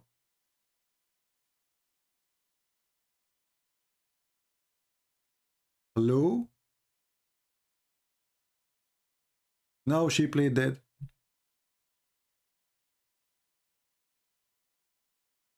How stupid is that to say? The majority of women, they will go to hell. Okay, what is the solution? Muhammad, give me your earring. So now if we give Muhammad the earring, we go to heaven? And you are talking about a scam? Have you ever heard of a prophet? If you give him your earring and your bracelet, you go to heaven? But he just said you are bad, you will go to hell. What is the solution? Give me your earring. Yeah, and your bracelet too. Yeah, and your ring. Hey, you have ring, okay? Are you there, the racks? Is it true he said that so he can take their earring? And their gold and their silver? She is not talking no more. She played that now.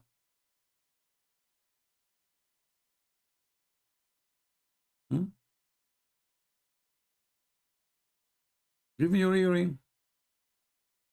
That is a scam. Do you have earring the racks? Do you want to go to heaven or to hell? There's no problem. Guys, She is not answering. I said, is he exaggerating that the majority of women, they will go to hell? She did not answer. She said there's no problem. What do you mean there's no problem? What kind of a prophet?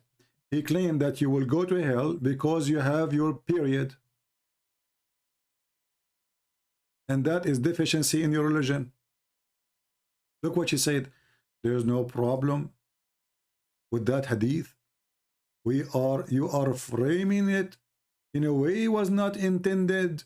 It was said a specific group of women who were known to be. What a big fat liar you are. The hadith in front of me, I want you to show me where it was a specific group of women. He said, "O women, give charity, for I saw the majority of people of fire are women." So if it's only smaller group of people, so how they are the majority of people of fire? Do you see even how stupid your answer?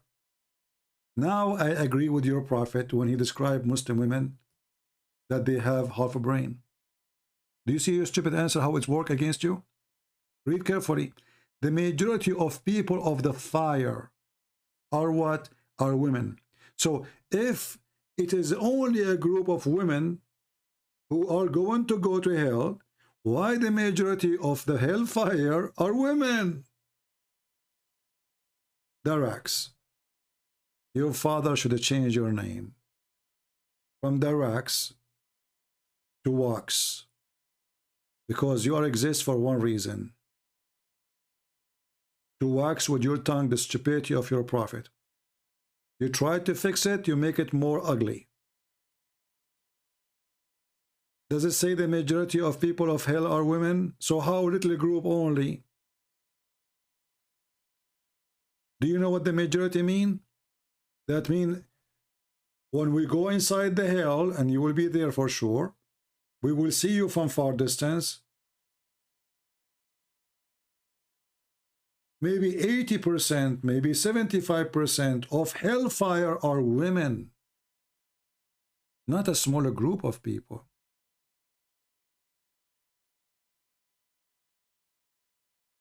In the same time, how in the world you will go to hell because you have your menstruation? And how stupid it is to say that women should have intellect defection or defect in their brain. If this is the reason for a woman to go to hell, because she have a defect in her brain, that means Allah is stupid. Because isn't it Allah who made her in such a way? So why she is going to pay for being defected? Stupid religion.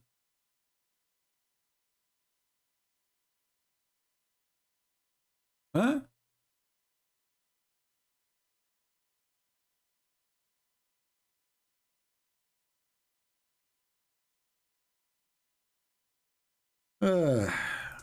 Why you don't let your dad call me so we can laugh?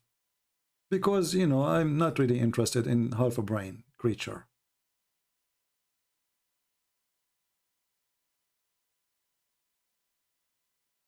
Don't forget to watch the previous video, by the way, because you sent me a message in Skype and we showed the reference that women are the one who have half a brain in Islam, not in the Bible. All right. However, don't forget, please, before you leave, go to the website of Mimi Hijab. He is sitting in the necklace seat, and you can drop your earring. The first in his video, he says, donate here. We are going to teach people doing dawah. And suddenly he became a university. Scam. Well, here we go. We are teaching. We go live. We go offline. We don't mention anything about donation. And we are teaching people for free. And why today you need money to teach people about dawah? The internet, are you paying for internet? I am paying for the internet now, if I'm talking to you or not. I have a computer, if I am talking to you or not. So if people would donate to me to cover cost of internet, well, internet costs you what? $60, and that's it.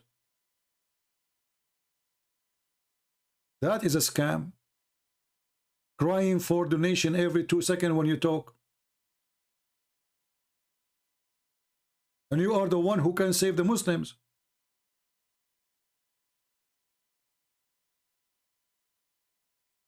And your prophet, when he mentioned that women, they will go to hell,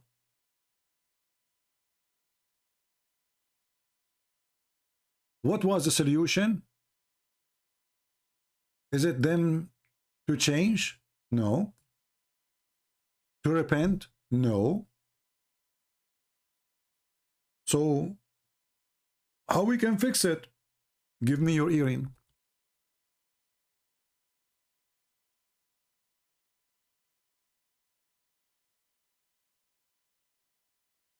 Are you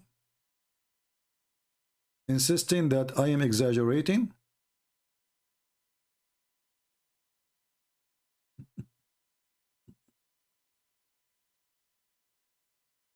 If the women are bad, why now she will go to heaven because she gave earring? And guys, actually, if you read the hadith carefully, you will see how stupid Muhammad is. Because if the majority of women are going to be in hell anyway, so how he will fix it now? They are there already. Did he saw a false vision?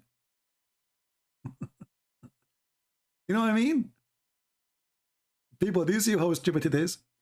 If I am a prophet and I say 80% of women, they will be in hell. So you give me your earring, you don't give me, still there will be 80%. Nothing changed.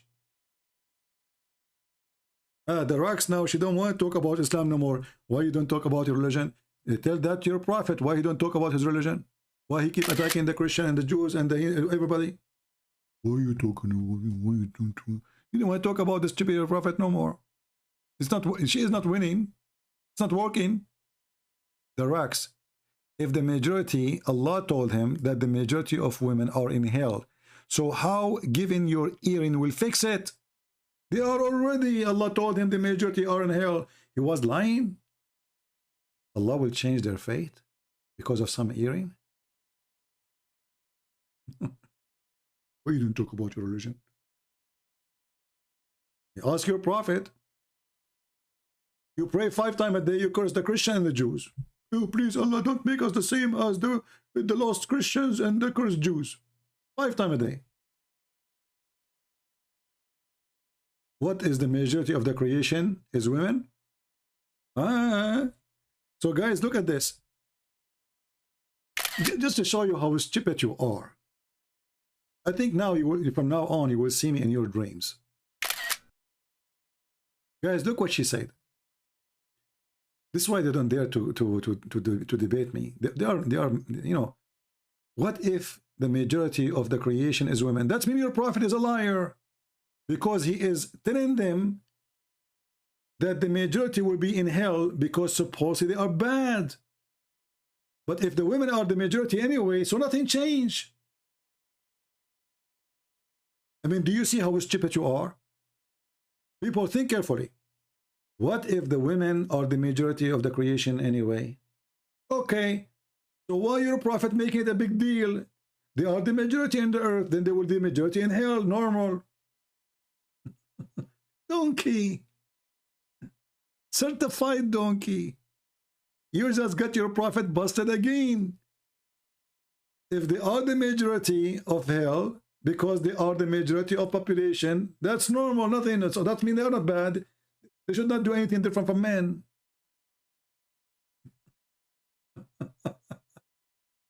I feel sorry for you. You have a very little tiny IQ. An ant brain. An ant brain. This is why the Muslim brain is very expensive. Never been used. Brand new. Brand new brain. Never been touched. Like our brain is open box, abused and used, you know, over and over. Right? Stupid people. What you can do? Give it charity. Give it charity to Muhammad, guys. Give him his earring. And why Muhammad he accept the earring? What he will do with the earring? And if you ask the women to give charity, well, where the women she give their charity from? From the pocket of the husband. So why he don't say the same to the husband then? He was scaring the women. Give me charity. All scammers, they do the same. Now, call us, even some Christian, they do that. Call us right now and receive a blessing from God to forgive your sin. This is Muhammad. Scam. Giving charity will not forgive sin. You don't bribe God. People, they give a charity for it's good to do. But this is not why you will go to heaven. So if Saddam Hussein, he killed tens of thousands and then he gave a charity, oh, he's a good guy. Oh, I forgot your prophet. He said, if you do bad thing and you do good thing, the good thing will erase the bad thing. So we go rape and then we give some charity.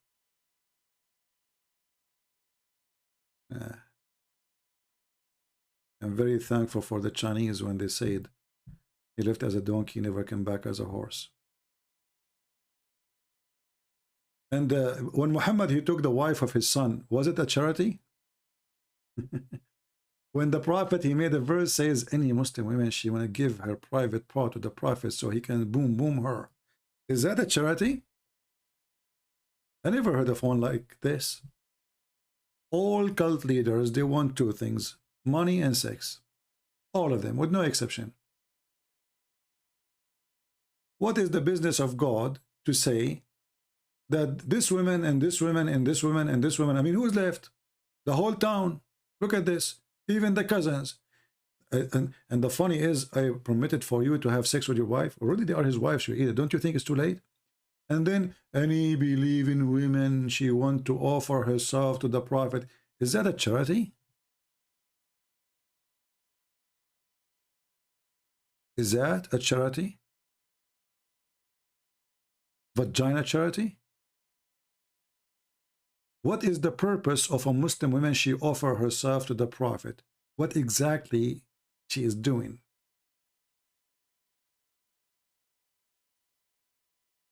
Any Muslim can tell me what kind of a charity this charity is? So you see, the Muslim, they make fun of this guy who claimed to be a messenger of the sky, right? This guy. But this guy is a very nice person. He did not say, I want women to offer themselves as a charity. The Muslims from around the world, they are bullying him. But in reality, his shoes is more honorable than Muhammad. He don't have a child wife. He never asked women to give. Look, there's a woman next to him and she is young. He is not saying to her, okay, would like to offer yourself to me. I am a messenger of God. The believing women, she like to offer herself. And who is talking? God. Why is Muhammad single? He is short of women. What this verse is about, isn't it obvious Muhammad is making it?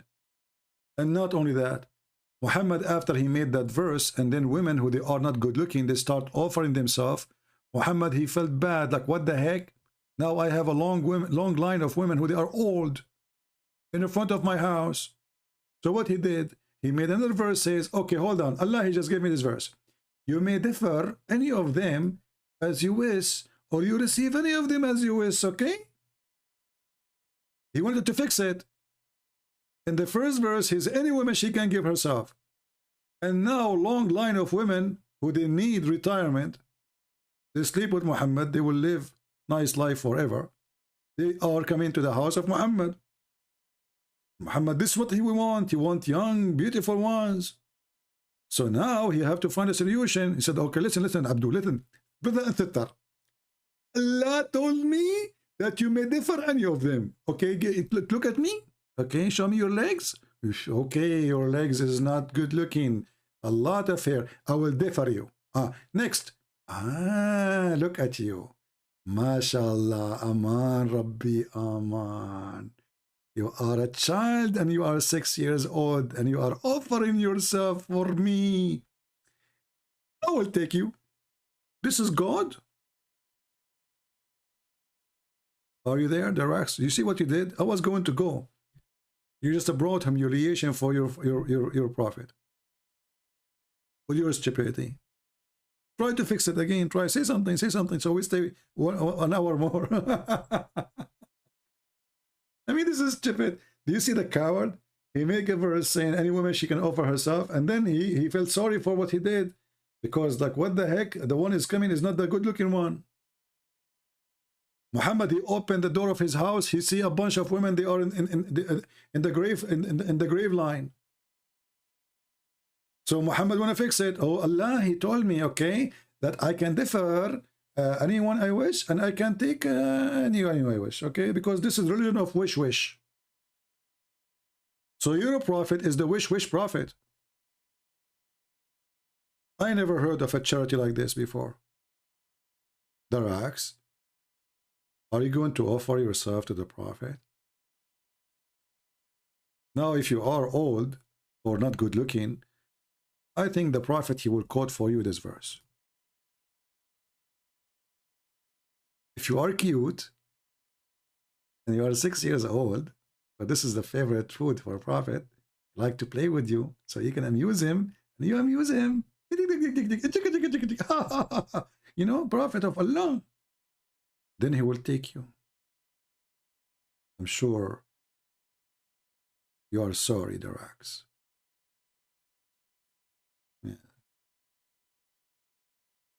Yeah. She stopped saying anything because she had enough. Guys, imagine in Patreon if they have a special section for Muhammad. Instead of money, women, they drop themselves. In other way, they drop their panties. What a great prophet. I mean, here, and Mimi Hijab, he says, the proof, the evidence that the prophet of Allah is a prophet is the Quran. Who can bring Quran like this? Can you? Can you? Nobody. Nobody. Even Trump cannot make it.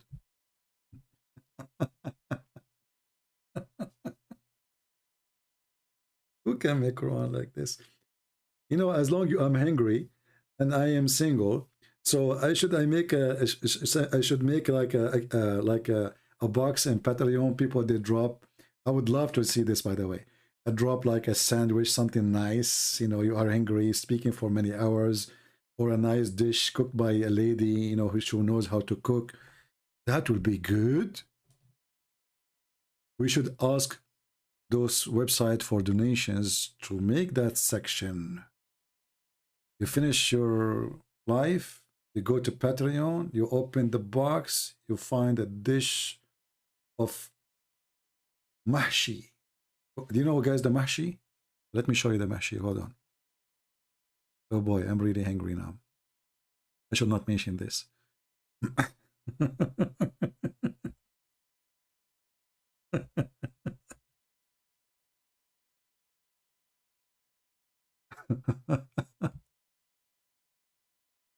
Oh, YouTube, Google saying to me, prove that you are not what the heck?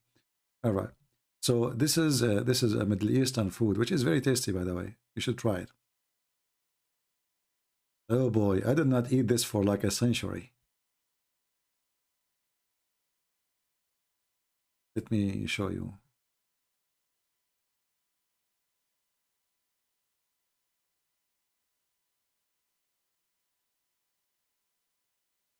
So I am going to open a special option, like Muhammad, he want women to give their, you know, drop themselves there.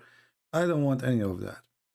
I want this Patreon to have an option, please, somebody talk to them, to open a drop box for nice dishes, okay? I finish my talk, I go open the box, I find a very nice food. That will be good. That will be the best ever. I'm eating sandwiches for the last week. Yesterday I ate sandwich of cheese, and then I have like this, you know, those things you buy them, the soup thing, you know, they open it, yeah. And the day before it, I ate what? I forgot. You see, and the man, and Muhammad, he says, women, they have bad memory. I forgot even what I ate the day before. Yeah, anyway, Lord have mercy. I need to do some shopping so I can get some food.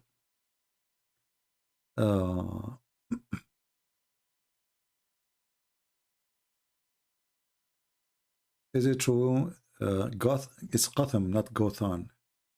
Qatham. And his last name, his father is not really Abdullah. It cannot be his father is Abdullah, because if Muhammad is a son of Abdullah, so how Abdullah, he don't believe in Allah? Imagine your name, the son, slave of Jesus, and then we discover that you don't believe in Jesus. Doesn't make sense.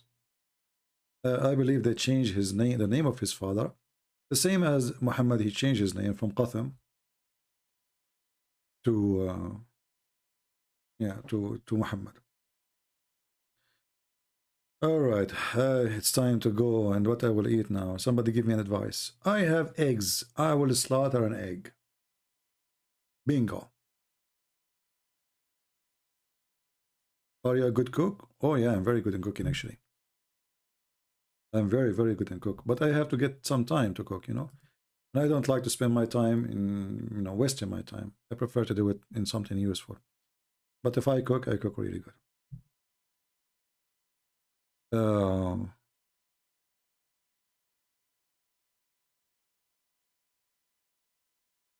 Let us see. The Muslims are waiting for Isa and the Mahdi to bring real Qur'an. Yeah, no, the real Qur'an, the one who believe in the real Qur'an to come, is the Shia. The Shia, they believe that the one who have the real Qur'an is Fatima. And when she come back, she will give it to Al-Mahdi, some they say. And then Al-Mahdi will bring the real Qur'an with him. But she is hiding it right now. Yeah, I need a wheel sandwich. I don't have pizza. And I don't like to order food. If I want to eat something, I have to cook it. I don't like food cooked in a restaurant. I don't trust them. And I don't really enjoy restaurants. I eat in restaurants only if I'm traveling, if I have to. But if I'm home, I will never eat in a restaurant. I will never order food. I don't. I prefer to make a sandwich. It's okay. Eating in a restaurant is a luxury. For some people, they love it because they want to be spoiled. For me, I believe it's a waste of money.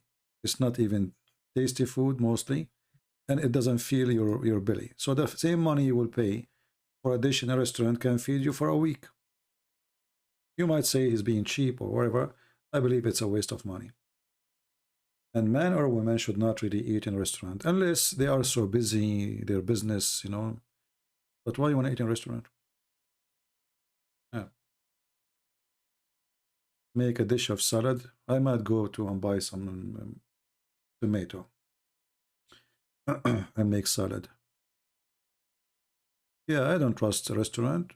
And even if I eat in a restaurant, it has to be a boiled food, something boiling, not something you never know. And even when you eat shawarma, do you know what the meat they are making from? They maybe have using the donkey's meat. Maybe they are using cat's meat. You don't know what they are using. Maybe damaged meat. So those shawarma, they can be really something horrible to do. I don't eat. Okay, somebody saying here, you can eat in a restaurant in your birthday or something. But I have a problem with this solution, or this you suggest, to us. I will tell you why. If I want to eat in a restaurant in my birthday, shouldn't first I know when is my birthday? When I asked my mother when I was born, which day, she said, I don't remember really. All what I know, it was a bad day. And since then, I searched all calendars. I could not find any date. It's called bad day. So I'm not sure how I can enjoy a restaurant, because I cannot find that day. I asked her more than once which day I was born. She said, son, all what you need to know, it was a bad day. All right? Okay. So since then, I don't ask about it. And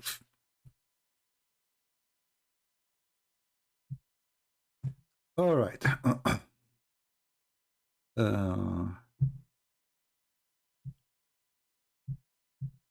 أعمل كبابة الصينية.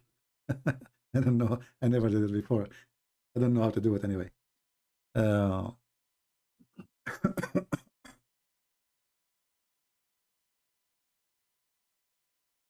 People are asking, talking to Durax why she's back. I hope not. Didn't have enough. I think she's gone, but those guys, maybe they have a slow internet, maybe. Yeah, maybe.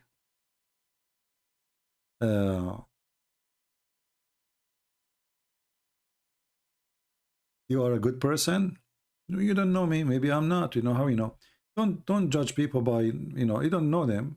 You see, people, they sometimes we have an appearance, and sometimes our appearance can be very deceiving. So you don't know people until you try them. You know, you cannot judge. The Lord, he says, from their fruits you shall know them. So there's many people who speak good, speak very good, but they do very bad. Right? So don't be deceived sometime. And you know that the Bible says only God is good, right? So I am not good, and I cannot claim to be good, for all of us, we are sinners.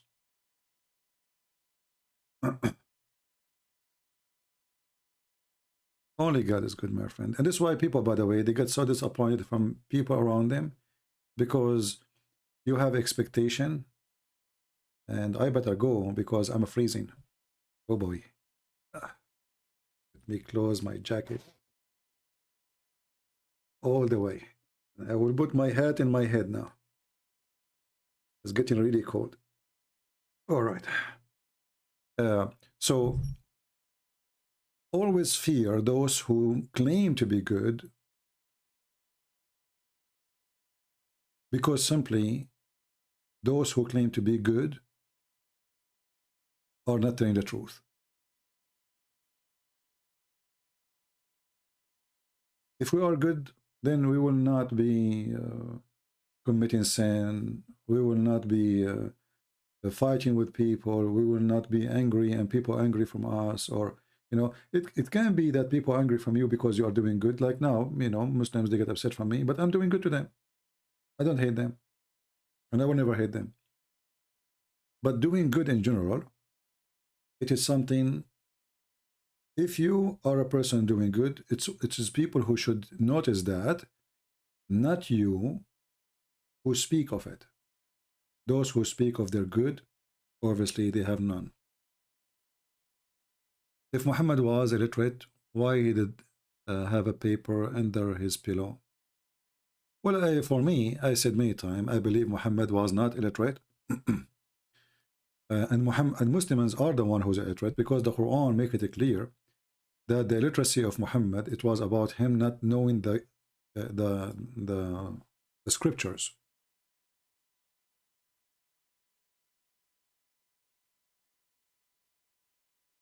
Those who know the scriptures are not illiterate. All right? And the Quran is making it so clear. But what you can say, Abdul, you know, you talk to Abdul, you are talking to the wall. The Quran says, and among them, illiterate, okay, people who knows not the book. Now here they put the word Jews. It's not there in the Quran. This is false. So among them, there's people who they are illiterate. Why they are illiterate? Because they do not know the book, not because they don't know how to write, how to read. And there's tons of verses like this in the Quran saying that. So obviously Muhammad is trying to copy the Jews when they say Gomai. Gomai is from the nations who they are illiterate. They are ignorant about God. Those are the Gomai. So they say, and some of them, they are gomai because they do not know the book.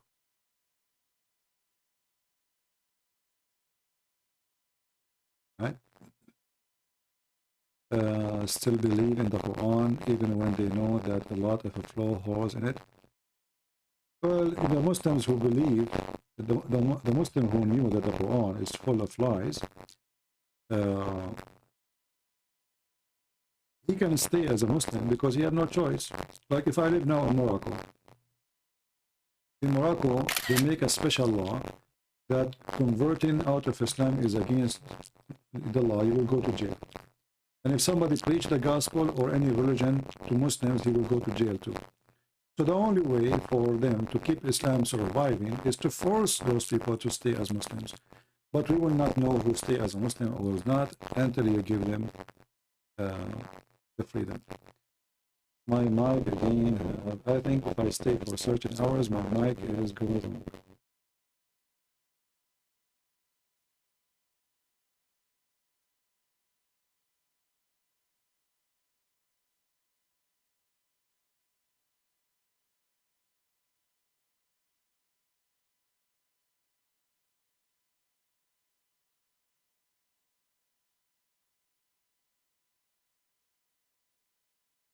Okay, I guess now my microphone is better, right?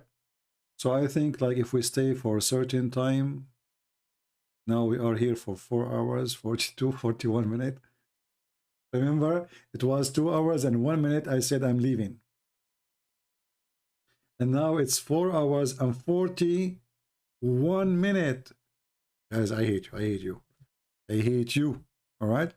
Aren't you afraid that keeping me here, Allah will be upset from you and he will erase your noses and your face? Aren't you? What if I ask Allah now to erase your faces? Because you are keeping me here hungry. Do you want me to use my connection to Allah as a prophet of Allah? Do you know what I did to many people? I erased their faces because they don't believe in me. And I made their face backward, forward, and their eyebrows weird. Do you want that to happen to you? I guess not. You better repent right now. Because if you don't repent, Allah will erase your nose. Imagine you will be without nose. Look at this. You will be without nose. Look at this. Look, what the heck? You will be without mouth. Like what? You will be without eyes. Like what? We will have a box? What is this? And your neck will be backward. Like what the heck? All of this because we don't believe in one man. And how come this is not happening? This is additional proof that Muhammad is a fraud. He threatened the Christians to believe in him before it's too late. Allah will erase their mouth and their... And we are still waiting. Hey Muslims, the proof that Allah did not erase my mouth, that I am going to eat right now. I'm hungry. So your prophet is a fraud. He warned us before it's too late, the same as he did to the people of the Sabbath, which means this will happen right away, not until the judgment day. What a potato. So anyway, guys, I want to say thank you. I don't know if I want to keep this video or not. Should I keep it? I will keep it for a day. But I will erase all other videos. So please don't forget to download them before we take them down. I will give you some time to download them in case you are not done yet. I want to say thank you all for being here. And I truly need to go. I'm really hungry. I will see what we will find for food. Oh boy. Take care. Bye.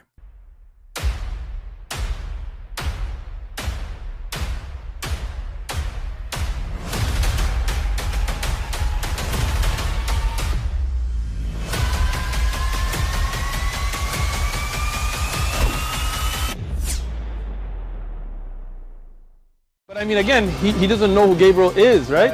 Because he didn't come from an Abrahamic faith. The people of Mecca were pagan. Quran is mentioned. If this book was from other than God, they would have found in it many contradictions. If a book is without contradictions, that has no bearing on whether it comes from God or not. I've had phone books that are inerrant, but I certainly don't think God gave them. That we believe without understanding. The brother asked a very important question, that most of the scholars say that listening to music, watching movies, and most of the television programs, they're haram. So how can we have fun? Let me tell you, brother, at the outset that having fun is permitted in Islam as long as the fun is halal fun. That the standard narrative has holes in it. The Prophet tells us because Satan or the devil sleeps over our nostrils. Those who oversleep and not pray Fajr on time, Satan urinates in their ears. I really do think Jesus was crucified and that he really was dead and buried. He thought that he was a son of God in the sense that he was specially chosen by God. I think Jesus really did think he was going to be the Messiah, the future king of Israel. I mean, that is, after all, why they crucified him.